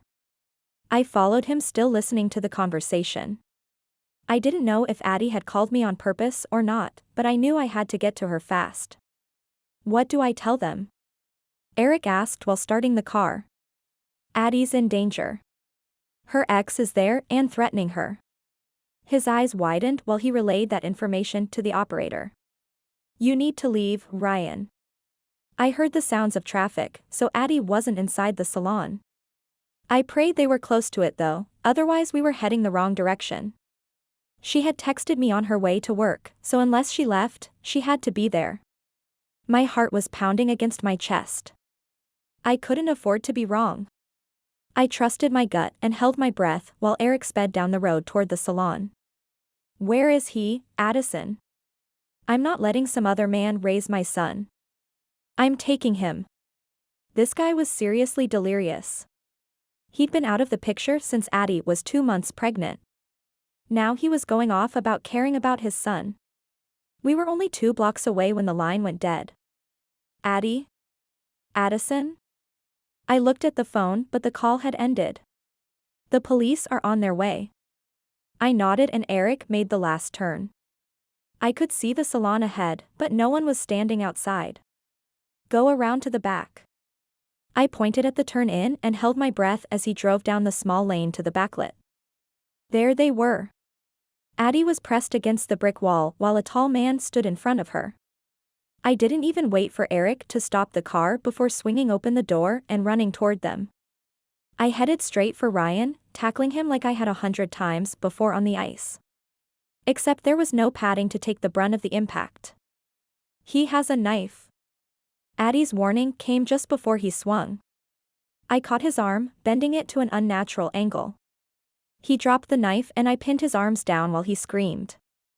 Who do you think you are? Get off me. He yelled for Addie, swearing and cursing me. Eric ran over and kicked the knife further away before bending down to hold down his arms. Go to her. I didn't need him to tell me twice. I jumped up and ran to where she was still frozen against the wall. I took her shoulders and leaned forward to look in her eyes. Are you okay? Did he hurt you? She blinked and shook her head. No, I looked her over. Rage took over when I noticed the redness around her neck and a small trickle of blood. Addie, did he hold the knife up to you? Her hand drifted up to her neck and she blinked. I don't know. I did. I took her hand in mine so the police would be able to see what that monster had done. If she didn't need me with her, I would have been kicking the loser until he lost consciousness, but that wasn't what she needed from me. I pulled her against me and it was like the touch finally broke her out of her shock. She crumbled. I held her up as her legs gave out and she started sobbing. I could hear sirens in the distance while I lowered us both to the ground, pulling her into my lap. I kept one arm tight around her while stroking her hair and back with the other. It's okay, honey. I'm here. I've got you. Her sobs racked through her body. I glanced to Eric, who seemed to be holding down Ryan with ease. He'd flipped him onto his back, pinning his hands under one knee and grinding his other knee into the creep's spine. I drowned out the words he was screaming. My whole being was entirely focused on the woman in my arms. The cops finally arrived. 2 ran directly to Eric, relieving him of having to restrain him. They had him in cuffs and in the back of their car faster than I expected. I thought there'd be more questions or asking for his side of the story, but they didn't seem to care, at least not yet. An older-looking cop approached us. He bent down, but didn't make a move to get closer to Addie. You're okay, Mississippi. We have the suspect in custody. Her head lifted and she looked around. I continued rubbing her back and slowly she seemed to calm down. You're going to take him away? The cop's lips twitched but he remained professional. Yes, ma'am. We're going to take him away. His eyes scanned Addie like mine had, freezing at her neck. Did he do this to you? Addie nodded. He had a knife. I was relieved she seemed to have come out of her state of shock enough to remember what happened. I'm Officer Abrams. Can you tell me what happened here? She nodded gently. I came out to get my lunch out of my car. I forgot it this morning. I opened my back door and he was there. He jumped out and tried to grab me. I flinched, but didn't want to interrupt her. It was a good thing he was in the back seat of the patrol car already. I got away and ran back to the building, but he caught me. He started screaming at me. He pushed me against the wall. I tried to stay calm. I tried to talk him down, but he was so angry. Officer Abrams looked between Addie and me. You know him? She nodded. He's my ex. He sighed and nodded knowingly. It made my stomach tighten. His lack of shock. It was like he'd seen this situation 1,000 times. He probably had. It sickened me to think of more women in this position. What else happened? He said he wanted to take my son from me and that I wasn't fit to be a mother. I told him to leave, but he took out the knife and kept screaming at me to tell him where my son was. I tightened my hold of her. Is that when you called me? She looked at me confused. I didn't call you. Your phone did. That's how Eric and I knew to come here. She seemed to just now make that connection. My phone's in my pocket. I don't know how it could have called you. The officer's eyes met mine. I didn't need for him to tell me what I already knew. It was a miracle. I never would have thought to come here if I didn't get her call. Who knows what would have happened if Eric and I didn't get here when we did. What is this guy's name? Ryan Plank. And he's your ex? She nodded. He's the biological father of my baby. I cringed even though I already knew it. I just didn't like to think about that fact. Has he been contacting you? She nodded. He left me over a year ago and I hadn't heard from him at all until about a week ago. What do you think changed? She glanced at me. He saw me with someone else. The officer nodded and began writing down notes. We're going to take him down to the station to get him processed. We'll need to question all of you. I nodded and stood, helping Addie up with me. She seemed much steadier now. I just want to take a couple of photos of your neck before we go. Addie straightened and lifted her head so Officer Abrams could take the photos, then she turned and wrapped her arms around me. I can't believe this happened. I held her close and sighed. It felt like I hadn't breathed since I saw her pinned against the building. I'm so sorry. We're going to make sure he never comes near you or Eli ever again.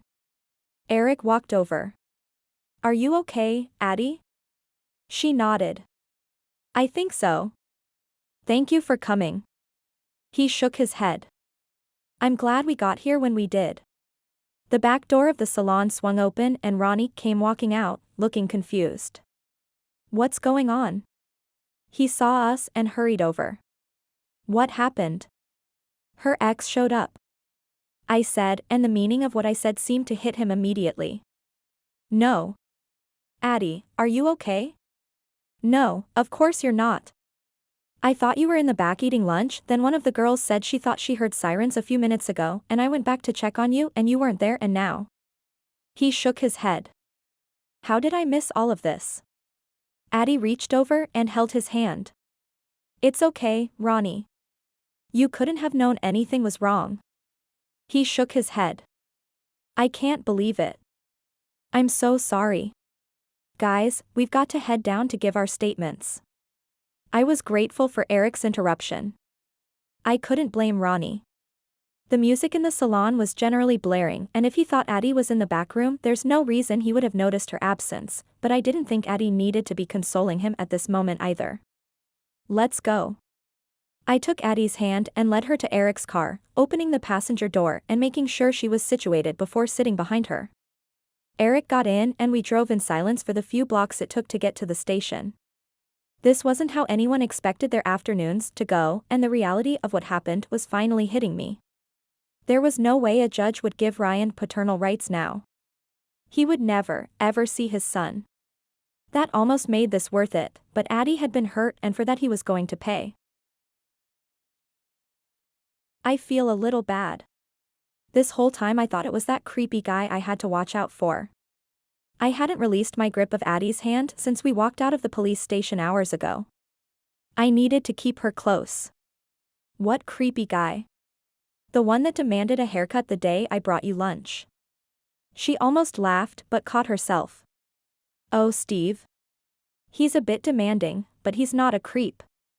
I knew that now. Ryan admitted he was the one sent her the anonymous flowers. He'd been keeping his distance until the photos of us made it on social media.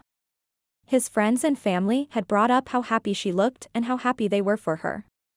He didn't like that she was moving on, and decided it was time to make her as miserable as him. The police were still investigating him, but assured us he wouldn't be coming near Addie or Eli ever again. Still, Addie didn't feel safe at her house knowing he'd been watching her there, so we were at my place. I ordered in food and we settled on the couch while Eli slept peacefully next to us in his portable crib. Do you want to head to bed? Her lips pinched together. I don't want to be alone tonight. She slowly lifted her eyes to mine and I saw the vulnerability. How about we just stay right here? She smiled and nodded, cuddling up next to me. Luckily, my couch was deep enough for both of us to lay down without falling off. But I'd sacrifice sleeping for the rest of my years if it meant she felt safe. I held onto her and kissed her forehead. Today was a wake-up call. The desire to protect and concern I felt for her was more than just that. I loved her. I realized that while we were sitting in the station, all the emotions of the day whirled around in my mind and it all came down to one thing. I loved this woman more than anything in the world. I'd gladly give my life to keep her and Eli safe. I also knew I couldn't continue living this way. I didn't want to be apart from her. I wanted to be there every night and every morning. I wanted to help sleep train Eli. I wanted to change his diapers and make dinner together. I wanted her to be mine. She consumed my thoughts. I made decisions based on how it would affect her. I planned my days with her and Eli in mind. They were my world. I longed to tell her, but after all she went through today, it wasn't the time. I would admit it all soon. I couldn't last much longer. Watching Noah take the next step inspired me to do the same. It was scary and I knew it might push her away, but I'd be there to take her hand and go through this together. Her breathing slowed and I decided. She was it for me. Chapter 20 Addison. Walking around Grant's house, wearing his clothes, eating his food, and cleaning his kitchen felt more natural than it should. He left about an hour ago to head to the arena for practice. He offered to stay home to be with me, but I told him I was fine. Eli and I were safe here. Grant had gone through great lengths, with the help of his assistant and lawyer, to keep his home a secret. Sure, his neighbors knew who he was, but they'd also signed non-disclosure agreements with a clause that if his residence remained a secret while he lived there, they would each receive a payout. It had worked for the past 5 years, so I felt confident we would be fine. My concern weeks ago about the press and media finding out about us had waned. Even when pictures from the photo shoot were leaked, attention on him never increased. He was right, he was able to fly under the radar much better than some of his teammates. He'd told me last night it was because he kept his private life to himself, so he seemed boring to the media. I was fine with that. Hartman and Eric and Noah could have all the attention. They were used to it. The women in their lives accepted it. I wasn't the type to handle cameras in my face. I liked my quiet life and going to work every day. I'd been so worried dating Grant would take that away. Once again, he was right and I was wrong. The fans liked him, but respected his space. The magazines and tabloids left him alone. He was one of the few that managed to live a normal life outside of their sensational career. Are you ready for a bath? I picked Eli up and headed to the guest bathroom where the tub was ready with his whale tub. I started the water when my phone rang from the kitchen. Who's that? Eli smiled up at me as I danced with him into the kitchen. It wasn't a number I recognized, but I answered it anyway. Hello? Ms. Dupree. This is Officer Abrams. I relaxed a bit and cleared my throat. Good morning. I wanted to give you an update as soon as possible. I cringed. That meant that they'd already found something. We searched Mr. Plank's residence and found photographs and videos of you. I gasped. From recently? I'm afraid so. It looks like he's been following you for the past several months. It's enough to charge him for felony stalking since he used a weapon yesterday. That's in conjunction with aggravated assault and assault with a deadly weapon since we're charging him for attacking you and Mr. Fisher. That means he'll go to jail, right? Yes, Ms. Dupree. He'll be serving time. I let out a sigh of relief. Thank you for letting me know. Of course. I'll be in touch with more information as we have it. I hung up and hugged Eli. It's going to be okay. For the first time in over a year, I actually believed it. Let's get ready. We've got some news to share. Eli cooed and I hurried through the motions of giving him a bath. He was a bit disgruntled that I didn't let him play in the bubbles for as long as he normally did. I promise we'll play all day tomorrow, okay? I lathered him up with lotion and dressed him in a Fury onesie. It was Grant's favorite and today felt like the perfect day to wear it. You be good for 2 minutes, okay? Mommy needs to get clean. I sat him in his bouncer, buckled him in, and made sure his toy was within reach. I promise I'll be fast. I'd mastered showering fast within a few weeks of Eli's birth. I hated listening to him cry, even though it was usually just because he wanted attention. I peeked out and he was still smiling, so I rushed to wash my hair, a rare luxury outside of the salon. When I stepped out of the shower, Eli was still content. I wanted to give him a high five. Sleeping through the night and entertaining himself for longer than 2 minutes? This mom was ready to throw a party. I put on makeup and twisted my hair up into a bun on the top of my head before getting dressed. We did it, bud. I picked him up out of his bouncer to his delight. He smiled and blubbered as I walked to the front door. Let's go surprise D-. I cut myself off when I realized what I almost said. I almost called Grant Dad. I froze and looked down at Eli. He was by far the closest thing Eli had to a father. But that didn't mean I couldn't assume. What if that's not what Grant wanted? That was quite the assumption on my part. We haven't even talked about our relationship, and I was already jumping forward 1,000 steps. There were crucial things I didn't know about Grant. I hadn't met or spoken to his family. We'd lived in a bubble for the past few months. Yes, I'd been the one creating it, but now I was realizing how I'd set us up for failure. Mommy has a lot to think about. Eli blinked up at me, probably wondering why we were standing in front of the door. I let us out and locked it. I had a lot to figure out in the short walk across the street. But things that had seemed like roadblocks a few weeks ago no longer seemed like such a big deal.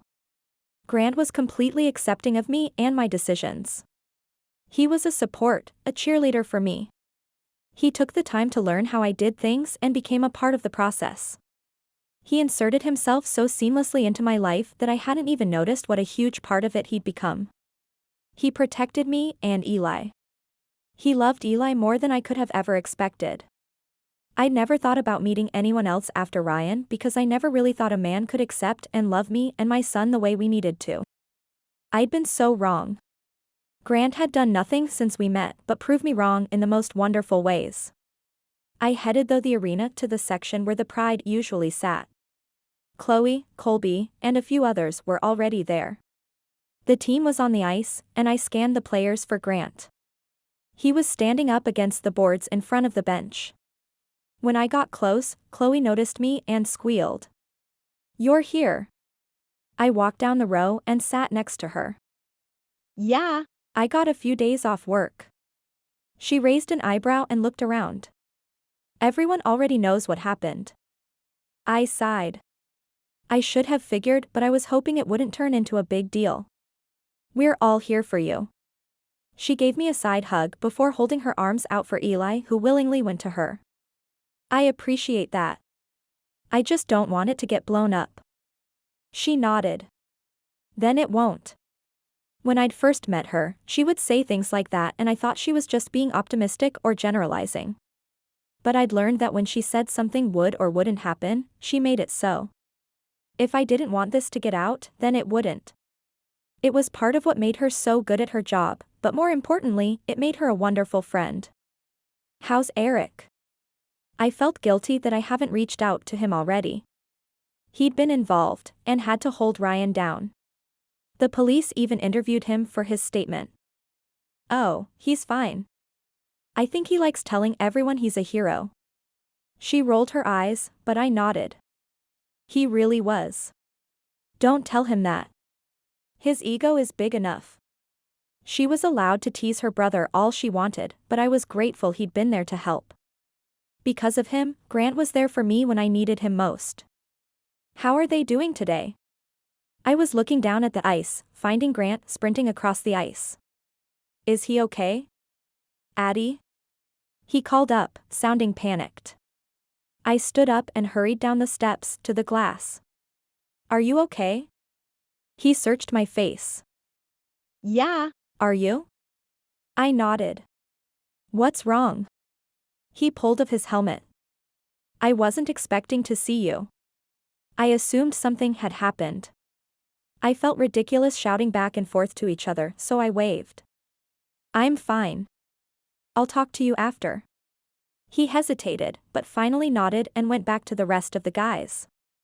I went back to my seat next to Chloe to wait.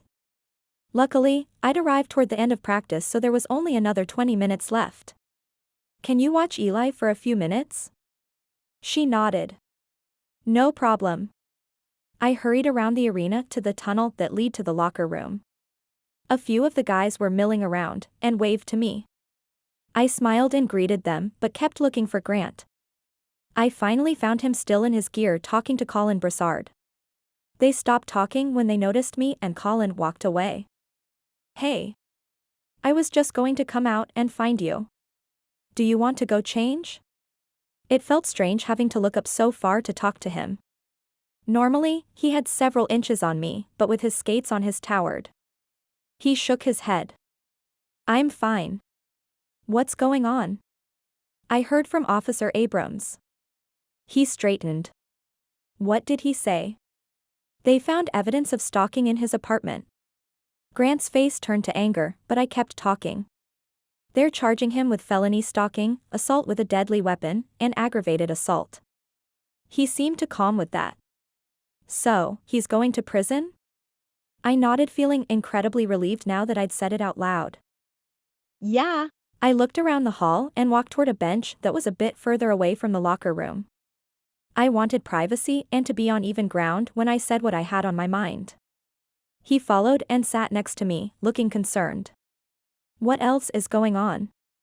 I sucked in a deep breath. I need to talk to you. His eyes narrowed and I realized those were the last words anyone ever wanted to hear.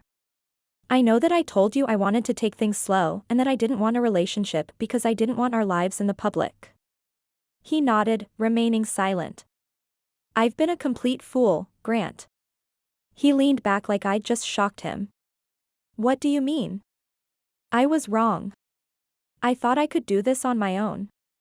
I thought I didn't need anyone else in my life, and maybe I don't, but I've realized that I want you in it. He looked confused.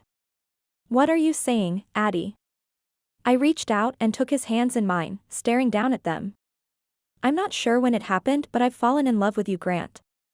I looked up slowly to see him staring down at me with an expression I couldn't decipher. Addison, I love you. I gasped, but before I could say anything else, he leaned forward, pressing his lips against mine in a rush. I fisted my hands in his hair and pulled him closer. Minutes passed before we separated. I'm sorry it took me so long to realize it, Grant, but you were right this whole time. I don't need to do this on my own. He shook his head, but I continued. I thought if I accepted help it meant that I'd failed, but you made me see that relationships are about balance. About ebbing and flowing with one another. There are times when I'll need you and when you'll need me. He smiled. I'm glad you finally caught on. I shoved him. This isn't just about us, though. I'm a package deal. I know. You guys are a 2-for-1 special. I laughed at his lame joke, but he squeezed my hands. I love Eli. I'm not going to pretend like I know what I'm doing, but I want to learn. I want both of you in my life forever. That was exactly what I wanted to hear, but there was more to take into consideration before we moved forward. I haven't even met your family yet. He shrugged. We'll call them tonight. Do you want children? You mean, besides Eli? I nodded. Yes, I want as many as you do. I laughed and shook my head. Are you okay, being a hockey dash? He didn't finish the word, so I did for him. Wife? Yeah. I am. It might have been scary if I didn't have the pride and their support, but I know we can make it work. There's one more thing. It's something I've been thinking about since the photo shoot and forgot to bring up. Since we're laying it all out, this is as good of a time as any. I nodded. What is your dream? Do you want to open your own salon, or a location of reform? I waited, so he wouldn't think I was answering too fast. Honestly, all I've ever wanted was a happy family. I've done what I needed to for me and Eli. His expression turned serious. I want to give that to you. I promise, Addison, I will always be there for you and Eli and whatever family we may have in the future. He paused. So, did we just go from not being in an official relationship to talking about the future of our family? I let out a giggle and nodded. I think so. He reached out and brushed his thumb along my cheek, then jaw. He slid off the bench and onto one knee. Addison Dupree, I love you more than I ever thought possible. I love your son so much it hurts. I want us to be a family. I want you to be my wife. Will you marry me? I gasped. I was dreaming this would happen, in a few months. But what would be the difference from then and now? I wouldn't be any more sure that I wanted to spend my life with this man than I was now. Yes. Thank you for listening to Full Strength, a Utah Fury hockey romance. Written by Brittney Mulliner. Text copyright 2019 by Brittney Mulliner. Production copyright 2024 by Brittney Mulliner.